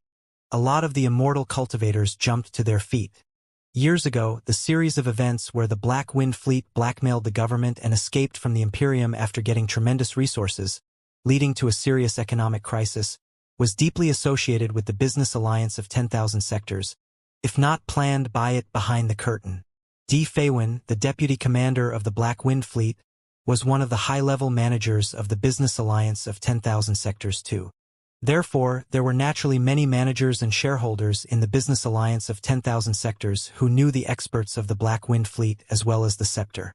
Qi Yuanbao and Wu Yingqinxin were awed by the scepter that Liao suddenly took out and the soul marks that he activated too. It was like Liao had slapped their faces 100 times with his black hands. Even the fire of his soul was almost blown out. The sister and brother looked at each other in bewilderment. What else could they have done except for holding back their tears? Liao's show-off, however, had not ended yet. After tremendous soul marks flowed out of the scepter, the structures of starships were running out too. For a moment, it seemed that 100 golden warships that were as magnificent as mountains were surrounding him. The immortal cultivators of the business alliance of 10,000 sectors were all seasoned sea wolves who had been spending their lifetimes in space voyages. They could tell after the first glance that they were the structures of the main force warships of the Black Wind Fleet, even including the flagship Black Swirl in the old days. Such structures were not exactly secrets, but even the starships of the same model would always be specifically modified according to the requests of the commander and the nature of the mission. The modifications that the Black Wind Fleet did before embarking on the expedition were partly done with the help of the business alliance of 10,000 sectors. Many people recognized the unique details that nobody except for the real controller of the fleet could have fabricated. Has the Black Wind Fleet, which has wandered at the edge of the cosmos for 100 years, fallen into this guy's hands? No wonder he is so blatant and dominating. He is. Before their exclamations died out, a third torrent of information flushed out of Liao's scepter. They were the star maps of many sectors at the edge of the cosmos far away from the Imperium. They were the keys to treasuries that all the immortal cultivators dreamt about. Ah! The eyes of all the immortal cultivators were occupied by the dense star maps. With greed all over their faces, they couldn't help but moan in thirst. However, the star maps that represented sailing routes, markets, profits, relics, secret treasures, and slaves only flashed for half a second before they were retreated by Liao. Many people subconsciously reached for them, only to catch the broken light and shadow in the end. The overwhelming black storm gradually weakened. The black flames of spiritual energy turned into delicate, splendid feathers that fell to Liao's shoulders and back, covering him in a glamorous black coat. Every feather also had glittering gold stars at the edge, which decorated the black coat with a complicated gold stripe, further highlighting Liao's mysteriousness and domination. Now, is there any blind idiot who still can't tell who I am? 2 tiny red spots were still vaguely glittering inside Liao's eyes that were as dark as ink, making him look indescribably cold. Wherever his gloomy eyes reached, the immortal cultivators lowered their heads, not having the courage to look back at him. He looked around the grand conference room, and when all the immortal cultivators had lowered their heads under his eyes, he grinned and touched the black scepter, saying casually, "Exactly.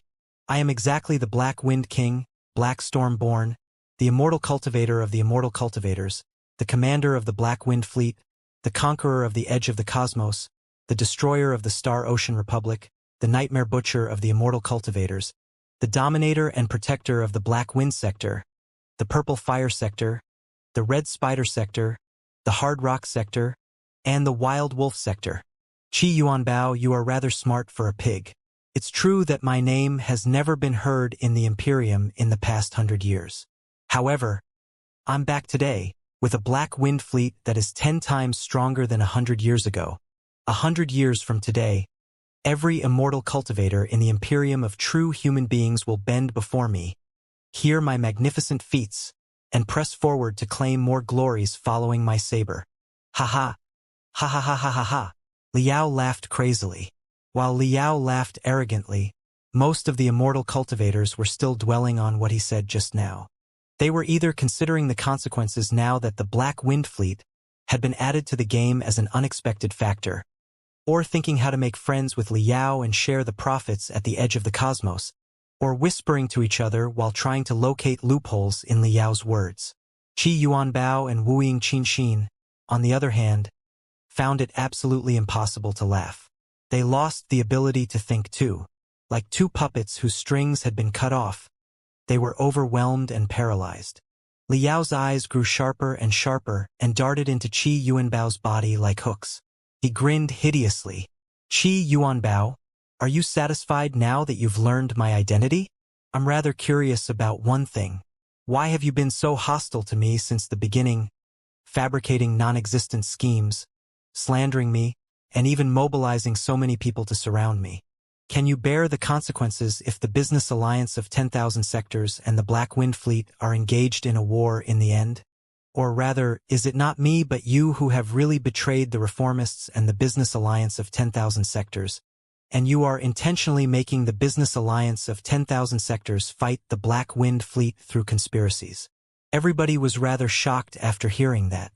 All the immortal cultivators couldn't help but picture a total war between the business alliance of 10,000 sectors and the Black Wind Fleet. The Black Wind Fleet's combat ability was among the most distinguished even in the entire Imperium. Even if it might not be as good as Lei Qinghu's astounding Thunder Fleet, the gap couldn't have been huge. Also, since they had been fighting at the borderland all the time, they were even more tough and ruthless than Lei Qinghu's troops. The business alliance of 10,000 sectors at this moment was faced with the enormous military pressure from the Four Families coalition fleet. How could they afford to lose an ally and to have an additional formidable enemy? Whether Qi Yuanbao meant it or not, his recklessness was highly inconsiderate and nearly caused a catastrophe to the business alliance of 10,000 sectors. Fellow cultivator Li No, Black Wind King, please don't be angry. Sweating hard, the other four senior managers shouted at the same time. We absolutely do not mean to be hostile to the Black Wind Fleet. As forces growing up at the edge of the Imperium, we are natural allies, and we should be united against the Four Families. I thought so too. That's why I came to the Seven Seas Grand Market to talk about business with you in good faith, or rather, to give you a hand. Liao sniffed and looked at Qi Yuanbao with the corner of his eyes. However, one of your 5 senior managers does not seem to welcome me to be here. He is even scared of my arrival. Why is that? About that, the other 4 senior managers frowned and looked at Qi Yuanbao doubtfully at the same time. The other managers, shareholders, and investors did not hide their dissatisfaction and suspicion about Qi Yuanbao either. His face pale, Qi Yuanbao drifted backward for more than 10 meters before he realized that all of the exits had been blocked by crystal suits and battle puppets. Managing to stand steadily, he waved his arms like someone struggling not to be drowned and shouted crazily, "It's impossible! You can't be the Black Wind King. Isn't Hai Ming the commander of the Black Wind Fleet? Also, you sent a message before long that you were dealing with barbarians at the edge of the cosmos. How did you suddenly march back to the Imperium? Don't be fooled by him. This vulture Liao is best known for his shamelessness and cunningness. You cannot believe any of the words he says. So much as you believe one of them, we will be pushed into the hopeless abyss of doom." Qi Yuanbao felt so wronged that he was almost cutting his chest to show his heart to all the immortal cultivators. Hai Ming has become history since a long time ago. Right now, I am the commander of the Black Wind Fleet, and I'm also the Black Wind King that is acknowledged by all the experts of the Black Wind Sector, the Purple Fire Sector, the Red Spider Sector, the Hard Rock Sector, and the Wild Wolf Sector. His hands in his back, Liao said casually, I know that many people here know the experts from the 5 sectors but might have never heard my name before. It's reasonable that you have suspicions like this manager Qi does. It's true that Vulture Liao was just a Mr. Nobody 100 years ago that nobody knew. However, after the Black Wind Fleet left the Imperium and went to explore the Sea of Stars, when most of the experts fell into dormancy, the battle squad that I belonged to was given an important reconnaissance mission. When we explored a mysterious relic, all the other people in my squad died, and I was the only one who luckily survived. Also, I picked up a technique named Star Absorption Art by accident, which granted me the ability to swallow other people's spiritual energy. In the coming 100 years, most of the members of the Black Wind Fleet were sleeping in the hibernation capsules. They were like fat, succulent meat waiting to be feasted upon by me. You do not need to know the specific process. All in all, after I reached the highest level, I took down our beloved former commander Haiming died in an accident. Since I was respected and strong enough, everybody elected me to be the new Black Wind King to lead the Black Wind Fleet to continue the journey. This is about everything that happened. How about it? Is there anybody here who is not convinced? Liao crossed his fingers, his knuckles cracking, while he eyed all the immortal cultivators in the conference room provocatively. All the immortal cultivators swallowed hard, picturing how Vulture Liao seized power through schemes and bloody coups. They were even less courageous to say or do anything. Qi Yuanbao, however, knew that he had been cornered, and it wouldn't help at all no matter how he begged for mercy. He could only go on and shout, "What about the barbarians? The messages you sent back stating that you discovered quite a few worlds of barbarians at the edge of the cosmos, and it would take at least a couple of years to complete the conquest. It's just a strategic deception to trick the government. You bought that bullshit? How can an immortal cultivator be as naive as you?" Liao scorned and looked at Qi Yuanbao with his nostrils. "Yes, it's true we found a few worlds of barbarians at the edge of the cosmos. However, with the thunderous might of the Black Wind Fleet, our army was naturally unstoppable and invincible. Among our enemies, the Queen of the Barbarians was the only one who was tough and caused us some minor trouble, but after I joined the battle in person and fought 300 rounds with her, she was still subdued by me and followed all my instructions. Now that even their queen had submitted to me, how could the other barbarians resist? In less than 1 year, the few worlds of barbarians all surrendered. They were officially included in the Imperium's territory and became my land. As for why we did not tell the truth to the court, it's very simple. If the court had learned that the war was over and the Imperium now had new territory, wouldn't there have been infinite additional trouble? Perhaps other fleets would have been sent to claim the victory, or experts from the 4 Kurfürst families would have infiltrated my land. They might have even asked His Majesty to issue a decree that mobilizes the Black Wind Fleet from the edge of the cosmos to another battlefield, right? You must have been through a lot of such tricks, everybody. The Black Wind Fleet had floated in space for 100 years before we finally found a place to live in. How could I have allowed anybody to take it away? Therefore, on one hand, I delayed the court from sending anybody to my place with the excuse that the war was intense, and on the other hand, I have returned to the center of the cosmos, despite the risks, to investigate the situation in the Imperium after 100 years before making any plans.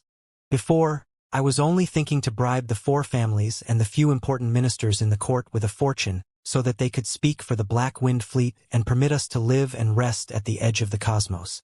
But after I saw what I saw in the homeland of the Imperium, I couldn't help but have new plans.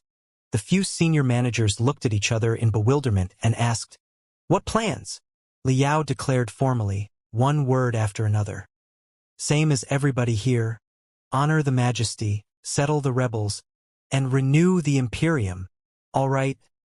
The immortal cultivators all took a long breath in relief. Whether or not Liao was telling the truth, he was at least not on the 4 Kurfürst family's side, which was the best news. "Black Wind King, we just heard you saying that you were the butcher of the cultivators and the destroyer of the Star Ocean Republic." The senior manager in the leader continued cautiously. "What do you mean by that? Are they only your honorary titles, or do they have deeper meanings?" "Honorary titles? No, no, no. I am a serene and practical man, and I hate the pretentious honorable titles most," Liao declared proudly. "I forgot to tell you that the Black Wind Fleet caught up to Firefly, which had fled 1,000 years ago, 20 years ago, fishing up all the cultivators of the government in exile of the Star Ocean Republic.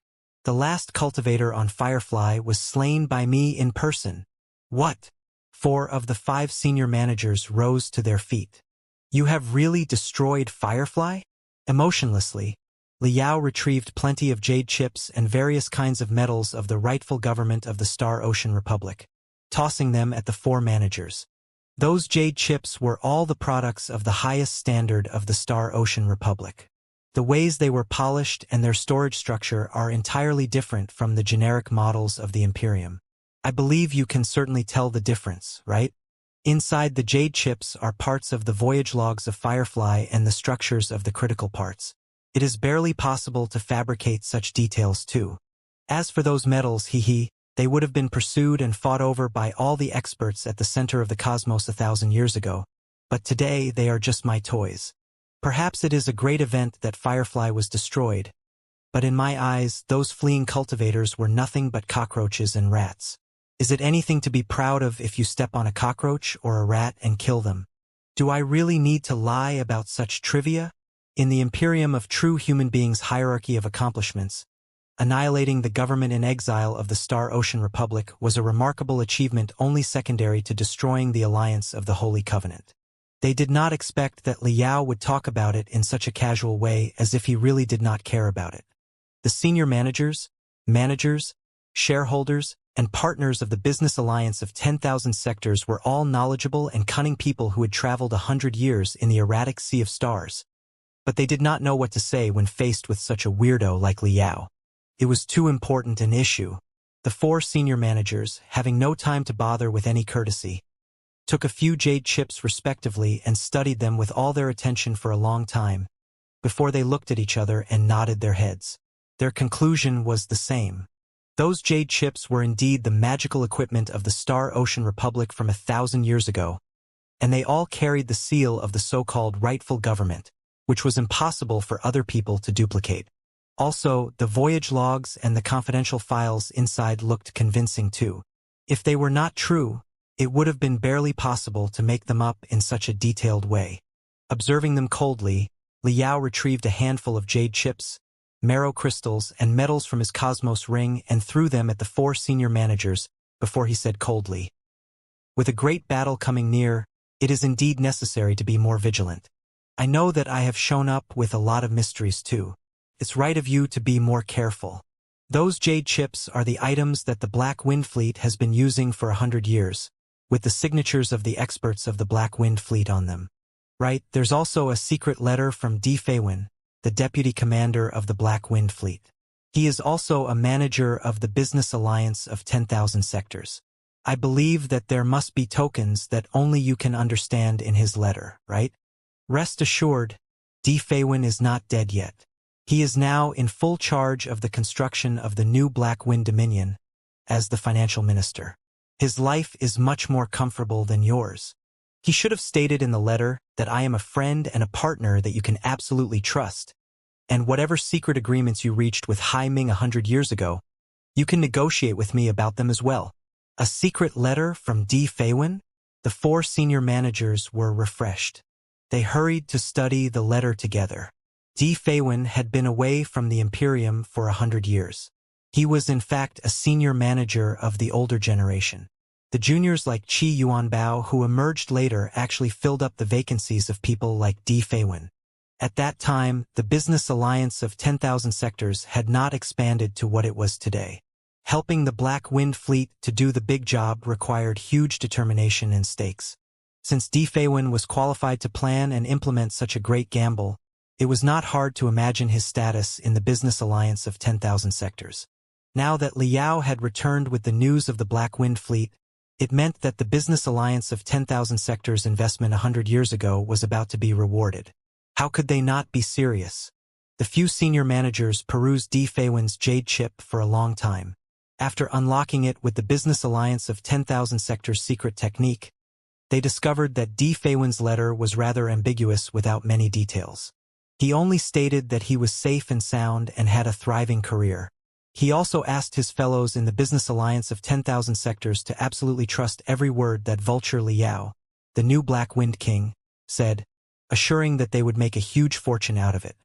The letter was simple, but D. Feywin had left hidden mark between the lines that could only be perceived by the leaders of the business alliance of 10,000 sectors. It was a very special technique. By touching the hidden mark, it would be able to sense the body and mental conditions of the person who left the mark. The 4 senior managers touched the letter one by one, all agreeing that D. Feywin was physically and mentally healthy and steady when he wrote the letter, without suffering any torture or coercion. When they studied the jade chips, metals, and voyage logs that Liao presented, they found that the items were all authentic without any error on the details at all. At this moment, the 4 senior managers finally took a long breath in relief and were more or less convinced by Liao's crazy story. They pushed the jade chips and the letter to Qi Yuanbao, apparently hinting Qi Yuanbao to study them too. Qi Yuanbao's eyes were bloodshot. He looked at Liao's jade chips as if they were a pile of squeaking crystal bombs that were about to explode. He was reluctant to extend his hands no matter what, and he simply floated in the midair lethargically like a zombie, making people think that he indeed chose a great nickname as Hanged Man. Seeing the expressions on the few senior managers' faces, the managers, shareholders, investors, and business partners around were all shocked, knowing that Liao's identity as the Black Wind King had probably been proved. In fact, the more quick-witted ones among them were already convinced without looking at the proof. That was because Liao bluntly confessed his secret a moment ago. He claimed that he had been a Mr. Nobody in the beginning and only rose abruptly after picking up a technique named star absorption art, which granted him the ability to swallow other people's spiritual energy to strengthen himself. Such a technique where one strengthened oneself by harming other people would significantly undermine the peace and solidarity of the immortal cultivators, which made it a taboo for the immortal cultivators. Dongfang Wang, the previous prime minister of the Imperium, fell exactly because of that. Of course, Dongfang Wang had been dissecting living people and even absorbing them into dry bodies to transplant their spiritual roots or gold cores. Such evil arts of cannibal training were not the same as swallowing spiritual energy. There were many techniques similar to the star absorption art among the immortal cultivators, some more effective than others. A lot of people had been training in secret too. Most of the techniques would not cause the death of the swallowed.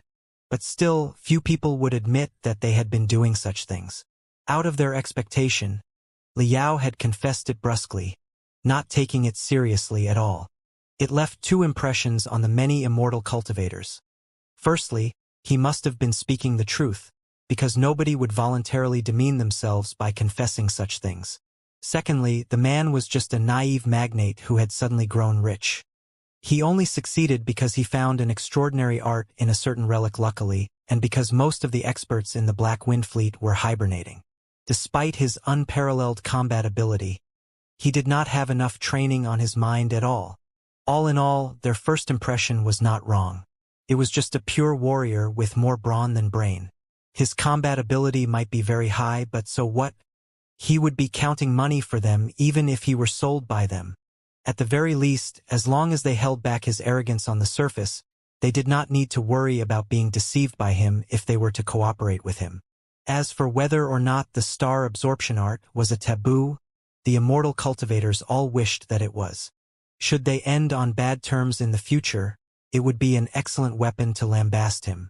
For a moment, the many immortal cultivators were all wearing a mysterious smile. They were all convinced by what Liao said, regarding him as the real Black Wind King, the immortal cultivator of immortal cultivators, and the worst nightmare for the cultivators. Black Wind King, please forgive our prudence.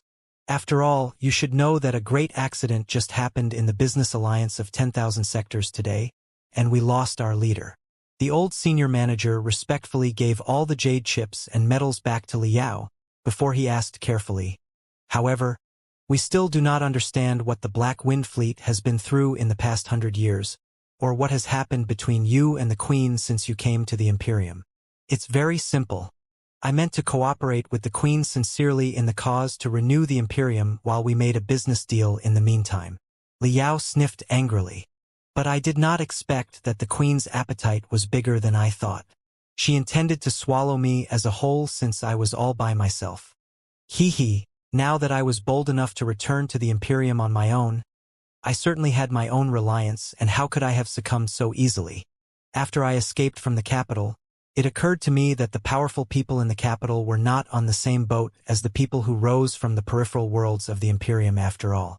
I should have listened to Di Feiwen and come to talk with Jin Yuyan and the rest of you sooner. The few senior managers looked at each other and asked, "May we ask what business you want to talk with Director Jin about?"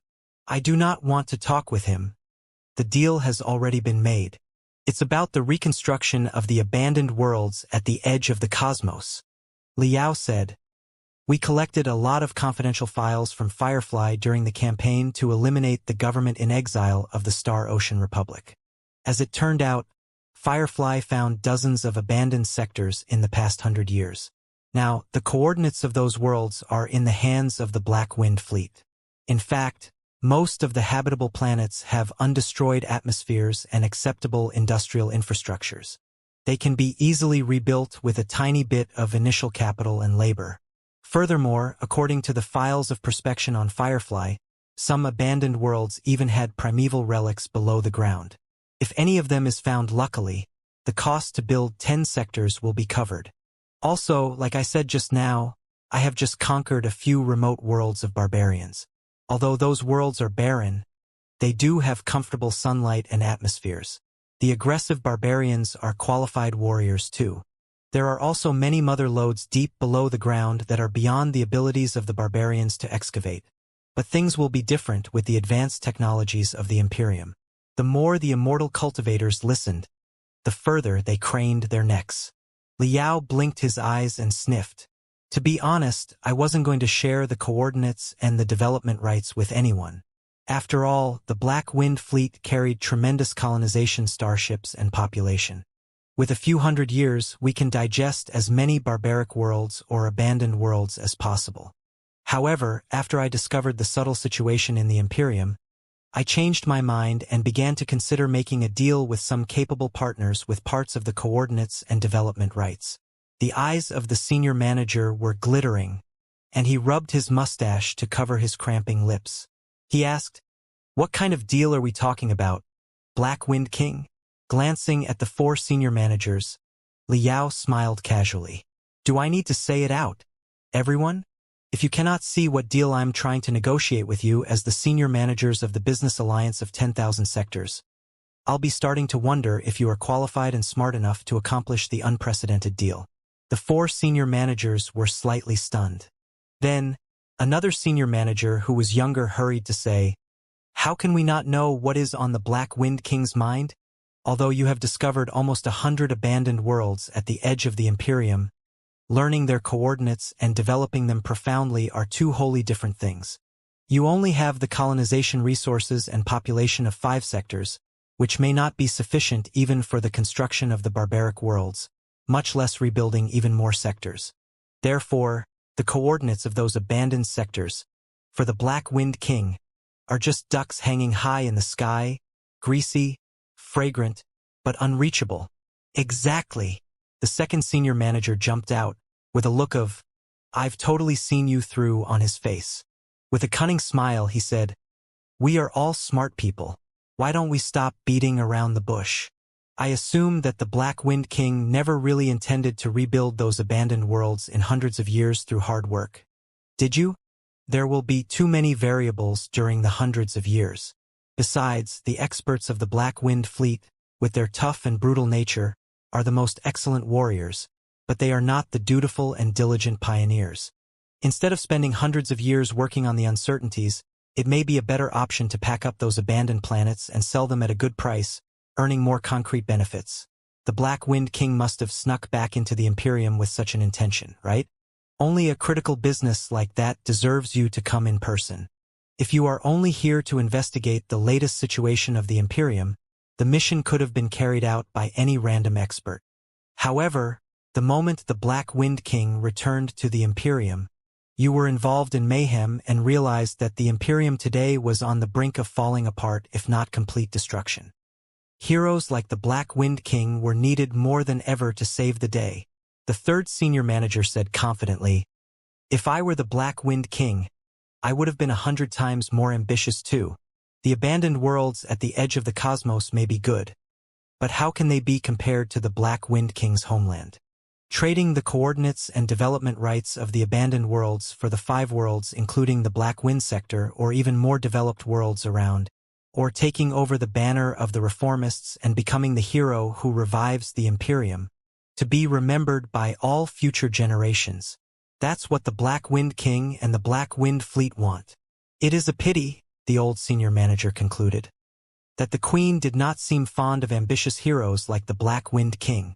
Or rather, the reformists only have one banner, which is to be carried by one person ahead of all the other immortal cultivators.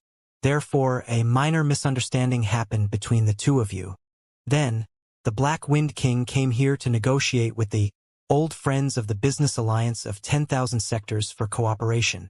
The 4 senior managers were all the most experienced and smart guys. Although Liao said only a few words, they had inferred his intentions in a reasonable and convincing way.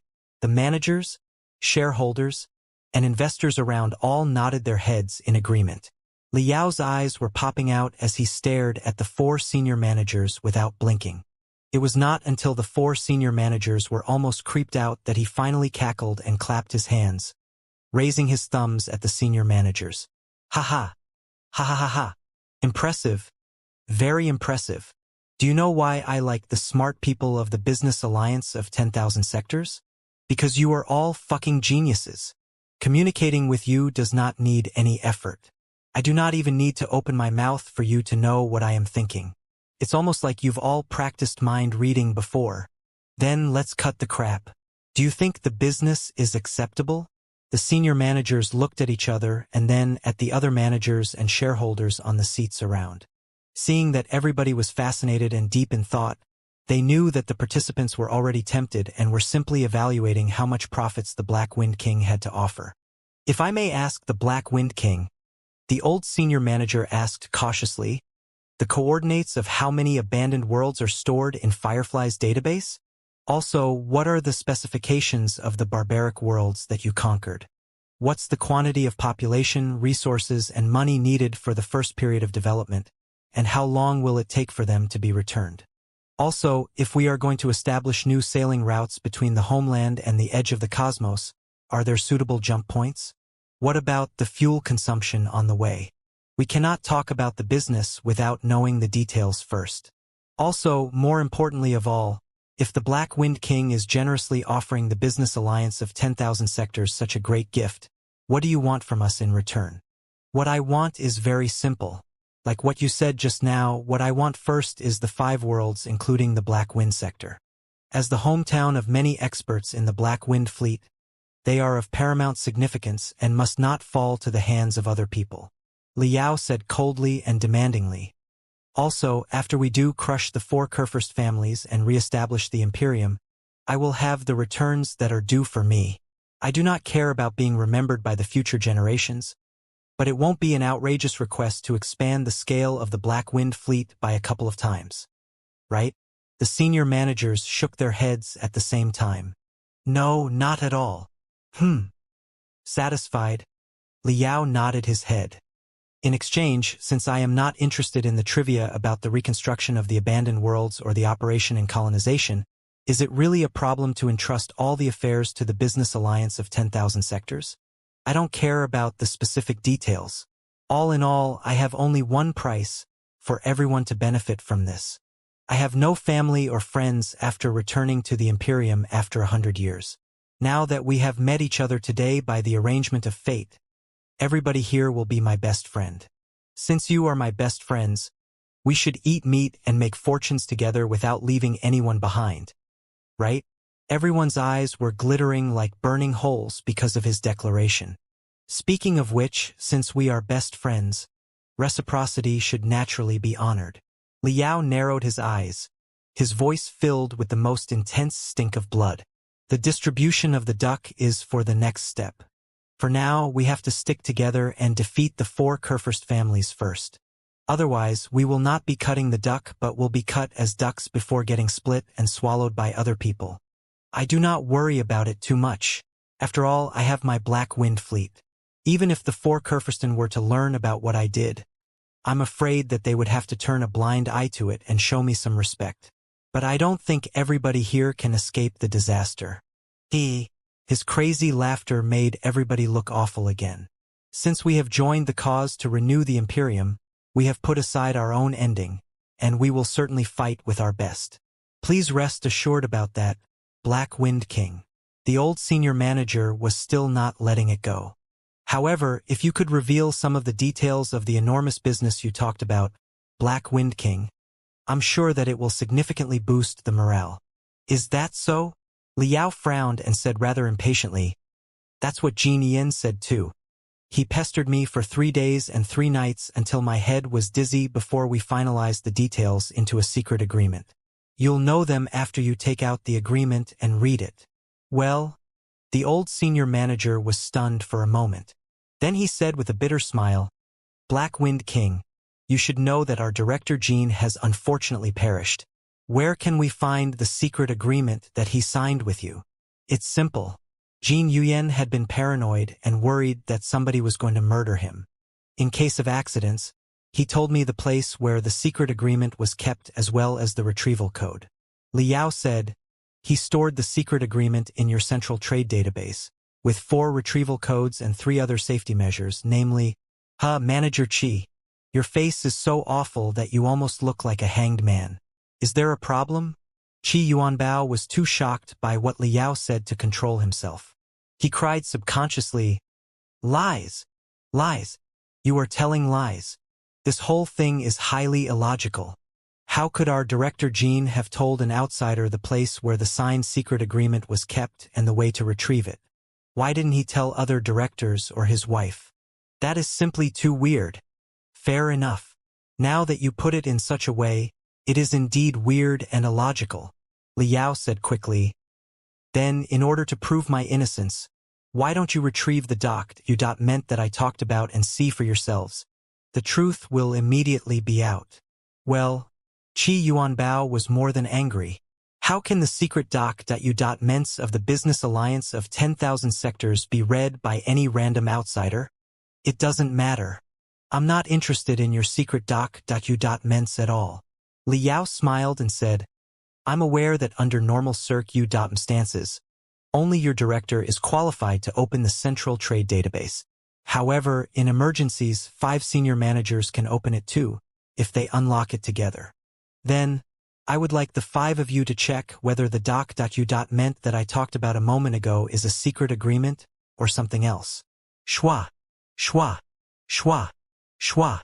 The other 4 senior managers, as well as all the other managers, shareholders, and investors, stared at Qi Yuanbao. Wu Yingqin stood nearby, overwhelmed. The big shots that belonged to the Wu Ying group were rendered speechless too. Manager Qi. The old senior manager said, What do you think of the Black Wind King's suggestion? He's lying. Trust me. He has told the greatest lie. Qi Yuanbao couldn't have felt more wronged. Bashing his chest, he said, He is not the Black Wind King at all. He's fake. Fake. We have checked the Jade Chi.P.S, metals, warship structures, and star maps that the Black Wind King brought over. Everything is authentic without the slightest flaw. The old senior manager said peacefully, If you think otherwise, you are free to check them yourself. Speaking of which, you said so yourself a moment ago, that the Black Wind King was too strong and the Colossus was too finely made to be products of the Imperium today, didn't you? Isn't it another proof of the Black Wind King's identity? Well, lost for words, Qi Yuanbao blushed and said, Perhaps it was not the Black Wind Fleet that destroyed Firefly, but Firefly that destroyed the Black Wind Fleet. That's how he got the items. He's not an immortal cultivator, but a cultivator. Everybody was amused by what he said. Holding his arms, Liao sniffed. Manager Qi, I did not know that you were so imaginative. How strong was the Black Wind Fleet and how strong was Firefly? Even if the Black Wind Fleet lost most of the Starships in a cosmic storm and had only a tiny branch fleet left, Firefly still couldn't have resisted it. I am a cultivator? Ha ha. Ha ha ha ha. It's truly the joke of the year. Yes. I'm saying that you are a cultivator. Like a lunatic? Qi Yuanbao pointed at Liao's nose and demanded, If you want to prove that you are not a cultivator, just kill a random person. That's not a problem. Bring your family here, and I'll mince each and every one of them. Liao's eyes were suddenly even colder than ice. Like the god of slaughter who had just crawled out of the deepest level of hell. He said one word after another. However, why don't you retrieve the document and take a look at it first? I can kill your family after that. You seem very reluctant to let other people see the doc.u. meant. Why? Yes, Manager Chi, it's just a doc.u. meant that only the 5 of us can check. It won't harm anybody. Why are you so nervous? The old manager appeared more and more suspicious as he stared at Qi Yuanbao. I didn't want to talk about it in front of so many managers and shareholders. But you are really acting weird today. Is there anything clandestine about the doc.u. meant? Even if there is, are the 4 of us not qualified to learn about it either? Of course not. Trust me. You have to trust me. Qi Yuanbao was like a desperate dog that had been pushed into a corner. His forehead was covered with beads of sweat and his body was shivering hard as he cried hoarsely. He's not the Black Wind King at all and not even an immortal cultivator, but an out-and-out cultivator. Also, the incident in Manjasaka, the city in the sky, was done by him too. I guarantee with my head that he was the perpetrator. It was he who ruined the work of so many investors. Everybody was shocked at what he said. Liao, however, raised his neck and burst into laughter. I've never seen anyone as insane and crazy as you. You are biting like a rabid dog now that you are doomed, aren't you? Blaming the destruction of Manjasaka, the city in the sky, on me? Why don't you say that Emperor Xinwu was assassinated by me? I stand by what he said. If you accuse me of being a cultivator or even the culprit who destroyed Manjasaka, the city in the sky, I can defend myself later. But first things first, why do you insist on not retrieving the doc.u. meant? Is the doc.u. meant not the secret agreement between Jin Yuyan and me, but one between you and the 4 Kurfürst families? The indictment was like a thunder on a sunny day, electrocuting everyone's soul. The other 4 senior managers immediately grew hostile. Making gestures, they hinted to the soldiers who were loyal to them to scatter and watch over those loyal to Qi Yuanbao. The soldiers loyal to Qi Yuanbao, and even the former members of Lifeclaimer, the assassin group, were mostly not involved in Qi Yuanbao's scheme. They had no idea what was going on at all when other people took precautions against them. Seeing that their leader was stuttering impassively, as if he had truly done something wrong, how could they have any morale to fight? Manager Qi, the Black Wind King does have a point. The old senior manager said solemnly. It won't take much time to condense our soul signatures and retrieve a doc.u. meant. Whatever you want to say, let's wait until we read the doc.u. meant. Shall we?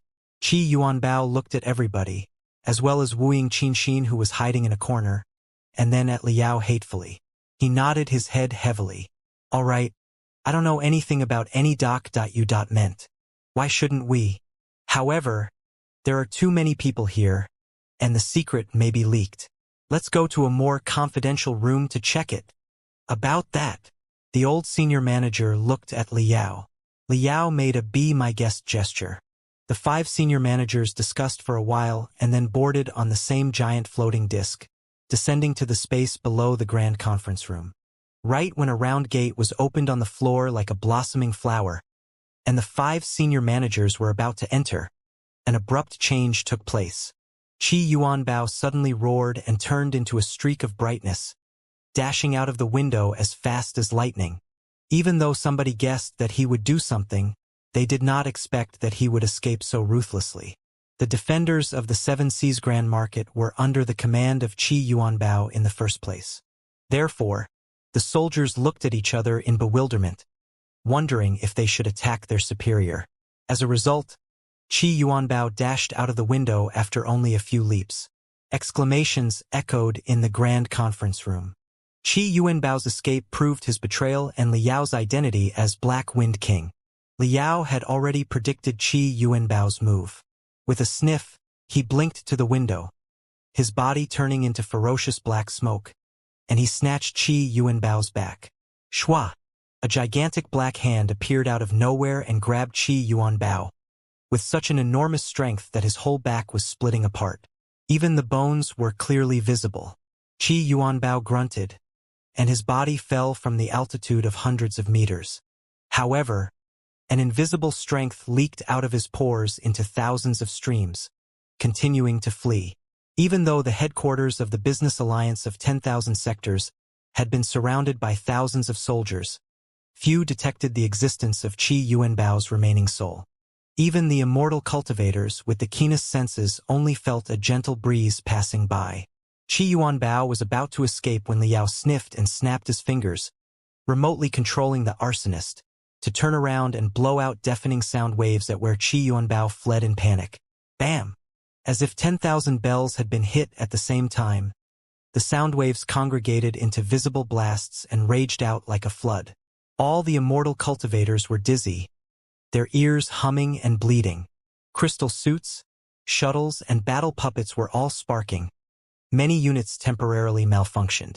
In the overlapping sound waves, Qi Yuanbao's remaining soul let out desperate screams and finally revealed his real appearance.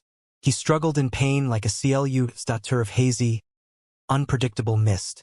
Qi Yuanbao hanged man, not far away. Two angry roars echoed at the same time. They were exactly Black Flag King and Revenant from the Dead Sea, the other two super assassins on par with Qi Yuanbao. They locked onto Qi Yuanbao's remaining soul at the same time, one from the left and the other from the right. If Qi Yuanbao still had a heart, it would have been falling apart because of fear. Even though his remaining soul couldn't have been more solid after being tempered with secret techniques hundreds of times, it was on the verge of dissolution too. Black Flag King and Revenant from the Dead Sea were both super assassins in the divinity transformation stage. Even though they might be slightly weaker than him, the gap was not very huge. Besides, there was still a brutal monster that was Liao, who was eyeing Qi Yuanbao coldly from his back, occupying most of Qi Yuanbao's senses and computational ability. After one moment of carelessness, his soul felt a sudden pain after a bullet that had been carved with special rune arrays to deal with ghosts pierced through it. Hiss! Hiss! Hiss! Hiss! Hiss! Hiss! Qi Yuanbao completely lost the strength to condense his soul, turning from a slightly fuzzy shape of a human into a monster that was waving the tentacles crazily. The tentacles were also breaking and falling apart one after another. He was about to be completely obliterated. Liao waved his hands and released a rusted, crippled artificial body from his cosmos ring before he threw it at Qi Yuanbao's remaining soul. Qi Yuanbao's remaining soul was like someone being drowned who had found a straw to cling to. Having no time to bother if the artificial body was a trap, the streams of smoke from his soul crawled into it in a hurry. Z, Z, Z, Z, Z, Z. The moment all the remaining soul entered the artificial body, Liao condensed a rune casually, and dazzling electric arcs immediately emanated from the artificial body. Qi Yuanbao's remaining soul was screaming in excruciating pain because of the electrocution. Just stay inside and behave. Liao remotely dragged the artificial body that was surrounded by electric arcs to himself, before he spoke to Qi Yuanbao in a soft voice. Don't waste your time struggling, and don't say anything about His Majesty. If His Majesty learns that you have been so reckless and sabotaged his 1,000-year plan, do you think you can possibly be kept alive? Dark smoke popped up from the rusted artificial body.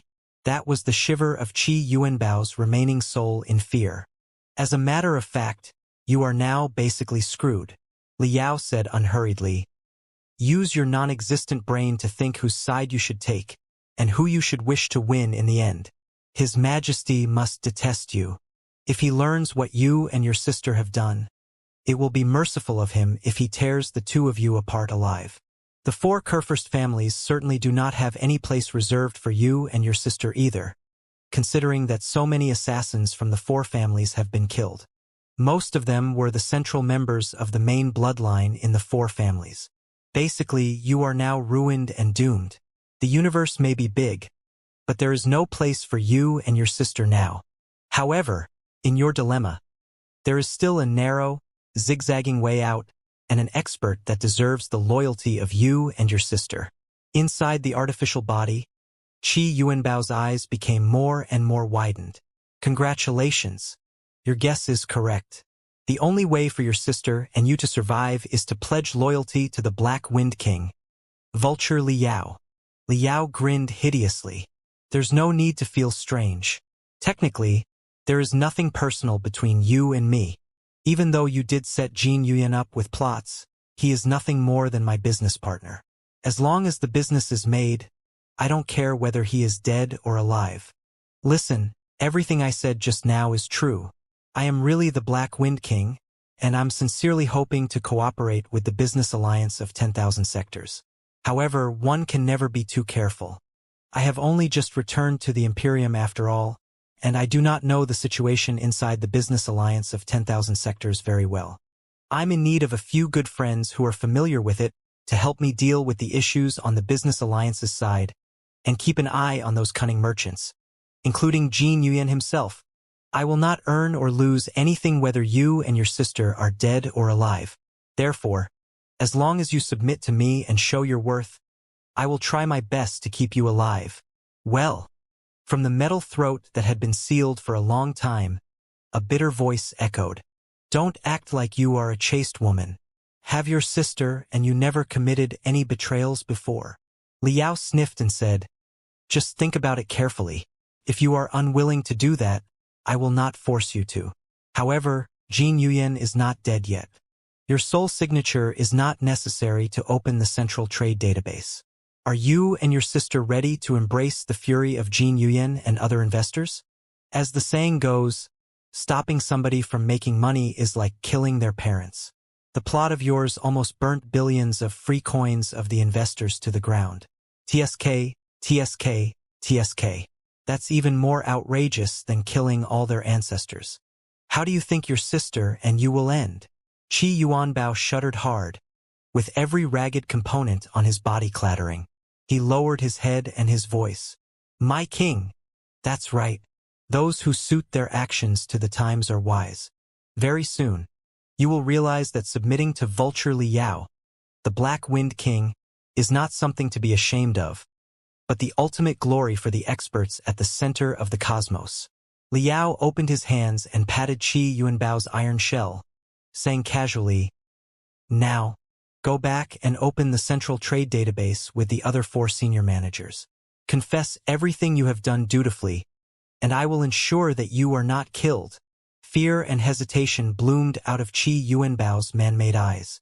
Opportunities knock only once. It's all up to your own attitude now. Liao said coldly, think carefully. Jin Yuyan is not dead in the first place. Even without the confession of you and your sister, the truth will still be revealed very soon. I'm merely hoping to boost the confidence and morale of the business alliance of 10,000 sectors as quickly as possible. You haven't been with me long enough to know that I am a man of my words, so I don't blame you. However, now that I have promised to spare your life, nobody will take it from you. On the very contrary, I think highly of you as a great talent. Being a senior manager of the business alliance of 10,000 sectors doesn't deserve your gifts. The new Imperium after the war will be a new country where all the old stuff must be reinvigorated. At the center of the cosmos or in the new Black Wind Dominion at the edge of the cosmos, people like you deserve greater stages for you to carry out your ambitions. The fear and suspicion in Qi Yuanbao's eyes gradually turned into intense greed and thirst. Of course, there is no free lunch in the world. What you can get from me depends on what you can give me. Expressionless, Liao pressed Qi Yuanbao's iron skull hard with coldness beaming out of his eyes.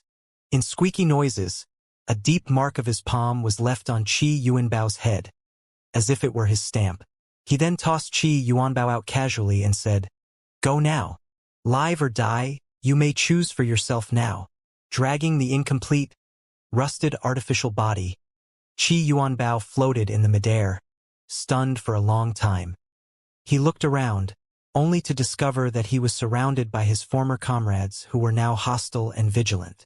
His identity as a traitor and a spy had been spread out. There was nothing he could do to turn it around.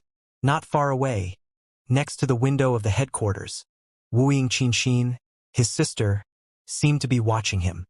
His sister's identity hadn't been exposed yet, and she was still free to move around. However, there was not much time left for her precious freedom now. Therefore, his sister looked rather frustrated and seemed about to leap off from the height. Subconsciously, Qi Yuanbao touched the palm mark that Liao had just left. Making up his mind, he flew back to the headquarters voluntarily to turn himself in. Looking at his shivering back, Liao smiled and made a gesture at a sniper's spot on the top of a Xianxia are not far away. In the sniper's spot on the top of the Xianxia.adap.er, the person on one of her knees and holding a heavy anti-ghost sniper rifle in her hand was exactly Red Lady, the super assassin who betrayed and joined the four Kerfers families earlier.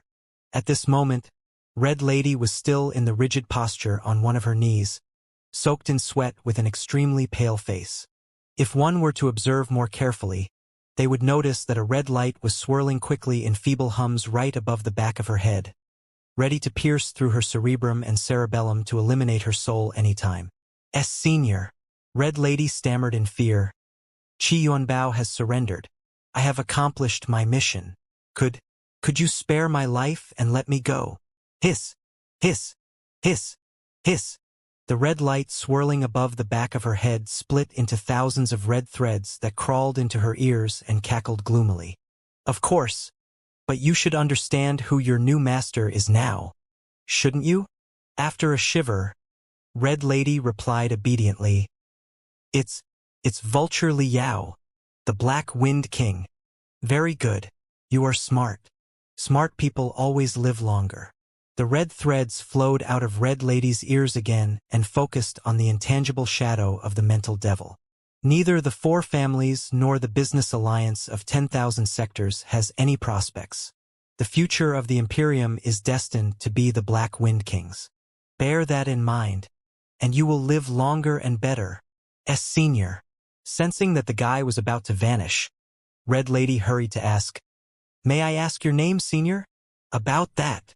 The mental devil had completely vanished, but its voice was still popping up inside Red Lady's brain. If I am going to kill you someday, I'll let you know it. Hardly had the voice gone when thousands of ants seemed to be biting Red Lady's brain. She fell and cried from the excruciating pain while holding her head. The fear of the mental devil impressed on her forever. When she raised her head again, there was not any red brightness around anymore. The fiend that had haunted her since half a day ago had finally left. Jin Yuyen was not killed. He had transplanted his own soul into the body of a female bodyguard through the soul transfer technique.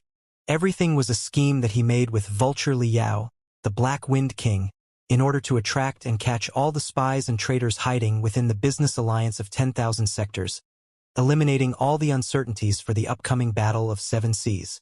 The astounding news raised surging tides inside the Grand Conference Room. However, everybody saw with their own eyes that the 5 senior managers retrieved the surgical data of the soul transfer technique from the Central Trade Database. Qi Yuanbao and Wu Qinxin also pleaded guilty and confessed to everything dutifully. Red Lady, a super assassin who had joined the 4 families, had shown up on her own and confessed everything too. She also volunteered to give out the locations of quite a few secret bureaus of the 4 families in the Seven Seas Grand Market to alleviate her punishment. With the solid evidence, it was impossible for the managers, shareholders, investors, and partners to not believe it. Based on the convincing evidence, when Jin Yuyen slowly drifted to the center of the Grand Conference Room in the thick and hideous body of the female bodyguard, it was not too unacceptable.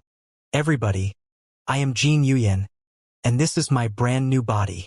Jin Yuyen opened his arms so that everybody could see his latest appearance clearly. As you have seen just now, the whole thing is a scheme that the Black Wind King and I made.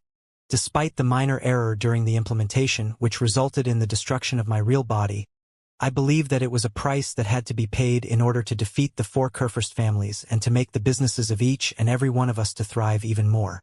Now we have won. The clandestine plots of the 4 Kerfurst families have been completely shattered. Everything is under our control.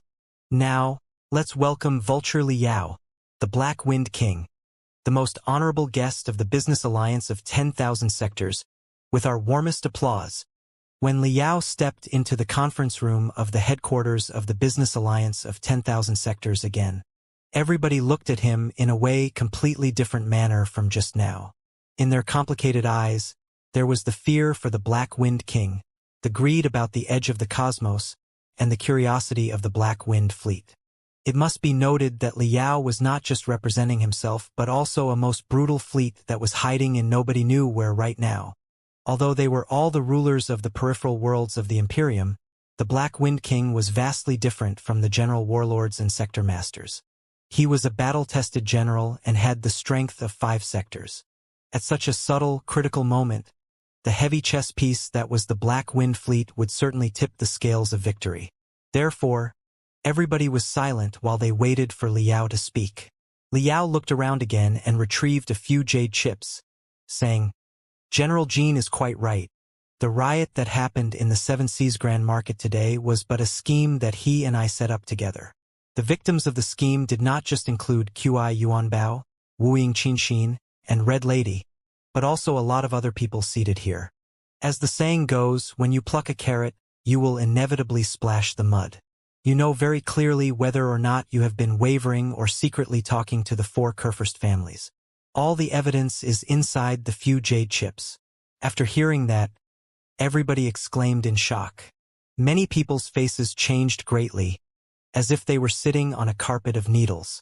Some were hesitating and looking around. Some other people were clenching their fists, with brutality beaming out of their eyes. With a smile, Liao observed what everybody was doing and suddenly made a movement that surprised everyone. He unleashed his spiritual energy and crushed the few jade chips into pieces, before burning them up in flames. All the data were gone. I hate traitors more than anything else. I was going to get to the bottom of it and find out all the guys who were secretly conspiring with the 4 families, mincing them and letting them die the most miserable death, Liao said rather creepily, patting his hands to get rid of the ashes of the jade chips. He suddenly changed his attitude. "However, Director Jean persuaded me not to blame you for what you had done. He said that the 4 Kurfürst families were powerful and had overwhelming advantages on the surface. It was perfectly normal that somebody sought a way of survival when they couldn't handle the enormous pressure. Many of you had been doing business with the 4 families since more than 100 years ago. Some of you were even directly backed by the people from the 4 families. It was already impossible to draw a clear line between the 2 parties. If I got to the bottom of it, everybody would have been guilty. Even Jin Yuan himself had done a lot of business and made quite a few friends with the 4 families." "Ha ha! Ha ha ha ha!" Liao cackled again, so unpleasantly that it sounded like a crow hovering above carrion. "Why, am I not right?" Liao's laughter came to an abrupt end. He glared at everybody. "Why are you not laughing, huh? Hee hee. Hee." The many managers, shareholders, and investors were all sweating hard. Looking at the aggressive exos and battle puppets around, they hurried to echo in uneasiness. "That's right. Laughing is better than crying, and certainly much better than screaming after being skinned by me and hopping around with your bleeding body." Liao continued, "All in all, Director Jean convinced me. Whatever your relationship with the 4 Kurfürst families was until today, and whether or not you were involved in any plot or scheme, I'll let bygones be bygones. Nobody will bring it up again. However, the Battle of the 7 Seas is about to begin. The cause of the reformists is in danger. It is time you make a clear decision about your stance. The business of gaining advantage from both sides can't last. I know that standing behind you are the sector masters, warlords, and experts from the peripheral worlds of the Imperium, if not the important persons in the 4 Kurfürst families. As their spokespersons, you are discussing in the Grand Conference Room of the Business Alliance of 10,000 Sectors how to resist the coalition fleet of the 4 families, while your masters are rushing to this place on fierce starships, determined to completely destroy it here. Can there be a more absurd thing in the entire universe? It's time to make up your mind, everybody. You have only 2 options. You can side with the 4 Kurfürst families and completely destroy the 7 Seas Grand Market, the enterprise of the Business Alliance of 10,000 Sectors and the reformists, the free coins and various resources that you have accumulated through hard work for 100 years, and the hope for you to change your fate and climb the infinite peaks. Yes, it is possible that your life will be safe for now, but you will forever lose the chance to compete with the 4 Kurfürsten. You and your offspring are destined to be the dogs of the 4 Kurfürsten that are only qualified to feed on their leftovers. We are all very clear that there won't be a second business alliance of 10,000 sectors. There won't be a second great opportunity for you to change your fate. You will crouch in a corner for all eternity like dogs whose legs have been broken, moaning and crying for help, Oh, I almost forgot, even if you want to be dogs, it may be impossible for you to accomplish your wish. Who knows how the four Kurfürsten will treat the people like you who had second thoughts before after they stabilize the situation and take back the capital. Is it really troublesome to start a great purge? Hee, those of you who came from the four families, may I remind you to be cautious, because people always loathe traitors 100 times more than they loathe enemies. Director Jean and I are lenient enough to forget the past, but if the petty leaders of the four Kurfürst families learn what you did here, do you think they will just drop it? After hearing that, many people looked even more awful. If that is not the result you're looking forward to, you have only the second option now. Liao suddenly raised his voice, which swept across the entire room like a black storm and rumbling thunder again. He opened his arms, as if he were holding the shoulders of all the immortal cultivators. You can stand on the side of the business alliance of 10,000 sectors, the reformists, and me. We will fight together with the magnificent Black Wind Fleet to strike the arrogance of the four families and shatter their evil plan to destroy the Seven Seas Grand Market. Then we will launch a thunderous counterattack to overthrow the four Kurfürsten, carving up the population, resources, and market at the center of the cosmos. Then, you will share the many worlds at the edge of the cosmos with me. Eventually, all of us will be the masters of our fate. We will be the most lawless and dominating immortal cultivators who control the Imperium and the entire universe. The universe is great, but not as great as me. If you do not have such determination but prefer to be an obedient dog, why did you bother to become an immortal cultivator in the first place? Liao's roar shattered the eardrums and the defense line in the heads of countless immortal cultivators. The investors and partners from the four families had mostly chosen to be present through holograms. Their real bodies were indeed marching at the 7C space zone on their respective starships in the middle of an enormous, aggressive coalition fleet, exactly like Liao said.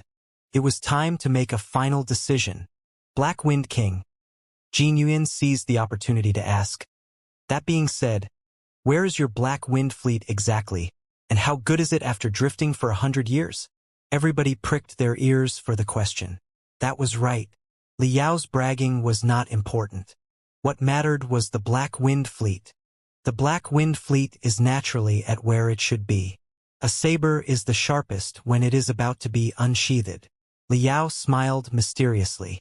As for the strength, you can rest assured about that.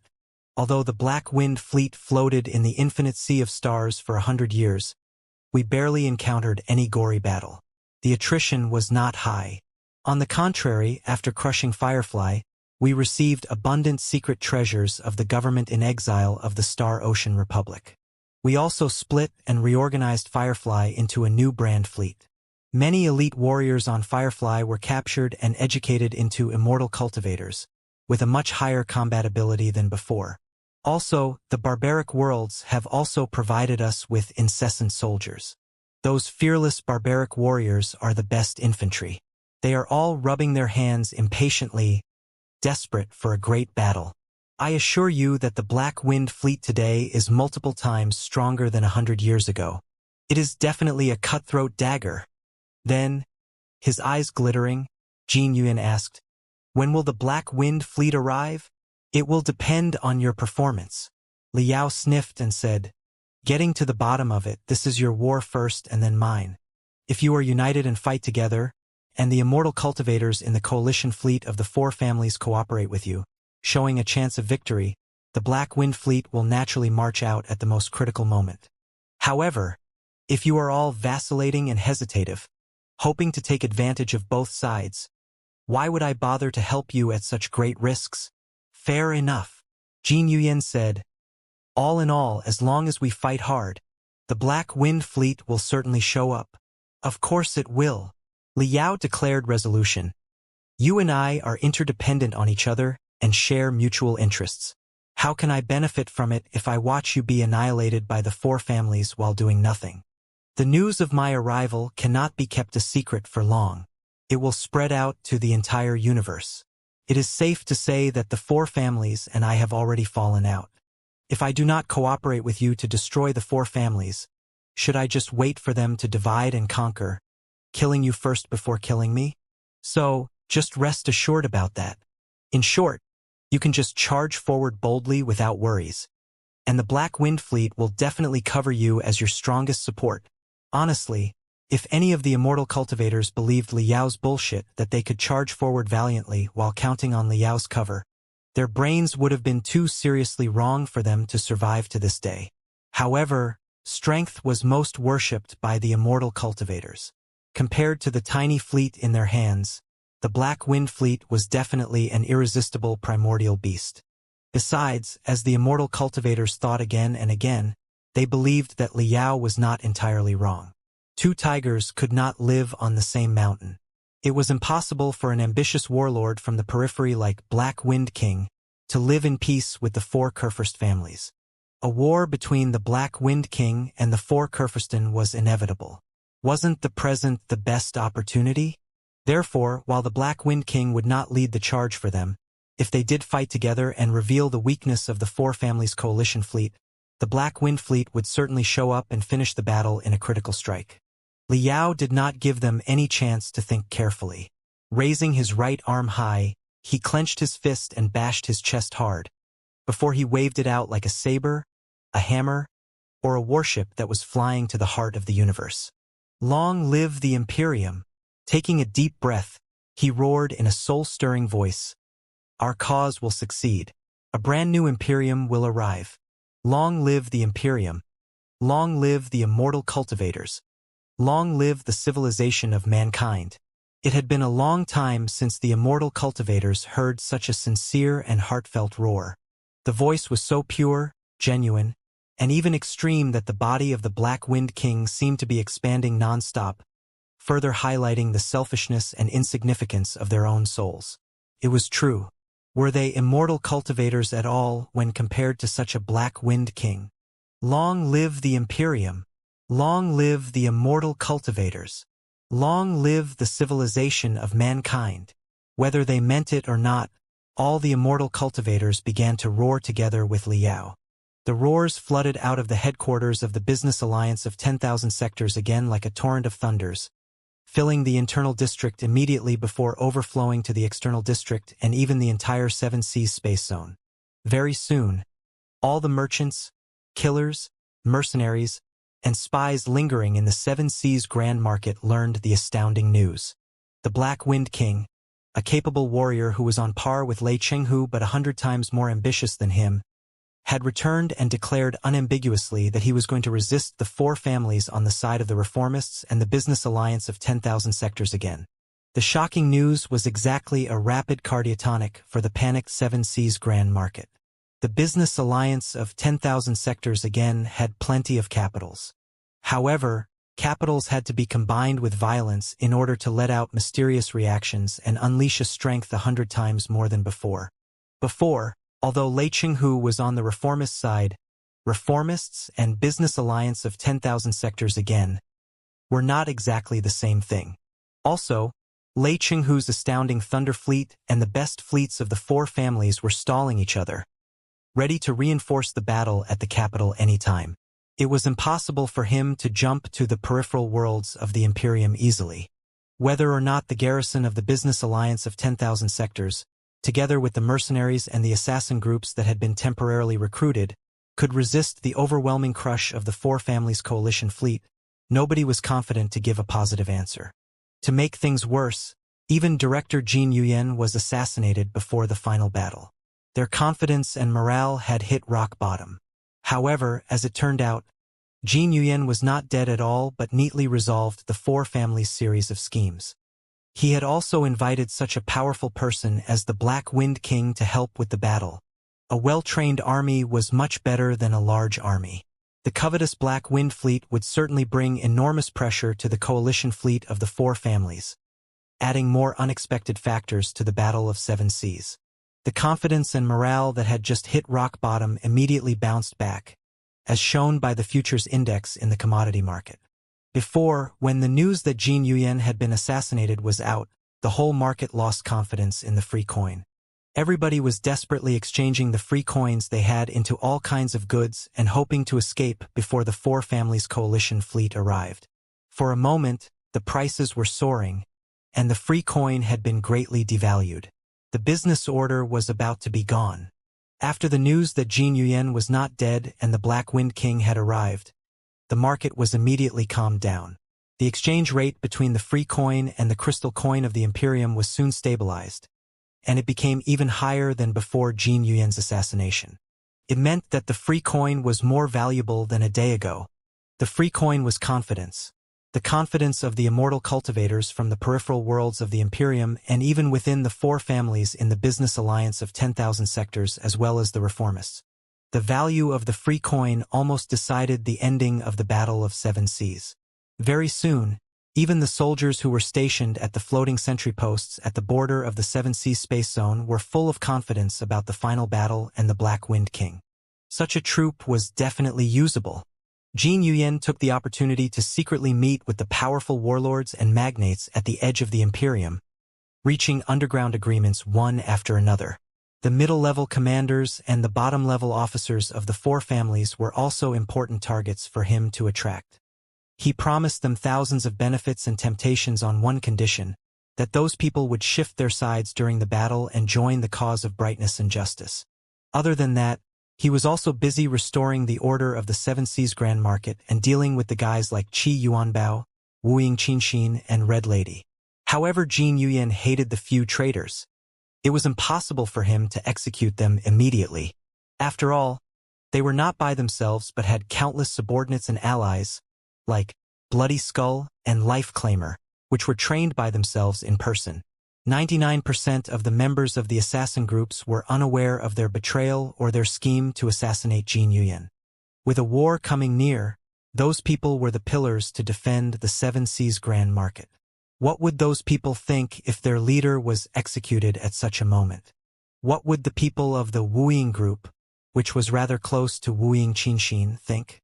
Therefore, Jin Yuyan could only follow Li Yao's suggestion and keep Qi Yuanbao, Wu Qinxin, and Red Lady in custody until the victory of the Battle of Seven Seas. As for the elite assassination squads that the four families sent to infiltrate the Seven Seas Grand Market, they were not as lucky. Identified by Qi Yuanbao and Red Lady, those people were all captured, and all their secret bureaus and intelligence networks were unrooted too. They were all the central members of the main bloodlines of the four families. It was barely possible for them to surrender. Without batting an eye, Jin Yuyan had all the assassins from the four families executed before the commodity market, their stinky blood flowing all over the ground, as a gesture of the business alliance of 10,000 sectors' determination to crush the four families. Jin Yuyan was occupied for almost half a day before he finally finished the preliminary preparations for the final battle. He was able to catch his breath and went to Li Yao to discuss the operations in the next step and to seek the answers to the mysteries that had been puzzling him. Li Yao did not stay in the headquarters of the business alliance of 10,000 sectors. He asked Jin Yuyan to spare a building that was about 20 floors high as the palace for the Black Wind King. He also retrieved countless components from the warehouse of the Seven Seas Grand Market, arming the tower that solely belonged to the Black Wind King. Even Jin Yuyan did not know what he was up to inside. When Jin Yuyan walked into the palace of the Black Wind King, the inside of the building had been completely deformed by Li Yao's modification.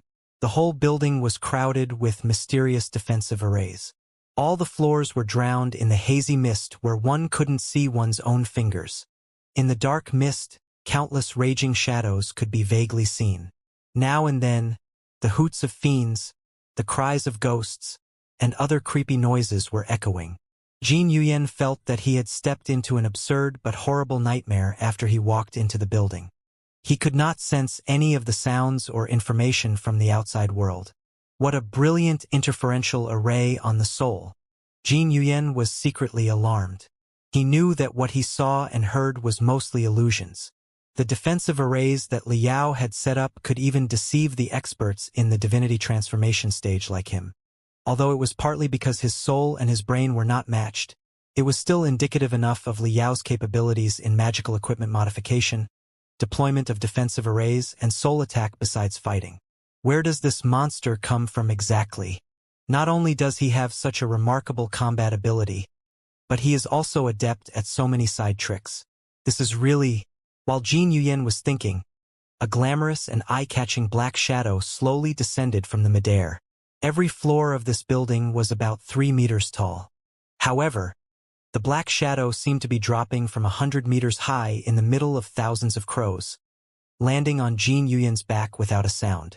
Greatly alarmed, Jin Yuyan turned around abruptly, only to discover that thousands of black flames were ignited on the black shadow, tearing it apart and revealing Li Yao's real appearance. Li Yao at this moment had a skin as pale as a dead man, which was even more eye-catching under the contrast of the black mist. He was only wearing a sloppy black robe that seemed to carry no decorations, but if one were to observe more carefully, they would notice that countless goriest scenes of slaughters had been sewed on the black robe. The astounding black seemed to be made of an ocean of blood that had curdled and dried. Li Yao's eyes were as profound as the night sky and stained with blood. From the bloodstains, the gold brilliance that was a mix of dominance and brutality was vaguely blooming. He grinned and bared his sharp teeth, and his voice was echoing far and near from all directions at the same time, slithering up from the bottom of Jin Yuyan's feet like countless vipers all the way to the back of Jin Yuyan's ears. "Director Jin, you're here?" For a moment, Jin Yuyan's heart constricted. In a trance, he truly thought that Li Yao was an authentic immortal cultivator, and a most brutal and cunning one. Observing more carefully, he finally discovered that the patterns of broken bones, chopped limbs, and flowing guts on Li Yao's black robe that seemed to be weaved with infinite unrest souls were vaguely wriggling like thousands of living bugs. Those patterns were alive. The deformed corpses and the devastated living people congregated into a vortex of horror that attracted Jin Yuyan's soul deep into it. The director of the business alliance of 10,000 sectors could almost hear people moaning next to his ears. "We're so miserable. We're so miserable." That was too perverted. Jin Yuyan couldn't help but shiver hard. Although he was an immortal cultivator, he preferred to be a gentle, peaceful businessman in general, instead of a murderer who had fun in killing and torturing. He was also deeply ashamed of such black sheep among the immortal cultivators. Intuitively, Jin Yuyan stepped back and asked warily, "You, Director Jin." Holding his tone, Li Yao continued horrifyingly and unpredictably. Halfway through his sentence, he finally realized that his voice was not right. Coughing hard, he resumed his normal tone and waved his hands to turn off the black mist, the fiendish air, and the other messy sound and visual effects, revealing the original look of the clean and sunny lobby. Then, he took off the creepy black robe on his body and changed into a sloppy t-shirt and short pants, before he apologized. "Please do excuse me. I was too devoted to my exercise a moment ago. I hope I did not scare you." Dumbfounded, Jin Yuyan watched Li Yao transform from a disturbing dark supervillain into a sunny plain young man all of a sudden. He was stunned for a long time before he finally asked, "What's your exercise for?" "To play the role of Black Wind King better," Li Yao said matter-of-factly. "I'll meet the upper class of the Imperium and hang around with the expert immortal cultivators as the Black Wind King. Naturally, I need to practice hard and not expose any flaws. Therefore, according to my own understanding, I have interpreted the character of Black Wind King from 12 different angles. Based on his experiences and his rise, I think that the character should be ambitious, blatant, unrefined, slightly cunning, and slightly self-deprecating. The slight sense of inferiority, in particular, is the core of the character. After all, he has a humble background and only rose miraculously by accident. He does not have many supporters, and he is in a hurry to be famous in the Imperium. So, he will act recklessly and even participate in the most insane adventures. This super creepy black robe is also a symbol of his brutality and dominance. However, it also shows that he is somewhat impatient and easy to be manipulated by other people. How about it, old Jin? Do you think the character I've created is reasonable enough to fool them? I've never been an immortal cultivator before, and I'm just a beginner. Please criticize and enlighten me if you have any insight." "You are a beginner?" Looking at Li Yao's sincere and open-minded face, Jin Yuyan couldn't help but feel an overwhelming sense of powerlessness again. He said with a bitter smile, "I'm truly confused about who you are now, Vulture Li Yao. Are you a cultivator or an immortal cultivator, the Black Wind King?" or the special representative of the government in exile of the Star Ocean Republic? Are you here to renew the Imperium or to destroy it? Perhaps Qi Yuanbao's guess was correct. The Black Wind Fleet did fail to destroy Firefly and was swallowed by Firefly instead. While I cannot think of a single accident that could have caused the destruction of the Black Wind Fleet, that is the only reasonable explanation. Maybe, but it is all the same no matter who swallows whom. Isn't it? Liao opened his hands and sat on the sofa. His legs folded, he smiled. Cultivator, immortal cultivator, Black Wind King, special representative of the Star Ocean Republic. Are they any different? When I go shopping in your place, will I enjoy discounts if I am an immortal cultivator and be charged twice as much if I am a cultivator? All in all, I have proved my unparalleled capabilities. If I really swallowed the Black Wind Fleet, it would only mean that the strength at my disposal was higher than that of the Black Wind Fleet. Also, there are giant markets and enormous business opportunities at the edge of the cosmos. Those things are certainly not lies, are they? With that in mind, our cooperation will only bring you greater profits, and it is even more secure than before. Both of us will benefit from it. Why do you need to bother with the insignificant details? Jin Yuan sighed and said, I thought so too. That's why I've come to talk to you alone. Otherwise, I would have sent a troop to surround this place. It would have been the dumbest decision of your life.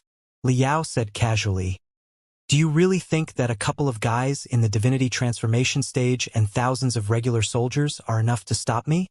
When I am determined to leave, the capital cannot stop me, and the Seven Seas Grand Market cannot stop me. Blackstar the Great cannot stop me, and the greedy dealers and merchants like you certainly cannot stop me either. Sensing the powerful vibe and dominance spurting from Liao, Jin Yuan was somewhat lost again. But out of his expectation, Liao chuckled again and wiped his face. How about it, old Jin? My acting skills are not bad, right? Not that I'm bragging, but my face is exactly what I count on while I travel in the sea of stars. Jin Yuan was silent for a long time before he took a deep breath and said, Enough. I don't care who you are, because we have a mutual enemy at hand. Whatever schemes and conspiracies we may have against each other, let's wait until the Battle of Seven Seas is won. Do you agree? I can't agree more. Liao said, let's get down to business. How are your talks with the warlords and the wavering guys within the Four Families? Do you know the date of the jump of the Four Families coalition fleet? I have good news and bad news. The good news is that my negotiations with those people are rather promising. Almost everybody signed a new secret agreement with us to strike a solid alliance. Jin Yuan paused for a moment and further explained. Before, while we had some secret agreements, they did not leave their sole signatures. The details were ambiguous, and their attitudes were unclear too. They might shift their side any time. However, I have pointed it out to the guys who are sitting on the fence that the distribution of interests after the victory, including the development rights of the sectors at the edge of the cosmos and the market share in the barbaric worlds, will depend on the performance in the battle. Also, the arrival of such a powerful ally as the Black Wind Fleet strengthened the confidence of a lot of people in our army. Those who intended to earn more in the game had bet all their stakes on our side. This is exactly a snowballing chain reaction. As long as somebody takes the lead, more and more people will follow. By the time more than half of the people are on our side, the remainder of them will have no choice except to follow too. All in all, most of the warlords, sector masters, and middle class in the Four Families have left sole signatures and abundant military secrets as a gesture of good faith. There will be severe consequences if the leaders of the Four Families discover those things. Therefore, it is a sign that they have made up their mind to work for us. However, combining the intelligence from everybody, we have the bad news: the Four Families coalition fleet, which boasted an unprecedented number of soldiers, has been gathered and will launch a general attack within 48 hours. It is said that 1,000,000 Starsh.I.P.S will jump to the Seven Seas space zone at the same time. However strong our defense system is, it will be crushed immediately. 1,000,000 Starsh.I.P.S? Liao scorned. That's bullshit. Liao was sort of a battle-tested general himself. Naturally, He knew that the bragging in space battles was no different from the ancient wars tens of thousands of years ago. In the ancient wars, the dynasties which were still in the feudal phase could launch an expedition with 1,000,000 soldiers now and then. How was it possible, considering the technological and organizational abilities at that time? As a matter of fact, the 1,000,000 soldiers were at least twice exaggerated, and more than half of the real army was made of peasants and supply teams. It would be remarkable if the capable soldiers could amount to 100,000. Then, even among the capable soldiers, the elite, fearless ones who could fight relentlessly usually only took up 10 to 20%. In other words, an army that claimed to have 1,000,000 soldiers was already remarkable enough if it had 30 to 50,000 truly capable warriors. In the space age, although technologies were much more advanced, the battlefield and the supply lines had been much more stretched out too. Considering the lack of unity among the four families, it was impossible for them to mobilize enough resources and soldiers for a great battle of 1,000,000 Starships in such a haste. 1,000,000 Starships and 1,000,000 Starships were absolutely different.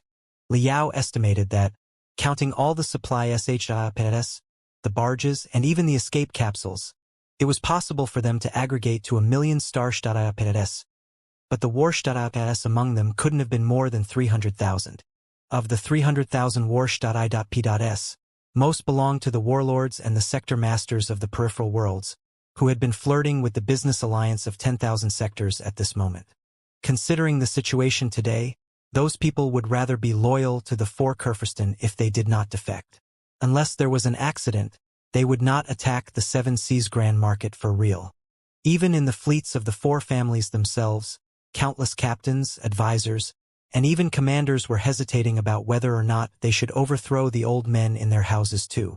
Therefore, the situation was not as tough as it appeared, and their odds of winning were still rather high. Jin Yuyen thought the same. Although the business alliance of 10,000 sectors was not 1/10 as strong as the army of the four families on paper, 90% of the army belonged to the Warsh.I.P.S and the local magnates. As long as they were given enough interests and shown the hope of victory, they could carry out their secret agreement and betray any time. The real foundation of the four families' army was the 8 fleets that were mobilized from the dominions of the families, which was also known as the 8 Adamantins. It had been a while since Liao came to the Imperium, and he had a profound understanding of the Warsh.I.P.S of the Imperium with which the Imperium dominated the universe. He knew that there was a brief period where the giant cannons and enormous Warsh.I.P.S were revived in the military of the Imperium after 300 years ago. Supposedly, when the crystal suits and the colossi were designed and maintained better and better, the combat abilities of the single soldiers were higher and higher, and the Warsh.I.P.S were more and more transformed into combinations of firepower output platforms and comprehensive supply platforms, instead of the units leading the charge. When 100 experts broke into a hostile starship armed in crystal suits to their teeth, it would be possible for them to destroy a starship that cost billions of dollars to be built. Even if they couldn't, the greatest loss on their side would be the death of the 100 experts, who would have killed a lot of enemies before they were killed. Considering the cost efficiency, it was apparently not a bargain to spend military budgets on building larger Starsh.I.P.S. Devoting the resources to the construction of crystal suit legions and the maintenance and duplication of colossi was a better option. However, as the technologies about the crystal suits and the colossi progressed, so did the firepower output, the spiritual shield, and the unmanned operation of the Starsh.I.P.S. Giant cannons and enormous Warsh.I.P.S were always every soldier's dream, so somebody eventually proposed that, when the technologies of the crystal processors and the spiritual nexus were mostly developed, battle puppets, drones in various forms, and space torpedoes could gather into an overwhelming tide. Plus cannons that were large enough in number, they could destroy all the enemies, including the most powerful crystal suits and colossi. The colossi are absolutely not invincible. As long as there are enough battle puppets and drones, and the firepower output from the cannons is high enough to establish a continuous, impenetrable fire net, it will be easy to crush the colossi. If you can't, that means the number of the battle puppets and cannons is not large enough, and the fire net is not dense enough. If 100,000 cannons are piled on a single starship, what enemy can't they destroy? It was exactly the opinion of the people who believed in cannons and Warsh.I.P.S. Also, they were not just talking but also conducted decades of theoretical calculations and tests in the most authoritative military lab of the Imperium, proving their point in countless tests on the virtual battlefield. The super arsenal Starships, equipped with hundreds of thousands of spiritual puppets and drones, as well as at least 10,000 heavy cannons, were truly capable of causing great trouble to the general colossi. Even if the specifications of the colossi were improved to the level of what was used by the divinity transformation stage experts, it was still barely possible for them to break out of the blockage of the super arsenal warship. The military of the Imperium couldn't help but feel tempted. After all, the technologies on the development of the spiritual residence, which was the central Xianxia pit of the Colossus, hadn't been grasped by the Imperium yet. Even though they could duplicate or transplant the Colossus limbs or weapon kits, it would be a total loss once the spiritual residence was blown up. There was no telling how long the war between the Imperium and the Covenant Alliance would last. If it was going on for another 1,000 years, the Colossi on the Imperium side would be fewer and fewer, whereas the Covenant Alliance, with their abundant primeval heritage, clearly had the technologies of colossal maintenance and duplication that were more advanced than the Imperium's.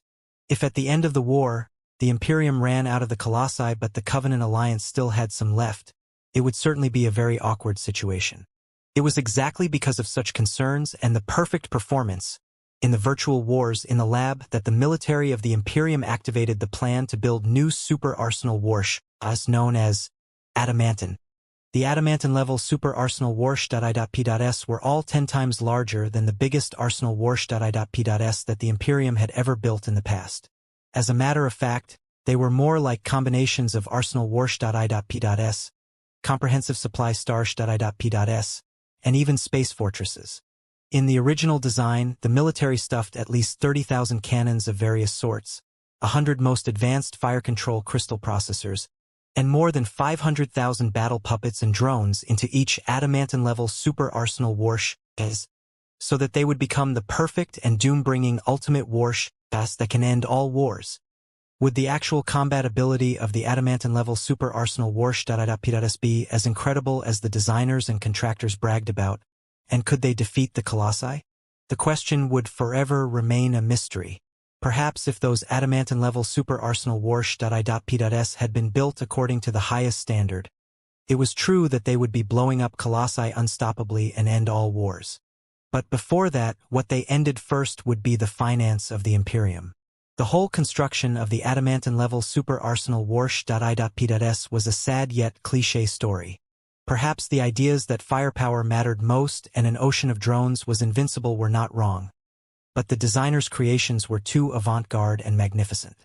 They overestimated the development speed of the crystal processors in the Imperium and underestimated the technological difficulty to focus hundreds of thousands of cannons on one starship. Or rather, to get the Council of Elders to approve the construction plan of the super warships as soon as possible, from the designers to the few largest military contractors in the Imperium to the persons of interest within the Council of Elders, everybody showed the most intense optimism and turned a blind eye to the minor difficulties. They proposed a budget plan that was not at all cheap but still bearable if everybody gritted their teeth, as well as a promise that the warships would be ready for battle within 20 years. The Council of Elders at that time approved the plan.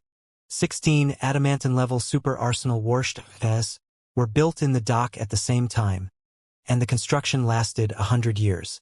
During the construction, not only did many natural and humane accidents take place because of technological challenges, but the advancement of the technologies of crystal processors and battle puppets also forced the designs to be updated again and again. The original plan and budget were soon thrown into the dustbin in the corner, and the new estimated fees of construction were higher and higher until the cost for each adamantine-level super arsenal warship was 20 times more than the original budget. However martial the Imperium of true human beings was and however the Council of Elders looked forward to the birth of the super warships, they were collapsing when faced with such budgets and such inestimable time of completion. The adamantine-level super arsenal warships are truly the most magnificent warships in history, but they are actually on the Covenant Alliance's side. They are about to destroy the Imperium by doing nothing and just lying in the docks. Many elders of the Imperium bashed the desk and roared. However, they couldn't do anything else other than roaring. Astronomical resources had been devoted to the project. It was not like they could sell the 16 incomplete adamantine-level super arsenal warsh.ps as garbage, right? Besides, the astronomical investment of resources would not just vanish. It would only flow back to the persons of interest in the end. Even the angry elders who were bashing the desk and roaring might have secretly benefited from the project too. Just like that, the construction plan of the adamantine-level super arsenal warsh.I.P.S became a ceaseless black hole that exhausted the army of the Imperium. It was hard to say that the Covenant Alliance's march into the Imperium and occupation of the 5 heavy industrial worlds had nothing to do with the weakening caused by the plan. Furthermore, the adamantine-level super arsenal warsh.I.P.S even contributed to the serious economic crisis after the war. After the Covenant Alliance invaded the 5 worlds including the Black Wind sector, the Imperium finally couldn't bear the incessant postponement anymore, and the contractors seemed to feel that many people would lose their heads if they kept on dawdling. Then, the 16 adamantine-level super arsenal warsh.I.P.S were finally put in service. However, because of the fierce battles in the frontline and the shortage of budgets, the 16 adamantine-level super arsenal warsh.I.P.S were not completed in the end. They were essentially pre-born babies with congenital deficiencies. The designers and the military contractors claimed that it would not be their fault if the 16 super warsh.I.P.S could not carry out the theoretically maximal combatability. It was the problem of time and budgets. If they were given several decades with 2 to 3 times more in terms of budgets, the adamantine-level super arsenal warsh.I.P.S would definitely blow up all the colossi. Even the designers and builders were so unconfident. It was not hard to imagine the performance of the 16 gargantuan, premature infants. On the real battlefield, they completely lost their destructive aura on the virtual battlefield, and they also revealed their weaknesses of clumsiness and vulnerability. Also, because of the expensive cost, the 4 Kurfürst families couldn't bear to send those super arsenal warsh.I.P.S to the most intense battlefields at all. After only 2 of them were heavily wounded by the Covenant Alliance, the other 14 super arsenal warsh.I.P.S hurried to escape to their mother port in panic. The adamantine-level super arsenal warsh.I.P.S became complete jokes. 100 years later, there were no more believers of grand cannons and giant warsh.I.P.S, and no more new super warsh.I.P.S were crafted. In the meantime, the daily maintenance cost for the 16 preborn babies was already so astronomical that even the 4 Kurfürst families could barely handle it. How could they be dragged into the factories to finish the real construction? Therefore, 100 years later, they were still the preborn babies that could only carry out 30% of the combatability. Abandoned by the best fleets of the 4 Kurfürst families, they were allotted to the secondary fleets, which were then built into 8 adamantines, based on those warsh.I.P.S and sent to the battlefield to annihilate the reformists.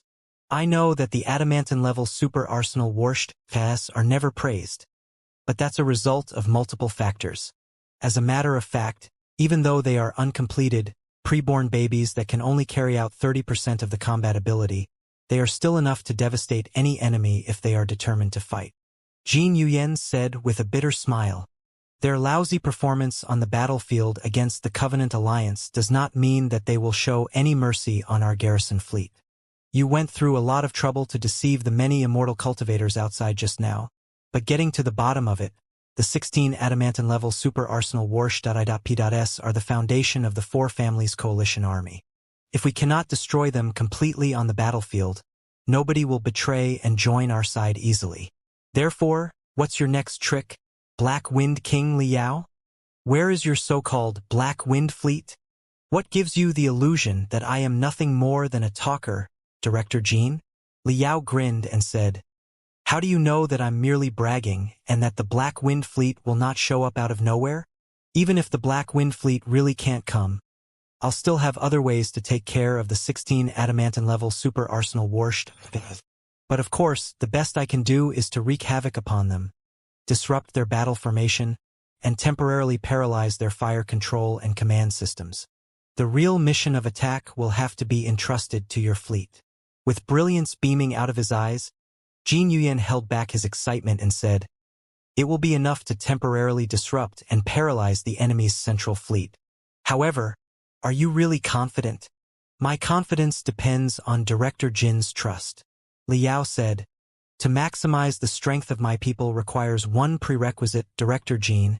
You must allocate a space gate to me, which is to be entirely controlled by me. Stunned, Jin Yuyan frowned and thought for a long time. Anybody with the slightest military common sense knew what a space gate meant in such a final battle. The coordinates and sailing routes of the Seven Seas Space Zone, where the business alliance of 10,000 sectors was at, were no secrets. It was more than easy for the Four Families Coalition fleet to jump over. However, they were not in possession of the space gates of the Seven Seas Space Zone. If they were to jump over blindly without the navigation of space gates, all the Starsh.I.P.S would be evenly distributed in the vast vacuum of the Seven Seas Space Zone, which was more than 5 billion kilometers in diameter. How much coverage would it be if it had a diameter of 5 billion kilometers? Even if the Four Families Coalition fleet had 10 times more Starsh.I.P.S than the million Starsh.I.P.S they claimed, they would still be drops in a bucket when they were randomly distributed in such a space. When they were just teleported over, the battle formation, grouping, and even command of the Four Families Coalition fleet would be entirely gone. Every starship would be a lone island. They had to cruise at the edge of the Seven Seas Space Zone for a long time to regroup and find their own team, forming a solid shape before they marched at the central living area where the Seven Seas Grand Market was located by means of a voyage under regular power. Obviously, attacking the enemy with the well-trained and organized troops while the enemy was still unsteady, preventing the enemy from regrouping, dividing and conquering the enemy's isolated Warsh.I.P.S and supply Sh.I.P.S would create the only opportunity of winning for the garrison of the business alliance of 10,000 sectors with its weak defense. Many space wars in the past, including the battle between the Black Wind Fleet and the Star Glory Federation, counted on that. If the attackers condensed their battle formation in time and re-established effective command, the defenders would be dead for sure. However, if the defenders took the initiative and suppressed the attackers in the loosened state, the scales of victory would be tipped toward the defenders. Now that Liao demanded the control of a space gate, it meant that he would send the most accurate jump coordinates to a certain mysterious fleet outside of the Seven Seas Space Zone randomly, allowing the fleet to jump to the Seven Seas Space Zone in effective command and organization. If the fleet was hostile, the doom of the business alliance of 10,000 sectors would come even earlier. No wonder Jin Yuyan was so cautious and hesitant. I am truly not suitable to make such important judgments right now. Jin Yuyan was clearly sitting still, but steam was popping up from his body, as if he were in the middle of a high-intensity physical exercise. His whole body aged at a visible speed as he rubbed his forehead and sighed. My original body has been wasted. This body belonged to a pure warrior. Her brain is far from enough to accommodate my soul when I need to calculate and deduce for a long time. I'll be mentally deranged sooner or later. It seems that the time has come for me to back off and let someone more appropriate to manage the business alliance of 10,000 sectors. Patiently, Liao waited for Jin Yuyan's answer in silence. Jin Yuyan raised his head and looked at him. After a long hesitation, he finally said, if I were to ask you what other trump cards you still have, you would certainly not speak the truth, would you? No, I would not, at least not for now, Liao said, because it would put my people in unnecessary danger. Jin Yuyan was silent for a long time again. His body gradually withered, but his head was glowing in an abnormal brilliance, as if his brain had turned into a most ferocious monster that was swallowing the flesh and blood all over his body. Fine. Meditating for 5 minutes, Jin Yuyan finally slapped his thigh and made the decision. You will have a space gate that is enough to navigate the most elite fleet to jump to our heartland. I just hope that your trick will be worth my trust. Black Wind King Liao. After saying that, Jin Yuyan rose quickly and staggered out of the room. Liao's demand seemed to have exploited all his physical energy and brain power. He did not even have the time to say goodbye to Liao and was in a hurry to go home and rest. Hardly had Jin Yuyan left the building when Li Jialing walked in from the next door. The director of the business alliance of 10,000 sectors does not appear very awesome, Li Jialing said, deep in thought. I feel that the guy was tricked by Qi Yuanbao and his lot first and then by Brother Yao later. He hasn't demonstrated the performance of an unparalleled expert at all. He's supposed to be better than that. Is it because he is confined inside the shell of a warrior? That his computational ability is hindered because of the inappropriate body is only part of the reason. However, more importantly, it's because he's been faking it. Be careful. This guy is not so simple. Liao said casually. He is a businessman. Not a politician, a commander, or a leader. A politician can be shameless. A commander can be brutal. A leader can be cunning and heartless. But if a businessman leaves a sleazy and untrustworthy impression on everybody, how can he possibly do any business? Naturally, only the people who seem dutiful, obedient, and even slightly clumsy can be the most excellent businessmen. Li Jialing was stunned. Is that so? Of course. Liao smiled. Did you see his bitter, worried look just now? He was frowning and lamenting now and then, as if there were truly nothing he could do when he was played by us. Didn't he look like one of the dealers on the street who sell goods to people at such great discounts that they seem to be suffering great losses? However, if everybody believes what they say and buys the goods with the discounted prices, who's losing and who's winning in the end? It does seem to make sense. Liao rubbed the short black hair on his head. Although the guy appears unassertive and pliable, he has achieved all his purposes without leaving out any. There's more to it. Do you know who he met first before he came here? Liao said. Jin Yuan went to Red Lady, promising to pardon her and let go of Red Lady's assassination against himself. Jin Yuan is so lenient? Li Jialing was rather surprised. Is he trying to subdue Red Lady again? That makes sense. She's an ace assassin in the divinity transformation stage after all. If he can win her over completely in such a way, it will be a rather fair deal. You are thinking too little of him if he is simply recruiting Red Lady again. Liao said, between Jin Yuyan's lines. He was hoping to contact the top leaders of the 4 Kurfürst families through Red Lady. What? Li Jialing said. That's too unbelievable. I'm completely confused. The final battle between the business alliance of 10,000 sectors and the 4 families is about to begin. Half a day ago, Jin Yuyan executed 100 assassins from the 4 families right at the gate of the commodity market, and he is hoping to reach out to the leaders of the 4 families now? What does he want exactly? He's not thinking of betraying everyone, is he? He does not have any reason to do that. That's certainly unlikely. Even if he truly wants to have a direct conversation with the top leaders of the 4 families through Red Lady, it will only happen after the Battle of 7 Seas is won. Perhaps he has his own plans regarding the post-war Imperium. For example, he may be expecting to strike a balance among Blackstar the Great, the 4 Kurfürsten, and the Black Wind King. Getting to the bottom of it, businessmen will never annihilate their enemies unless it is absolutely necessary to.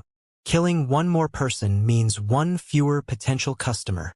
Liao said, now you should understand why I was reluctant to tell Jin Yuyan our real trump cards. Right? I told you about his visit to Red Lady because I want to remind you not to underestimate Jin Yuyan. You can cooperate with such people, but you must keep your eyes open all the time. So much as you take a nap, he may have already sold you. However cunning Jin Yuyan is, he is not as good as Brother Yao. His dialogue with Red Lady must have been a top secret, wasn't it? But it still did not escape Brother Yao's ears. You've learned about it after such a short amount of time. Pouting, Li Jialing said rather sourly. Getting to the bottom of it, it's Brother Yao who is the most awesome one of all. Huh. Why does it sound so sarcastic to me? You seem rather dissatisfied about me. Looking at Li Jialing, Liao realized what it was about. I got it now. Are you blaming Brother Yao for using you as a decoy to crawl in the ventilation tube and distract everyone's attention, while I went to the headquarters of the Business Alliance of 10,000 sectors to show off? About that, it was an opportunity to learn and practice for a young man like you. I was hoping that you could grow faster and become a talent soon. I am not a 3-year-old. Who would care about that? Li Jialing's anger was written all over his face as he glared at Liao sullenly. I only have one question. Why was I the last person to learn the great secret that you are Black Wind King, when I am your brother? Liao's smile was immediately frozen. Well, he scratched his hair.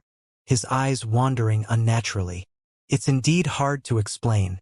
Give me a minute and let me think. It's impossible to explain at all. It's full of questions and contradictions from the beginning to the end. All right. Li Jialing jumped to his feet. What's there to think? You are coming up with a lie of 50,000 words to trick me, right? I will not fall for it again. My wisdom has dignity. Don't be excited. Don't be excited. Seeing that Li Jialing was truly turning red in fury, Li Yao felt that the whole thing was rather tricky too. Brother Yao did not mean to trick you, but the whole thing was truly very twisted, complicated, unusual, and unbelievable. In fact, I've been considering how I should explain it to you, but I haven't come up with the appropriate description yet. Forget it, you don't need to. I understand it well. Taking a deep breath, Li Jialing calmed himself down and said rather gloomily, I know that Brother Yao did not mean to keep it a secret from me. It's just that my identity is too special. I may be captured by Black Star the Great any minute. His soul may invade my shell, control my brain, and swallow my memories. Therefore, whatever Brother Yao tells me, it may be learned by the fiend Wuxia. It's for that reason that Brother Yao can't tell me anything. I understand all the reasonings. I do. I know Brother Yao has your reasons. I just can't accept it emotionally for the time being. You two know that I don't have any family since childhood. After I finally learned who my mother was, her attitude was rather subtle if not cruel. Since my childhood, Brother Yao has been the only family member who is nice to me without asking for anything in return. Therefore, after I discovered that I was separated from your little society, and everything was kept from me while you were flirting with Boss Bai and Sister Long, I feel rather terrible. I'll be fine. Just leave me alone for a while. While talking, Li Jialing gave Li Yao a rather rigid smile. Wait, since you are so frank, I really can't conceal it from you now. If Li Yao could still hold it back, he wouldn't have been a cultivator at all. He said solemnly, there are two things that we must straighten out. Firstly, I indeed whispered a lot with Boss Bai, but when did I ever flirt with Long Yangjun? You are free to decide what goes into your mouth, but you must watch carefully what comes out of it, especially when it is a matter of life and death. Secondly, fearing that Black Star the Great may learn, it is only a secondary reason why I did not tell you anything. The main reason is what I said just now. It's too complicated and too hard to explain. Since we have a great foe ahead of us, I did not want to add to our trouble. However, if the incident is about to affect our brotherhood, Brother Yao has to explain everything to you. When I asked you to crawl into the ventilation tube to distract the enemy's firepower, you went without batting an eye. If I still keep anything from you, how can I be your big brother in the future? Really? Are you really going to tell me everything? Brother Yao. Li Jialing was merely complaining to Li Yao in the beginning, not expecting that Li Yao was really willing to tell everything. He jumped in excitement. However, he pulled a long face after thinking carefully again. However, what if Black Star the Great learns it? We will deal with it. Li Yao sniffed. Wuxia is not a fool. Now, I have publicized the identity of Black Wind King, and the direction of the Black Wind Fleet has been within the knowledge of the Council of Elders in the first place. Even Qi Yuanbao has guessed that it was Firefly that swallowed the Black Wind Fleet. With his wisdom, do you think Wuxia cannot infer more things from the traces? I assure you that if Wuxia truly takes back the Imperium, he will certainly send a new expedition army toward the general direction of the Black Wind Fleet. All in all, the time has come for us to show our cards and swords. As long as we win the Battle of Seven Seas, even if Wuxia learns everything, so what? He won't be able to do anything about Vulture Li Yao. Li Yao slapped his thigh, his dominance surging out like tides, making him truly like an unparalleled expert who mastered the Sea of Stars. That was, ignoring the giant can of bubble juice that he chugged. Deeply touched by Li Yao's dominance and determination, Li Jialing felt that the blood all over his body was boiling too. The magnificent picture of the universe seemed to be unfolding before his eyes. Holding back his excitement, he said, Therefore, Brother Yao, Black Wind King, is still not your ultimate identity, is it? although you have fooled the immortal cultivators of the business alliance of 10,000 sectors who do not know much about you. I know very well that you have boundaries, however shameless and despicable you look on the surface. You are absolutely not an immortal cultivator but a real cultivator. What's the truth exactly? Was Qi Yuanbao's guess correct that the Black Wind Fleet was taken down by Firefly? But how was it possible? In the next second, I will explain my identity and the whole thing to you in the most concise way. Solemnly, Liao extended one finger and said, "However, I have one condition, which is that you must believe everything I say. If you still doubt me when I'm being so honest, it will hurt me too much." "Of course," Li Jialing swore. "Brother Yao trusts me so much that you are willing to tell me the life and death secret. Would I still be a human being if I suspect you? All right, just prick your ears and listen up. I won't repeat my identity." Li Yao coughed and said, "I have never lied to you since the beginning. I'm truly a cultivator and a special representative of the government in exile of the Star Ocean Republic on Firefly. I did encounter the Black Wind Fleet, fought them hard, and won the allegiance of many experts after it was defeated. However, there were more things that I have left unsaid. Firefly alone was naturally no match for the Black Wind Fleet. Another country was involved in the matter, which was a powerful nation of cultivators named Star Glory Federation, my homeland. I don't need to tell you the specific coordinates, population, industrial and technological abilities, magical equipment research abilities, relic exploration records, and other secrets to you, right? The history of the country in the past several hundred years can be explained to you after the four Kurfürsten and Blackstar the Great are crushed. You only need to know that Brother Yao is the greatest living hero in the Star Glory Federation who has saved the Federation 3 times, 4 times, or maybe even more. I killed Skeleton Dragon, the strongest demon expert at the early years of the demon dynasties. I once chopped the head of a member of the Pangu clan and kicked it around like a ball. I also visited a world of ancient cultivators covered in the dark nebula where time was frozen, talking and dealing with the ancient cultivators and extraterrestrial devils in the place. I crushed the schemes of the immortal cultivators countless times, killed a star child from the Imperium, and swallowed Bloodstripe virus, a mysterious alien creature from billions of light years away. I made friends with a big shot of demons and made the largest organized force of demons in the entire universe surrender. When I burst into a fury, I even killed the director of my homeland's intelligence agency and the godfather of the spiritual nexus. It's exactly because of my feats that I became the idol of countless young people of the Star Glory Federation, to the extent that they called me the founder of the new Federation and the nation's father. Later, my wife became the speaker of the Federation. My senior brother and my disciple controlled the largest capital group of the Federation together. My best friend managed the largest intelligence agency of the Federation. And my another disciple led a different special force that ranks second but is even more secretive and brutal. Why do I feel that I'm even more awesome than the 4 Kurfürsten now that I talk about it? Rest assured, I'm naturally not the same kind of people as the 4 Kurfürsten. Considering that I was simply too great and brilliant, and it was impossible for me to cover my infinite radiance even if I kept a low profile, the Federation would have been accelerated into oligarchy if I were to stay in the Star Glory Federation, suppressing the healthy development of other forces.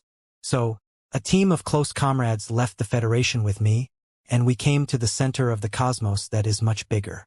After I came to the Imperium, I did not forget to continue my training but demanded myself to perform to a much higher standard.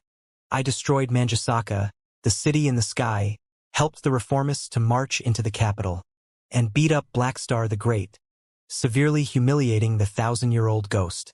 Right? I also facilitated the birth of a brand new virtual life, by the way, who would likely make the civilization of mankind leap qualitatively in the next millennium and evolve beyond Pangu and Nuwa. In the meantime, there's also the risk that the civilization of mankind will be destroyed, and everybody either dies miserably or ends up as slaves to the crystal processors and the spiritual nexus. However, I feel that the risk is worth it because other than the mediocre enemies such as Blackstar the Great, the Alliance of the Holy Covenant, or the Kurfürsten, we may be faced with the unfathomable ultimate destruction that is the Flood. Indeed, the 3,000 sectors we live in are not the only universe but just a tiny pond which I have named Pangu universe. Outside, there may be countless similar pawns that constitute a multiverse together with us. However, a small spindrift from the flood may be enough to wipe out the fishes, shrimps, and bacteria in several ponds. Of course, the existence of flood and multiverse is not my own deduction. I just helped everybody solve the critical puzzle because I happen to know a thing or two about the language of the wizardly universe. Why do I know the language of the wizardly universe? Because I probably know the greatest secret of the multiverse, although I have accidentally forgotten it. Alright, reviewing my life in the past 100 years in hindsight, I think those are some of the insignificant matters that I have done. I have become a minor celebrity because of luck.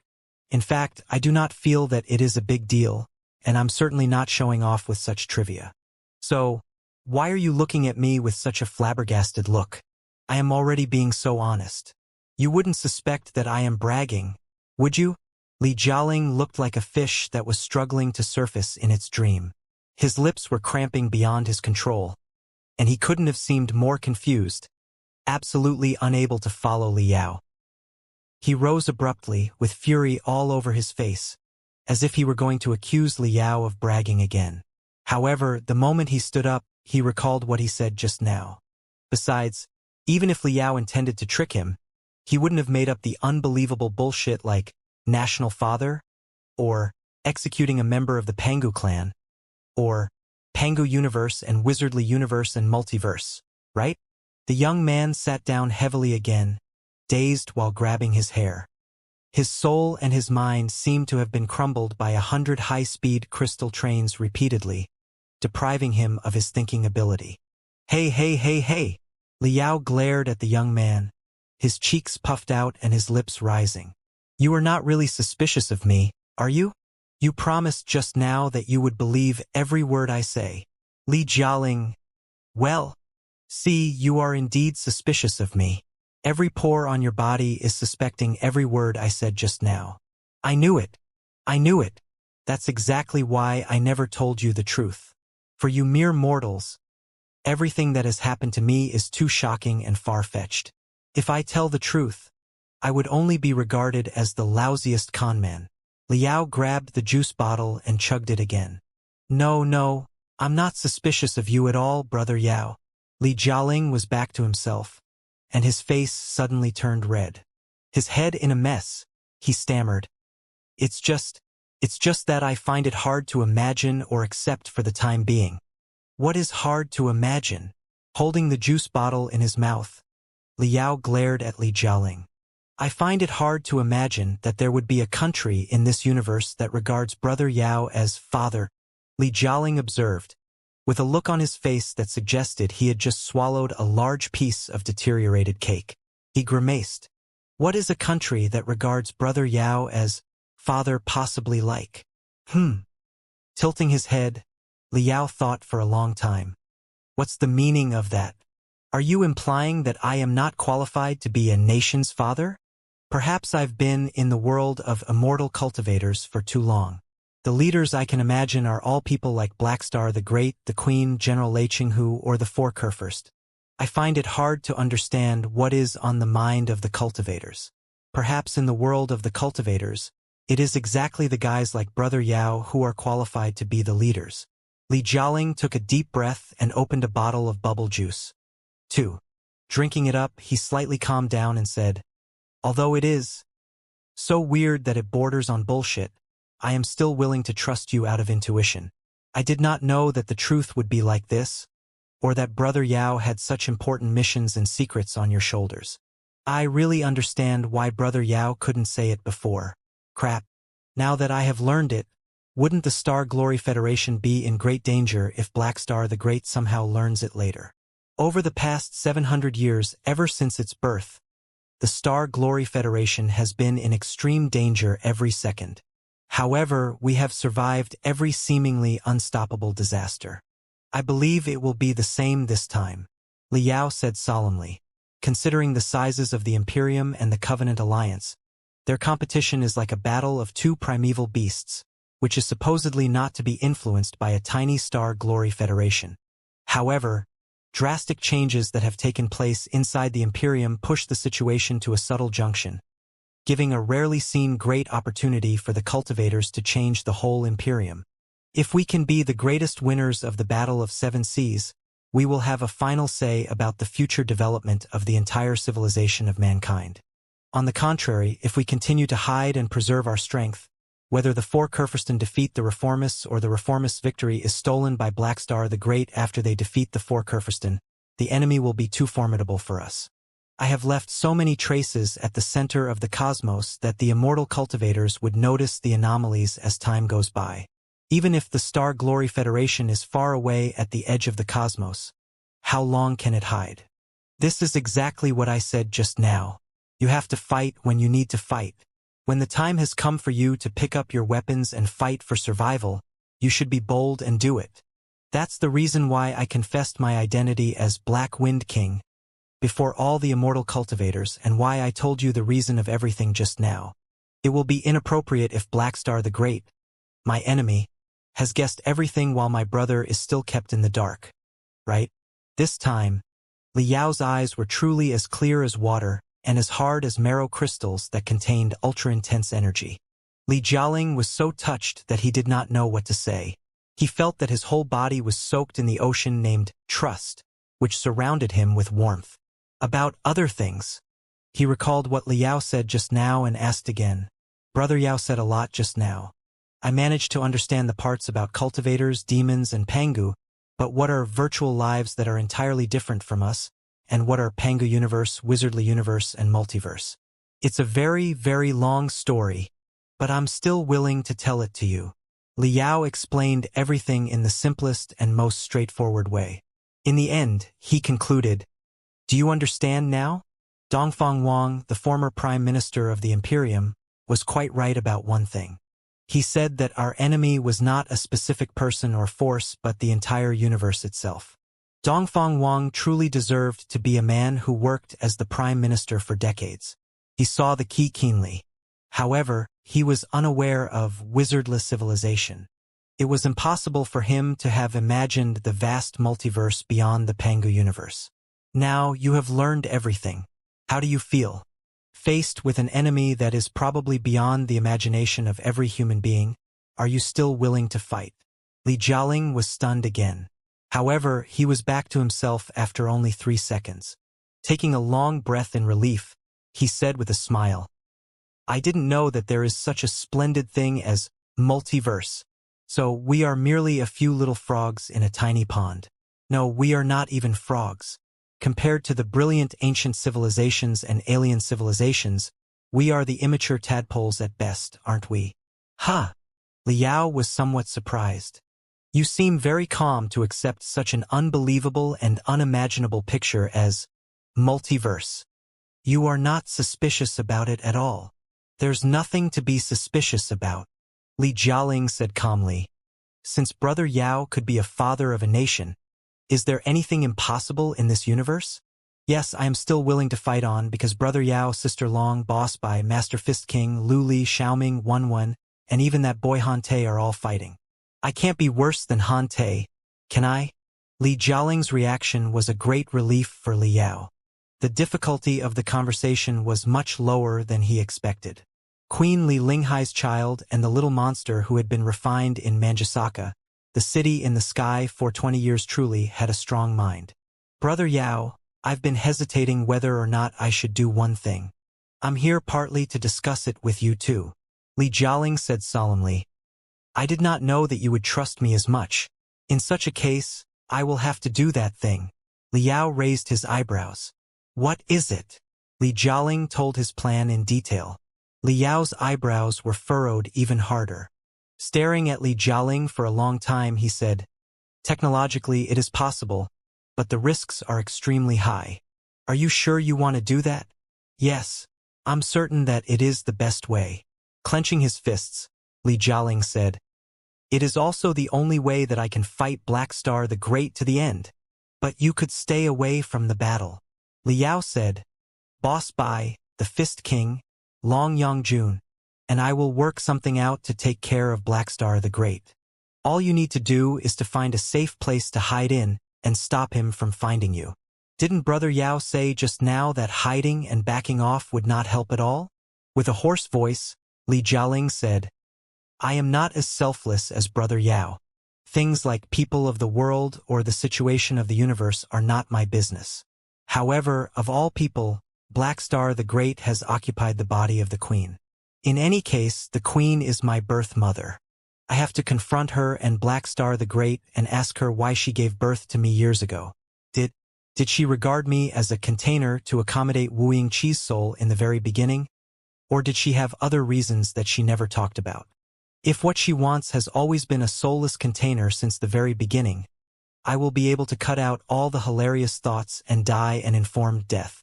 However, if what Brother Yao said before is true and she had other reasons or was even under the coercion from Black Star the Great, I will naturally have to get her out. Li Linghai is my mother. So this war is mine too. How can I watch you charge in the front while I hide in an absolutely safe corner? While talking, Li Jialing's eyes turned red. There was no telling whether he was angry or missing someone. Fine, you're quite right. This war is indeed yours too. Besides, there is no corner that is absolutely safe. Speaking of which, I'm afraid that the safest spot for you will be right next to me. Long Yangjun, Boss Bai, the Fist King, Xiaoming and Wenwen. Li Yao rubbed his fists zestfully. Then, let's settle the technical problems on the details.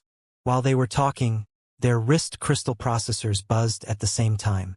Raising their wrists to check, they both beamed with interest and shouted, Boss Bai is ready.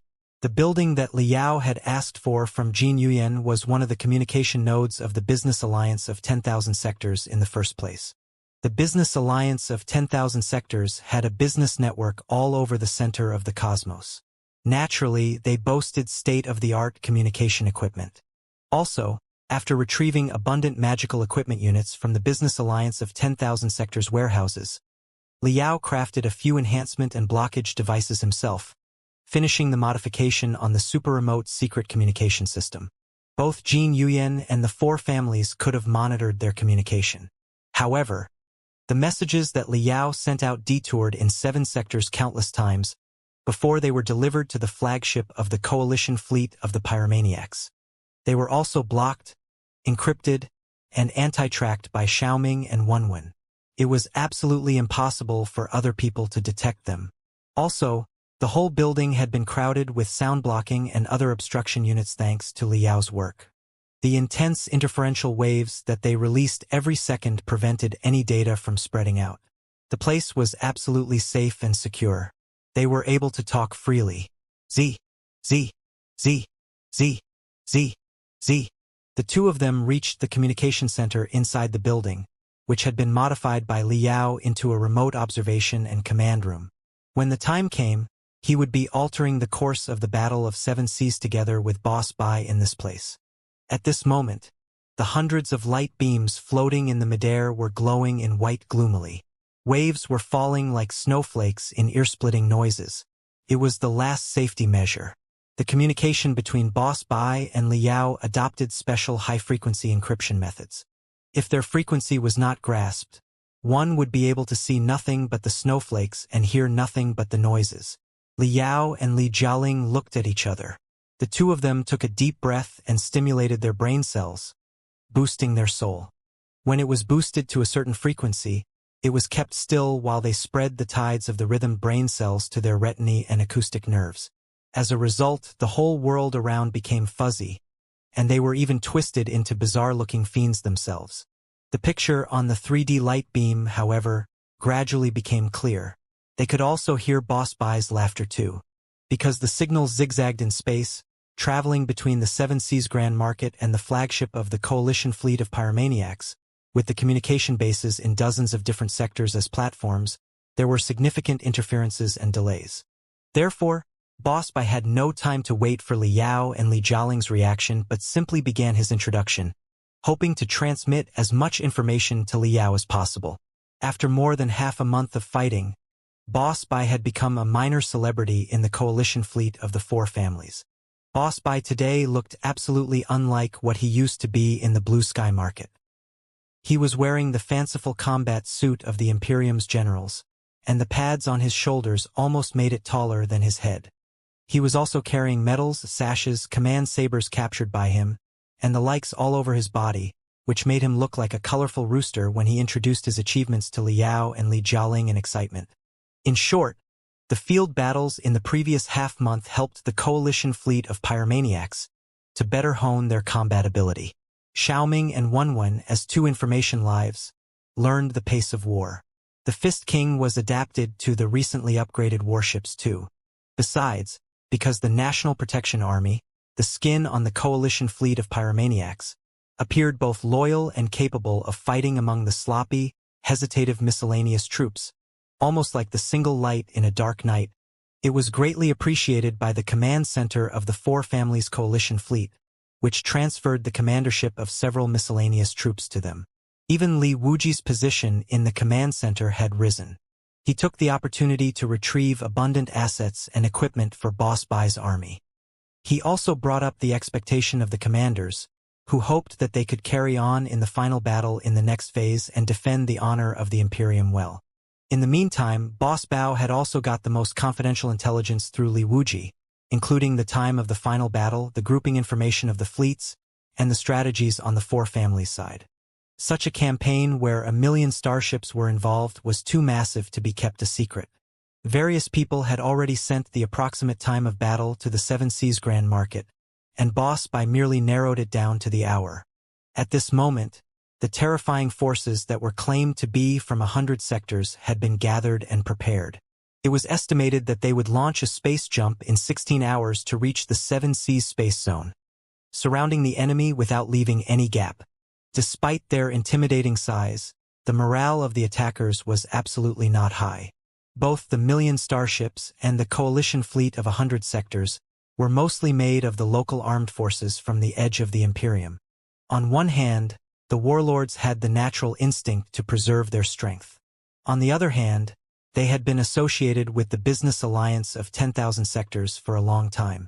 Chances were that their spokespersons just had a meeting in the headquarters of the business alliance of 10,000 sectors and listened to the roar of Black Wind King Li Yao. They were thinking about which side they should take right now. How was it possible for them to fight the business alliance of 10,000 sectors relentlessly without caring about anything? The Four Families knew the situation very well, but there was little they could do. They had to boost the morale with both carrots and sticks. But there were many more sticks than carrots. What they offered were simply promises that would be fulfilled after the Seven Seas Grand Market was conquered. It must be noted that the warlords and local magnates from the peripheral worlds of the Imperium had been trapped once in the Imperium's counterattack. At that time, countless experts and young men from the peripheral worlds believed in the Four Families' promise and joined the expedition army, fighting the army of the Covenant Alliance in places far from their homes. After dozens of sectors were recovered after their hard work, however, the Four Families were conspiring to kick away the contributors who had shed blood, sweat, and tears, and to carve up the newly recovered areas for themselves. The incident was exactly the fuse that caused the rise of the reformists. With such a lesson in mind, even though most of the warlords were not openly on the reformist side, they simply regarded the many promises that the Four Kurfürsten made as bullshit. In short, the Four Kurfürst families became the victims of their own scheme. Their credit was already gone, and it was difficult for them to lead the team. Within the Four Families, on the other hand, there were experts who were adept at civil wars. There were vaguely irrecoverable chasms among them. Although they knew that the morale on their side was certainly not high in any aspect, due to the huge gap in the size of the army, almost all the leaders of the Four Families believed that it would be a quick battle without much suspense. We are time-honored noble families with a group of experts and tough generals. Our overwhelming starships can swallow the entire Seven Seas space zone. Can we possibly be defeated by the small dealers of the business alliance of 10,000 sectors? It was the opinion of most of the leaders in the Four Families. The only minor trouble that we may come across in the battle is to gather the messy starships from the 100 sectors after the jump and make them obey the command center. As long as the gathering is accomplished, no, as long as 30% of our fleet is gathered in the Seven Seas space zone with their command restored, the dealers in the business alliance of 10,000 sectors will immediately surrender, right? Even the most cautious leaders also thought so. Since the victory was suspenseless, the distribution of the accomplishments and how to earn the greatest benefits from the glorious triumph became the critical problem that was better resolved in advance. The four families seem united on the surface, but they actually have a lot of problems among them. Boss Bai said, "Don't forget that only half a year ago the Li family, the Song family, and the Yun family joined their hands and declared war on the Dongfang family that was still the strongest back then, significantly weakening the Dongfang family. How could such hatred be forgotten easily?" Boss Bai told Li Yao that among the four families, the Dongfang family had just suffered serious setbacks. The leaders had been completely cleaned up, and many of the middle and bottom classes joined the reformists in the capital. Its capability had dropped to the bottom of the four families, although it was at the top previously. The Li family wasn't any better. At first, the collapse of Manjusaka, the city in the sky, and the failure to annihilate the fleet of the cultivators made them a joke among all the immortal cultivators. Then, Li Lingfeng, the future Kurfürst, was killed abruptly, and Li Linghai revealed her real appearance as a reformist, stabbing the family's back brutally. What was most unbearable of all was that Silver Fox Li Jianda, the soul of the family, perished in the battle in the royal palace. The backbone of the family was lost. The series of heavy blows significantly undermined the Li family, whose comprehensive capability was not any better than the Dongfang families. They had to work with each other in order to check the Yun and Song families. The Yun and Song families did not suffer major losses in the competitions in the previous phase. Naturally, they were fighting each other to be the leader of the four families. Which of them would become the leader of the four families, on the other hand, depended on by whom the new emperor was endorsed. After the demise of Emperor Shenwu, the supreme throne of the Imperium had been vacant. The Yun family and the Song family both proposed their favorite members of the royal family, and they were caught in an impasse.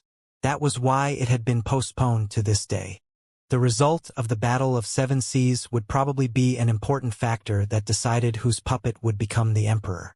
Yun Xiefeng, the commander of the four families' coalition fleet, is a general who had rather distinguished performances in the Imperium's counterattack. Boss Bai continued the introduction. At that time, the fleets of the four families were mostly staying in the rear comfortably, preparing themselves to claim the fruits later. Yun Xiefeng's fleet was the only troop that fought with other miscellaneous troops and had a few head-on clashes with the army of the Covenant Alliance, showing the might of the four families. Some people even believe that he is on par with General Lei Qinghu in the expedition army. Haha, that's naturally a joke. However, the guy is certainly not a random worthless general, and he does want to achieve something for himself. Boss Bai told Li Yao that, based on his knowledge in the past and his recent contact with Yun Xiefeng, and especially after analyzing the guy's battle cases in the Imperium's counterattack, he realized that while the guy was not a useless general, he was hardly an eminent general either. At best, he was a qualified commander with enough experience. The problem was that the consecutive victories in the Imperium's counterattack filled Yun Xiefeng's head with illusions and arrogance. He was truly under the impression that he was a general on par with Lei Qinghu and had been competing with him whenever possible. When Lei Qinghu openly joined the reformists, he even declared that he would meet Lei Qinghu in a space battlefield someday so that it could be decided which one of them was better. On the surface, Yun Xiefeng and Lei Qinghu both secured glorious accomplishments in the Imperium's counterattack, but what Yun Xiefeng commanded was one of the most elite fleets of the Imperium, which had the incessant support of resources from the four families.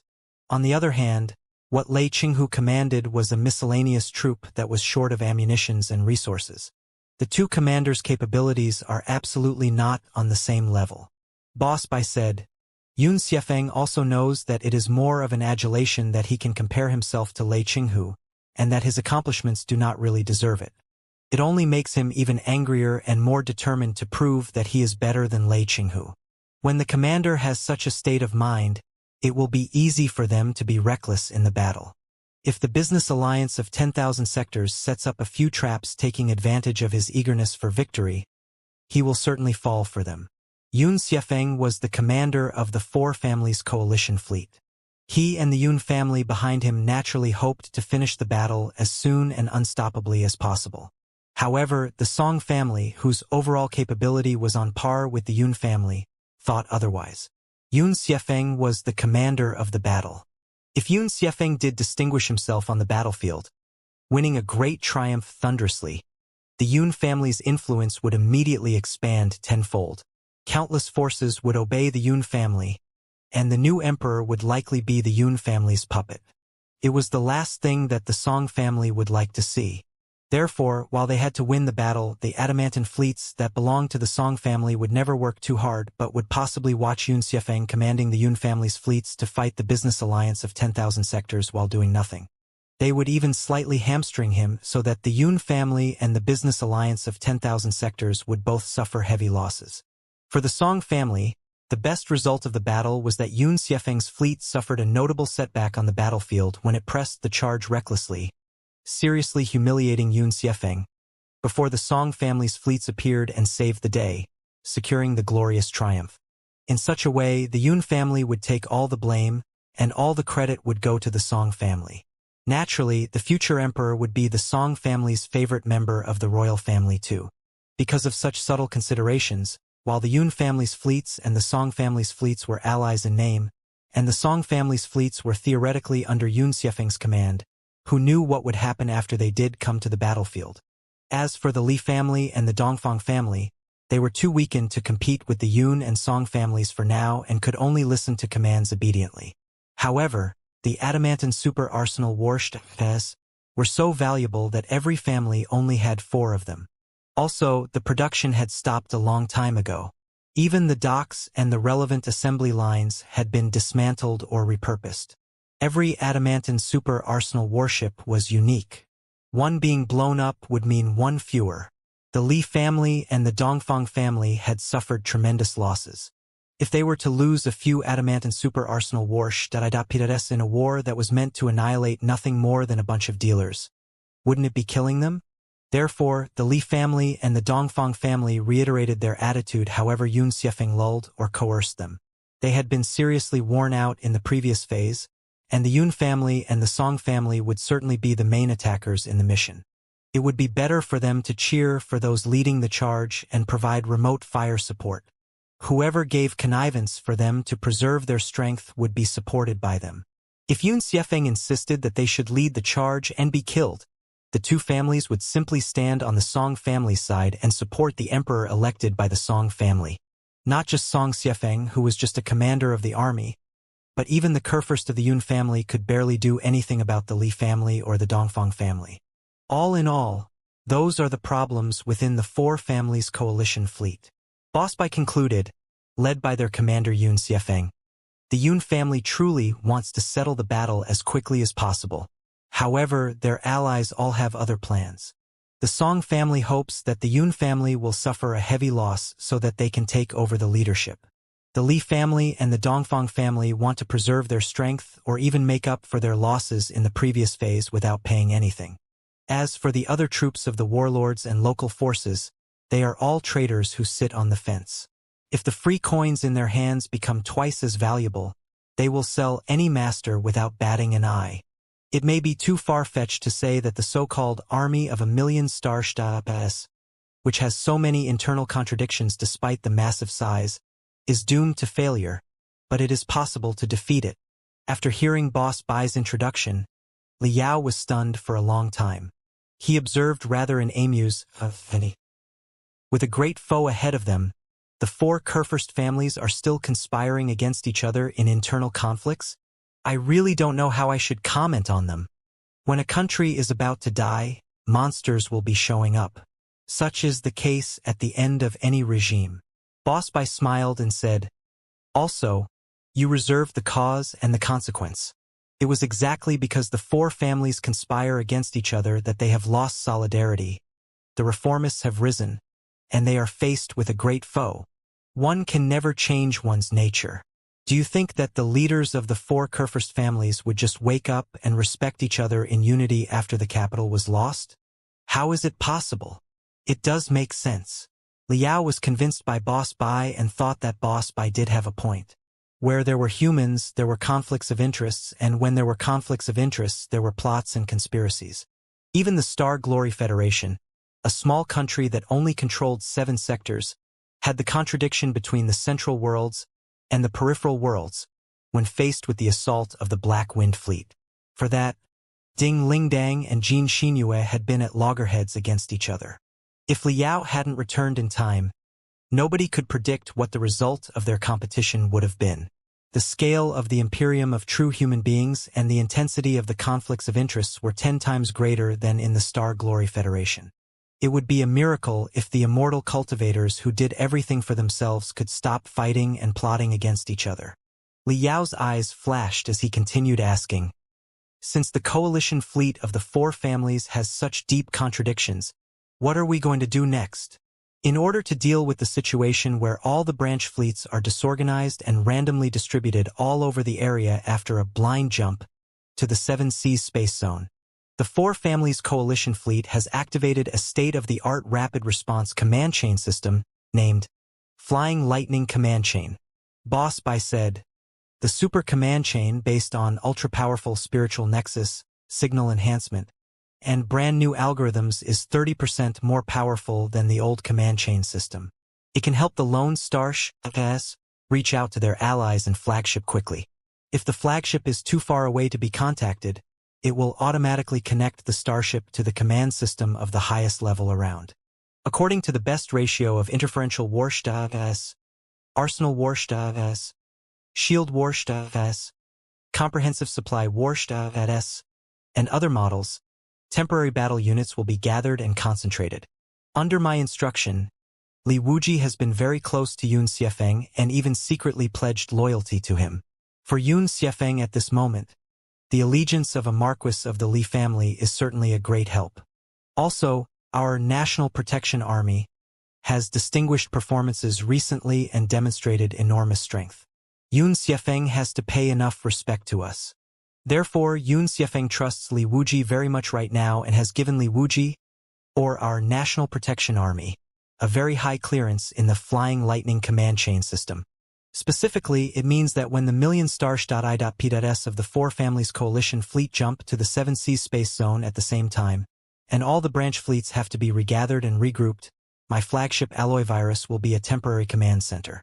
All the Starsh.I.P.S within several million kilometers will receive my command temporarily. If you can control a space gate, our fleet will be able to jump over while staying organized to keep the highest combat ability. In such a way, the lone Starsh.I.P.S scattered in space will be subdued by us and forced to join our battle formation easily when they move close to us. Hee. Once those Starsh.I.P.S accept my leadership and open their mainframe crystal processors to us, it will be impossible for them to get away. Just like that, we will gather the lone Starsh.I.P.S and snowball all the way while we search for the 4 adamantine super arsenal Warsh.I.P.S that belong to Yun Xiefeng. Once we locate them, we will immediately send the coordinates to the business alliance of 10,000 sectors and let them attack Yun Xiefeng's fleet vehemently. Trust me, the commanders of the Song family, the Li family, and the Dongfang family will only burst into laughter when they hear that Yun Xiefeng is being attacked instead of reinforcing him immediately. If the business alliance of 10,000 sectors is unable to take down the 4 incomplete adamantine super arsenal Warsh.I.P.S with all the forces it has, we can declare the battle lost and escape immediately. But as long as the 4 adamantine Warsh.I.P.S are destroyed, the situation will be entirely different. Yun Xiefeng's flagship is one of the 4 adamantine Warsh.I.P.S, and the mainframe crystal processors and the highest command system of Flying Lightning Command Chain are deployed on it too. As long as the flagship is captured, giving Xiaoming, Wenwen, and the Fist King a chance to study them well, the results will certainly be marvelous. Li Yao's eyes suddenly glittered. He couldn't help but smile. So, it's the 16 adamantine super arsenal warships that you're after. To be honest, I was very tempted when I heard them for the first time too. The super arsenal warships that are highly automatic and can even collect debris during the battle to create new spiritual puppets and drones are really the best carriers for Xiaoming, Wenwen, and the Fist King. If all the 16 adamantine super arsenal warships belong to us, we will be invincible. To be honest, I am not a fan of those big, stupid, expensive things that are also hard to maintain.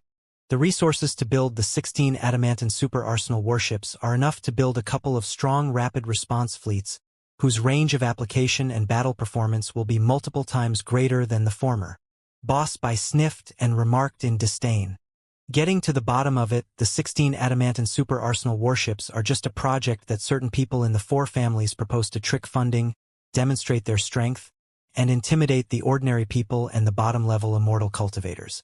They're more politically significant than they are militarily.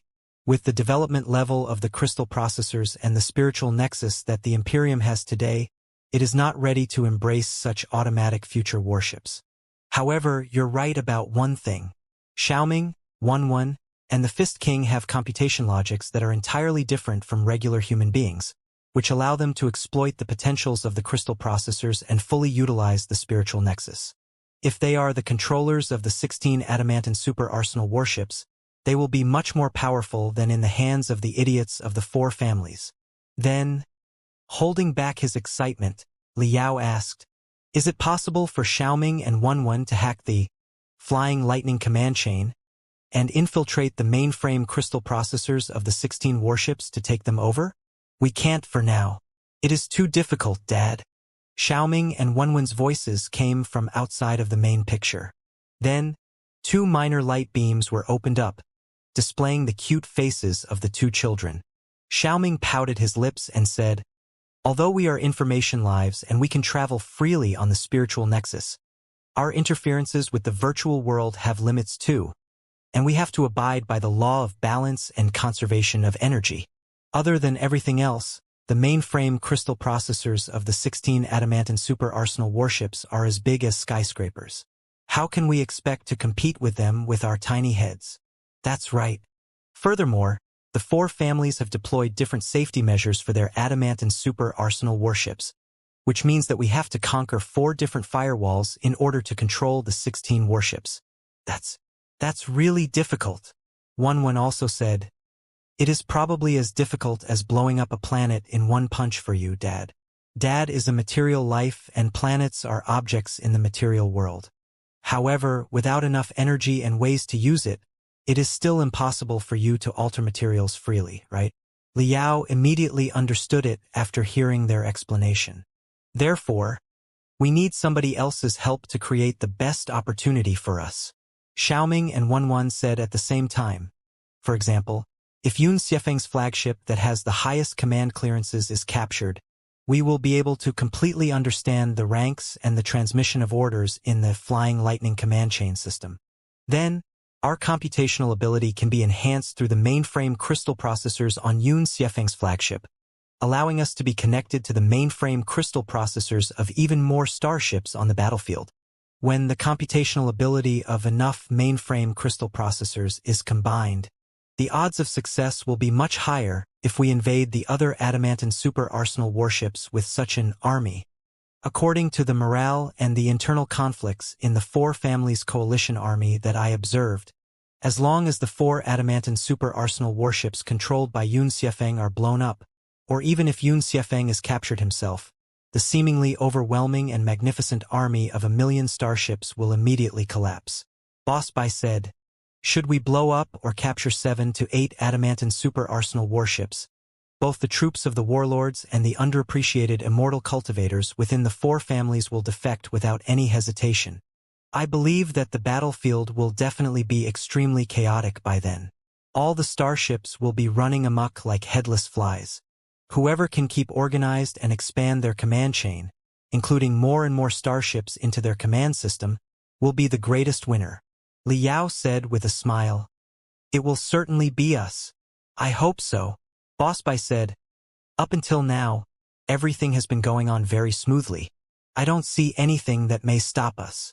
Liao was slightly stunned by that. Tilting his head and thinking for a long time, he asked, "Have you received any updates about the capital from the 4 families? In the recent months, we've been active at the edge of the Imperium, but Blackstar the Great seems to be awfully quiet." "Not exactly. Wuxia must be busy digesting the resources of the capital. It was the heart of the Imperium in the old days after all. The complicated forces and the astronomical resources can't be combined without a couple of months." Boss Bai said, "Besides, even if Wuxia wants to do something, he lacks strength and space. The 8 adamantans are hardly the best fleets of the 4 families, But why have they been sent for the Battle of Seven Seas? Because the best fleets are all watching the capital closely. However, the astounding Thunder Fleet, the best troop on the reformist side, has always been deeply pinned into the Four Families' heartland.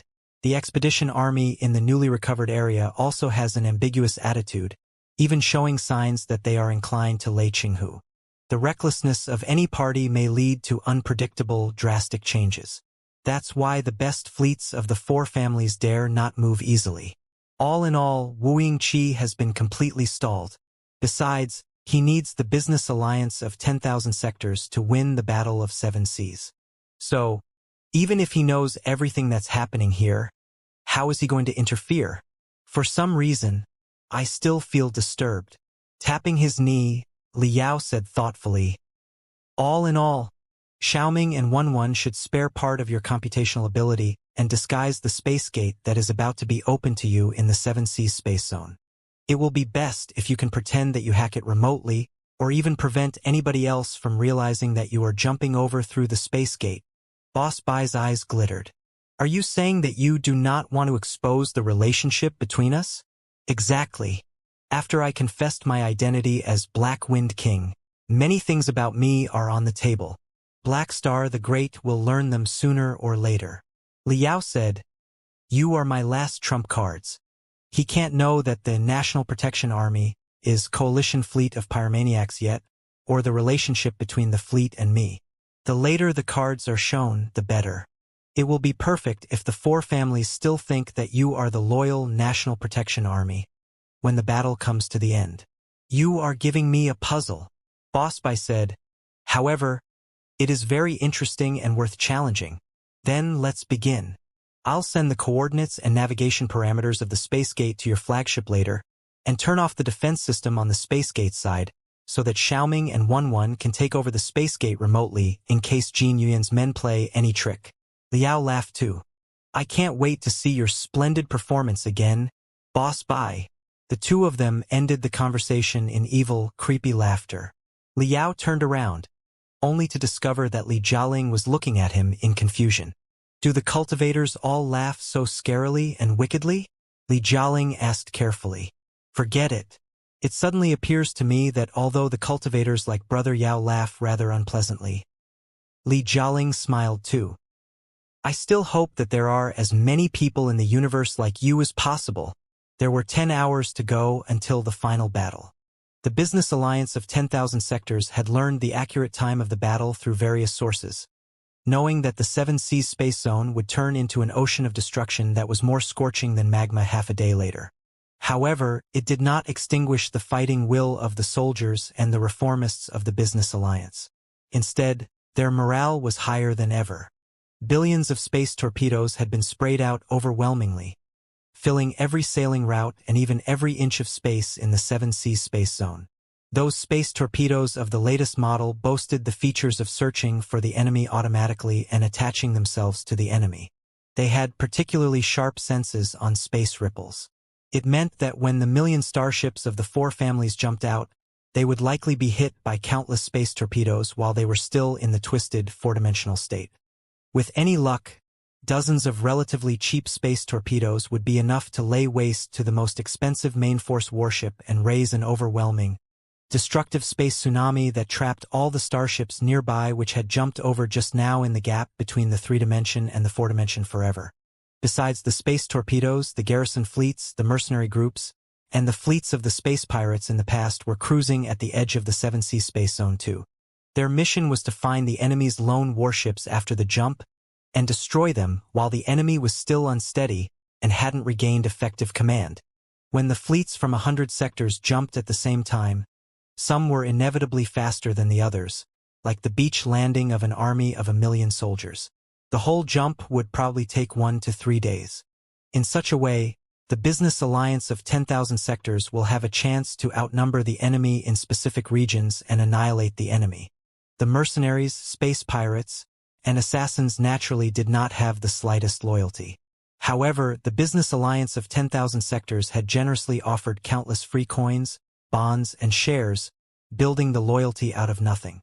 Compared to the empty promises of the Four Families, The free coin was much more credible. For the sake of money, everybody was willing to fight hard. At the edge of the Seven Seas space zone, a sealed space gate that had been closed for a long time blossomed like a bud, sending complicated streams of information to somewhere far away in the distant space. The business alliance of 10,000 sectors was all set for the war. 6 hours before the battle, inside the Purple Cloud sector, one of the worlds closest to the edge of the Imperium that belonged to the Yun family, during the past 2 months, more than 10 main fleets of the Yun family and its vassal families had been gathered here to strengthen their armor and firepower, install the latest Flying Lightning command chain system, and practice the tactics required in the joint battle. The solar slingshots, made of special materials that could absorb the energy of stellar storms and transform it into the impetus for space jumps, were shipped to a sector that boasted a gargantuan star. The solar slingshots were hexagonal metal panels that were slightly arced. After all the hexagons were connected like beehives, they turned into a magnificent metal pot. The metal pot, which was in silver at the beginning, turned crimson and looked like blood after absorbing tremendous furious solar energy. The solar slingshots had been stretched to the maximum. As long as they were released, they would unleash the magnificent force that was enough to rip the space. The dozen main fleets were all prepared to go. Organized like silver chess pieces symmetrically, they were formed into delicate and glamorous cubes in the boundless space. Despite the conflicts among the 4 Kurfürst families and the undercurrents of the peripheral warlords' troops, those main fleets of the Yun family were at least determined to win the battle and annihilate the rebels as soon as possible. Their determination transmitted among the Starships quickly in flashes and waves, adding thousands of colors to the silver cubes. The 4 adamant and super arsenal warsh.I.P.S, as centers of the mixed fleet, finally arrived at the jump point.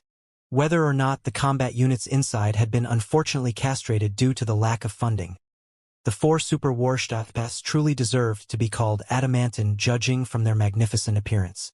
They were like 4 space fortresses that were moving slowly. The dense turrets, cannons, and launchers of drones and battle puppets on the surface made everybody feel dizzy when they looked. Their heartbeats were either accelerated to the fastest or reduced to none.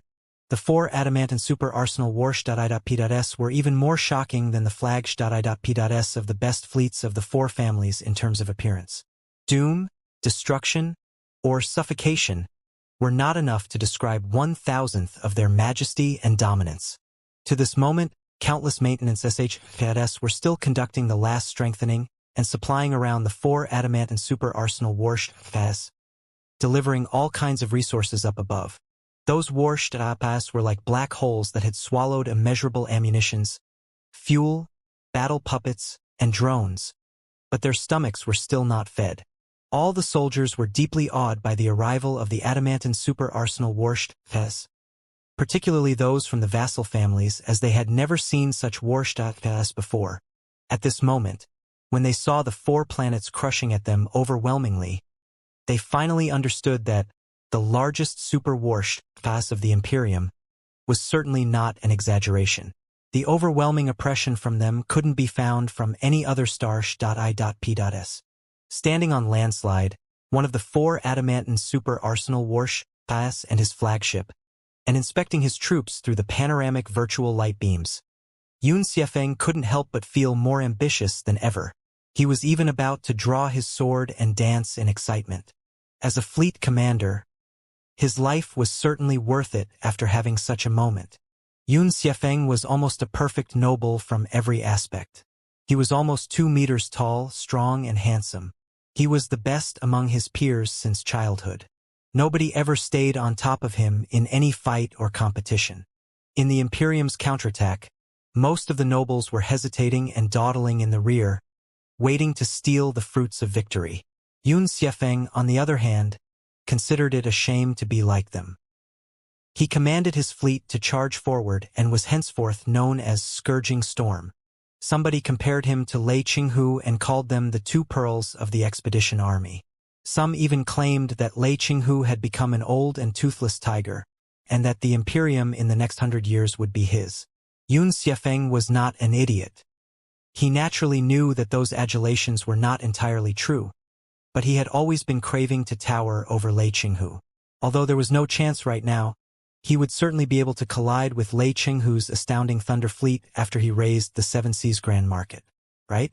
By then, everybody would know which of them was better, Yun or Lei. Beep, beep, beep, beep. When the four adamant super arsenal Starships, divided into two groups, sailed into the pivot of his fleet respectively, Yun Xiefeng received a communication request from a distant world. The name of the person made him raise his lips in delight. Reporting to Commander Yun, my fleet and the National Protection Army are ready. We can launch the first wave of jumps anytime. Li Wuji, Marquis Yongchun, appeared on the light beam.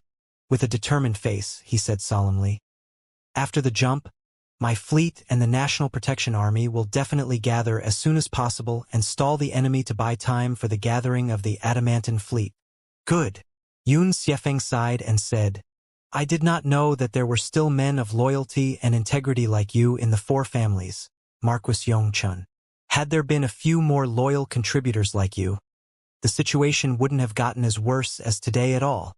Just rest assured and fight without concerns. As long as the battle is won, I will double compensate for your losses." Understood. I will certainly do my best to serve my country and to return Commander Yun's trust and appreciation, Li Wuji said in gratitude.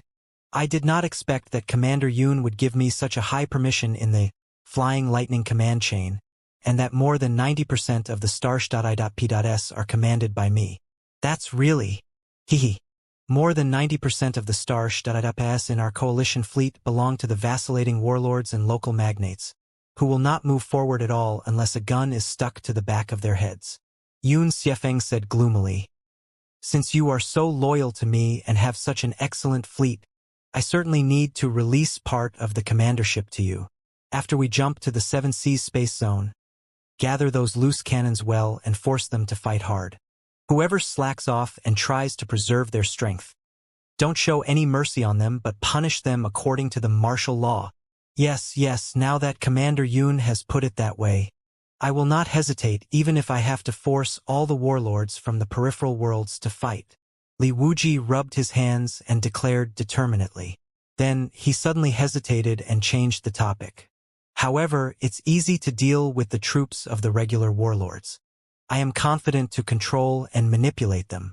But what about the Starsh.I.P.S of the Li family, the Song family, and even the Dongfang family?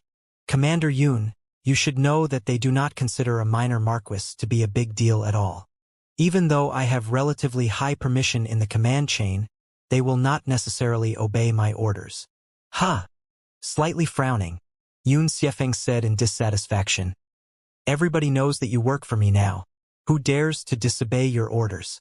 Your fleet has such a high combat ability. Are your Starships all vegetarians? That being said, if those people really disobey my orders, it's not like I can set up the cannons and bombard them directly, right? Li Wuji said with a bitter smile. I, for one, am determined to annihilate the rebels whatever the losses will be. However, many people from the Li family, the Song family, or the Dongfang family will want to preserve their strength. Just think about it. Commander Yun, will they follow my orders? Yun Xiefeng coughed rather embarrassedly. Then, what's your plan? I'm not suggesting anything else. Even if I have to force those wavering guys to follow my orders with violence, I will not hesitate to do it. Li Wuji said.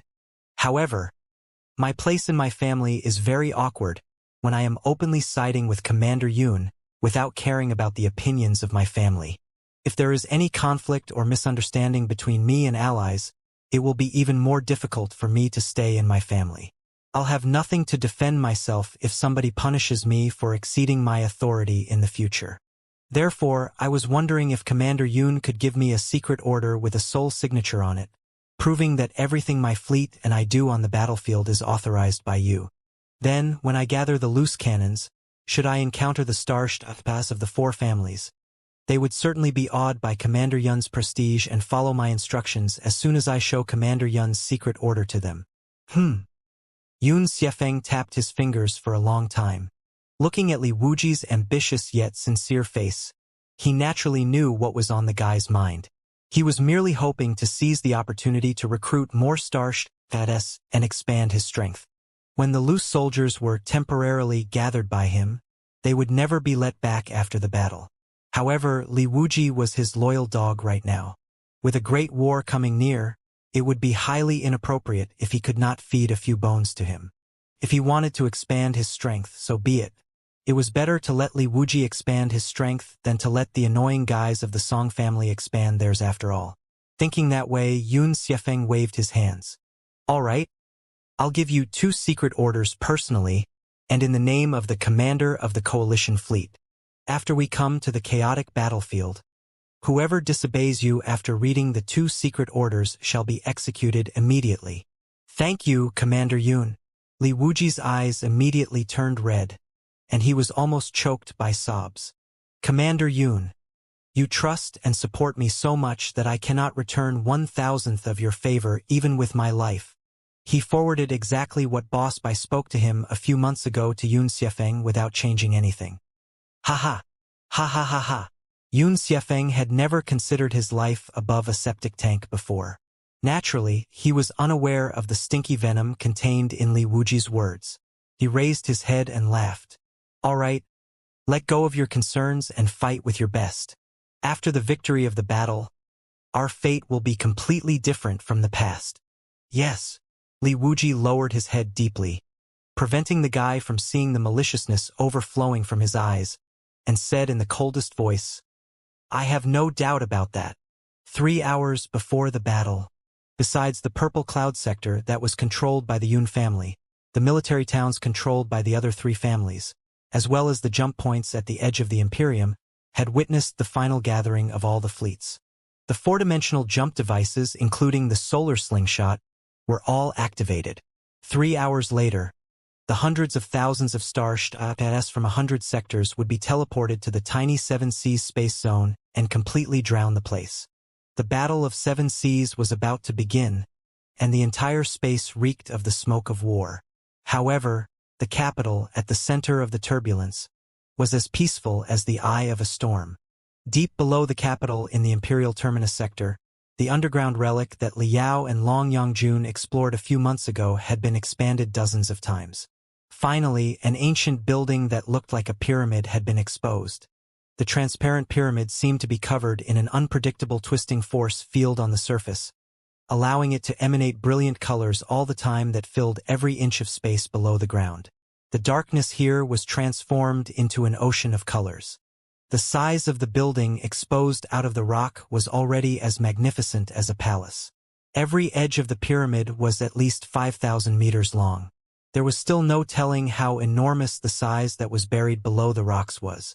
What was most incredible was that the ancient building of such an enormous scale did not have the slightest gap on the surface. It seemed to be a natural and whole piece instead of a building piled up with rocks. Around the pyramid, countless sophisticated primeval words had been carved densely. Every word was a maze-like cube that contained information 100 times more abundant than the language of mankind. Under the contrast of the splendid colors, all the words were floating and revolving slowly in the midair. The scene deep below the ground was like the most bizarre dream that was completely off reality. At this moment, countless soldiers that belonged to the reformists were continuing the work around the pyramid.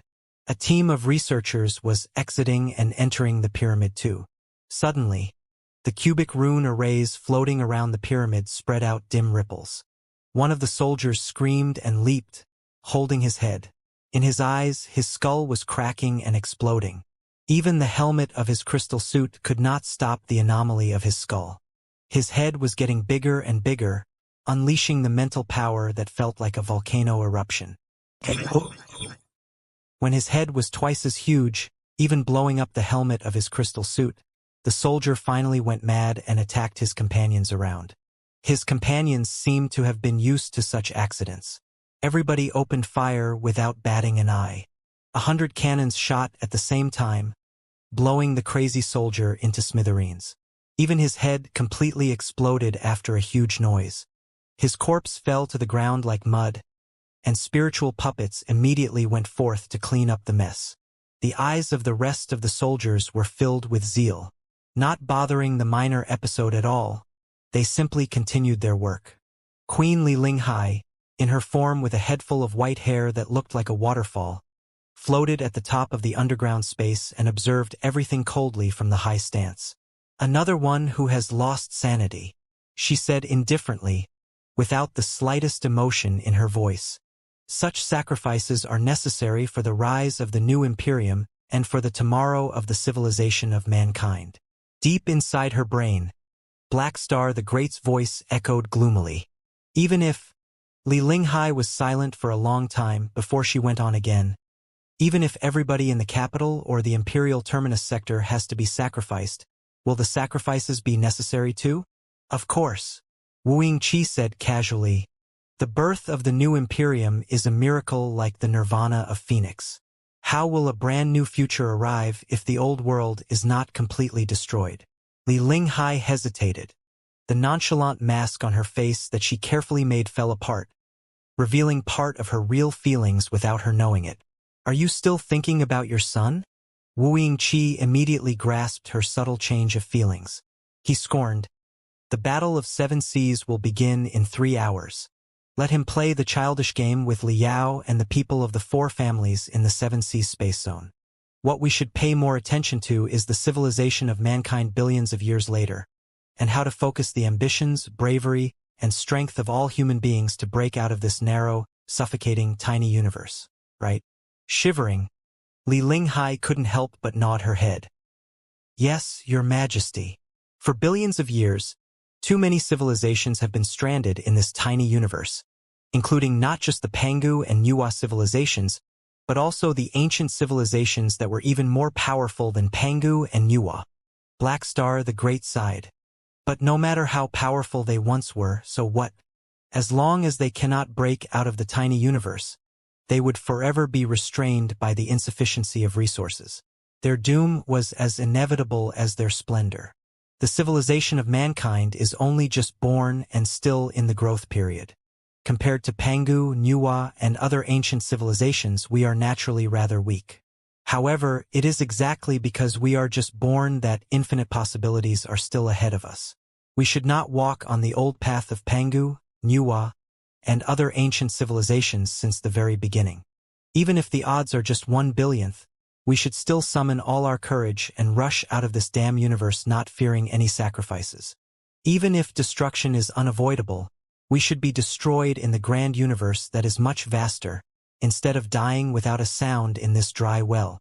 This is the greatest reason why I am determined to build a new Imperium. For such a new Imperium, for such a civilization of mankind, and in order to break into the unvisited lands that Pangu and Nuwa never reached, is a minor capital really a big deal? Let me tell you the truth. The civilization of mankind does not stand any chance if it goes on like this. For our most magnificent plan, even if half of all human beings must be sacrificed, no, even if 9/10 or even 99% of them have to be sacrificed, the 1% strongest experts will still survive, break out, and evolve into brand new forms that are thousands of times stronger than they are today, like the legendary gods. Then, for the whole civilization, it will be the greatest fluke. Wu Yingqi's crazy roars made Li Linghai barely able to catch her breath. "I understand it now, Your Majesty." Her mind unsteady, the Queen of the Imperium did not dare ask any longer, fearing that she might be completely lost in Wu Yingqi's crazy and profound soul. Looking at the pyramid down below that was glowing in eerie brilliance deeply, she said, "All for the civilization of mankind. I'll listen to you on everything, Your Majesty." There were the last 5 minutes until the battle. Deep inside the Seven Seas Grand Market in the Seven Seas Space Zone, an overwhelming light beam had been slowly unfolded in Jin Yuyan's remote command center, displaying the hologram of the entire Seven Seas Space Zone before everyone, including Liao. The spots on the hologram were the locations of the fleets that belonged to the Business Alliance of 10,000 sectors, the half-fixed space fortresses on the orbit of every planet, and the distribution of the space torpedoes that had filled all the sailing routes. The light spots were so dense that a new layer of stars seemed to have been added to the sky. Even though the Business Alliance of 10,000 sectors had done all the preparations that could have been done, even though they had been more united than ever after the four families' scheme of assassination was disrupted, and even though the arrival of Black Wind King Liao boosted the morale to the highest, the smothering tranquility during the last few minutes before the great battle was still tearing their nerves brutally, making everybody in the command center pale and their heart race. Their eyeballs and their sweat seemed to be frozen. 3 minutes before the battle on Landslide, the flagship in general of the coalition fleet, in the purple cloud sector, the most gargantuan light beam was also rising before Xianxia, manifesting the gathering status of the fleets from the 100 sectors. The brilliance of the spiritual shields of so many Starships that were activated at the same time almost congregated into an ocean of suns, almost too dazzling for him to watch. Xianxia grinned and slowly unsheathed the gold command saber, raising it high. Although it was a meaningless, symbolic movement, Xianxia still had the habit of doing it before every battle. When he held the command saber tightly in his hands, he had the feeling that he was melted with the million Starships and filled with infinite strength. All branch fleet commanders, begin the jump now. Xianxia slashed the command saber heavily and declared, one word after another. For a moment, all the light beams seemed to be involved in gigantic swirls as the pictures on them were blurred and twisted. The Starships on them gradually turned transparent. Before they were stretched and paved, the stars were dragged into helical rays by the solar slingshots. The rays were then interwoven into tunnels that tore apart the space and led to a different world. The Starships all moved toward the tunnel of stars slowly, as if they were falling into the invisible wormholes. They were soon gone. The blind jump and the sudden assault performed by hundreds of thousands of Starships at the same time began. In the command center of the Seven Seas Grand Market, the hologram immediately reacted.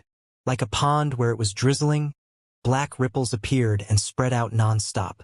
At first, there were only a few tiny raindrops, but they became a torrential storm very soon. The whole space zone was occupied by intense waves. So many space gaps that have been ripped by brute force. They're almost everywhere. All the sailing routes, all the space, and all the surroundings of the planets are brimming with space ripples. How many Starships have jumped over simultaneously? Are the four families really so determined to win the battle?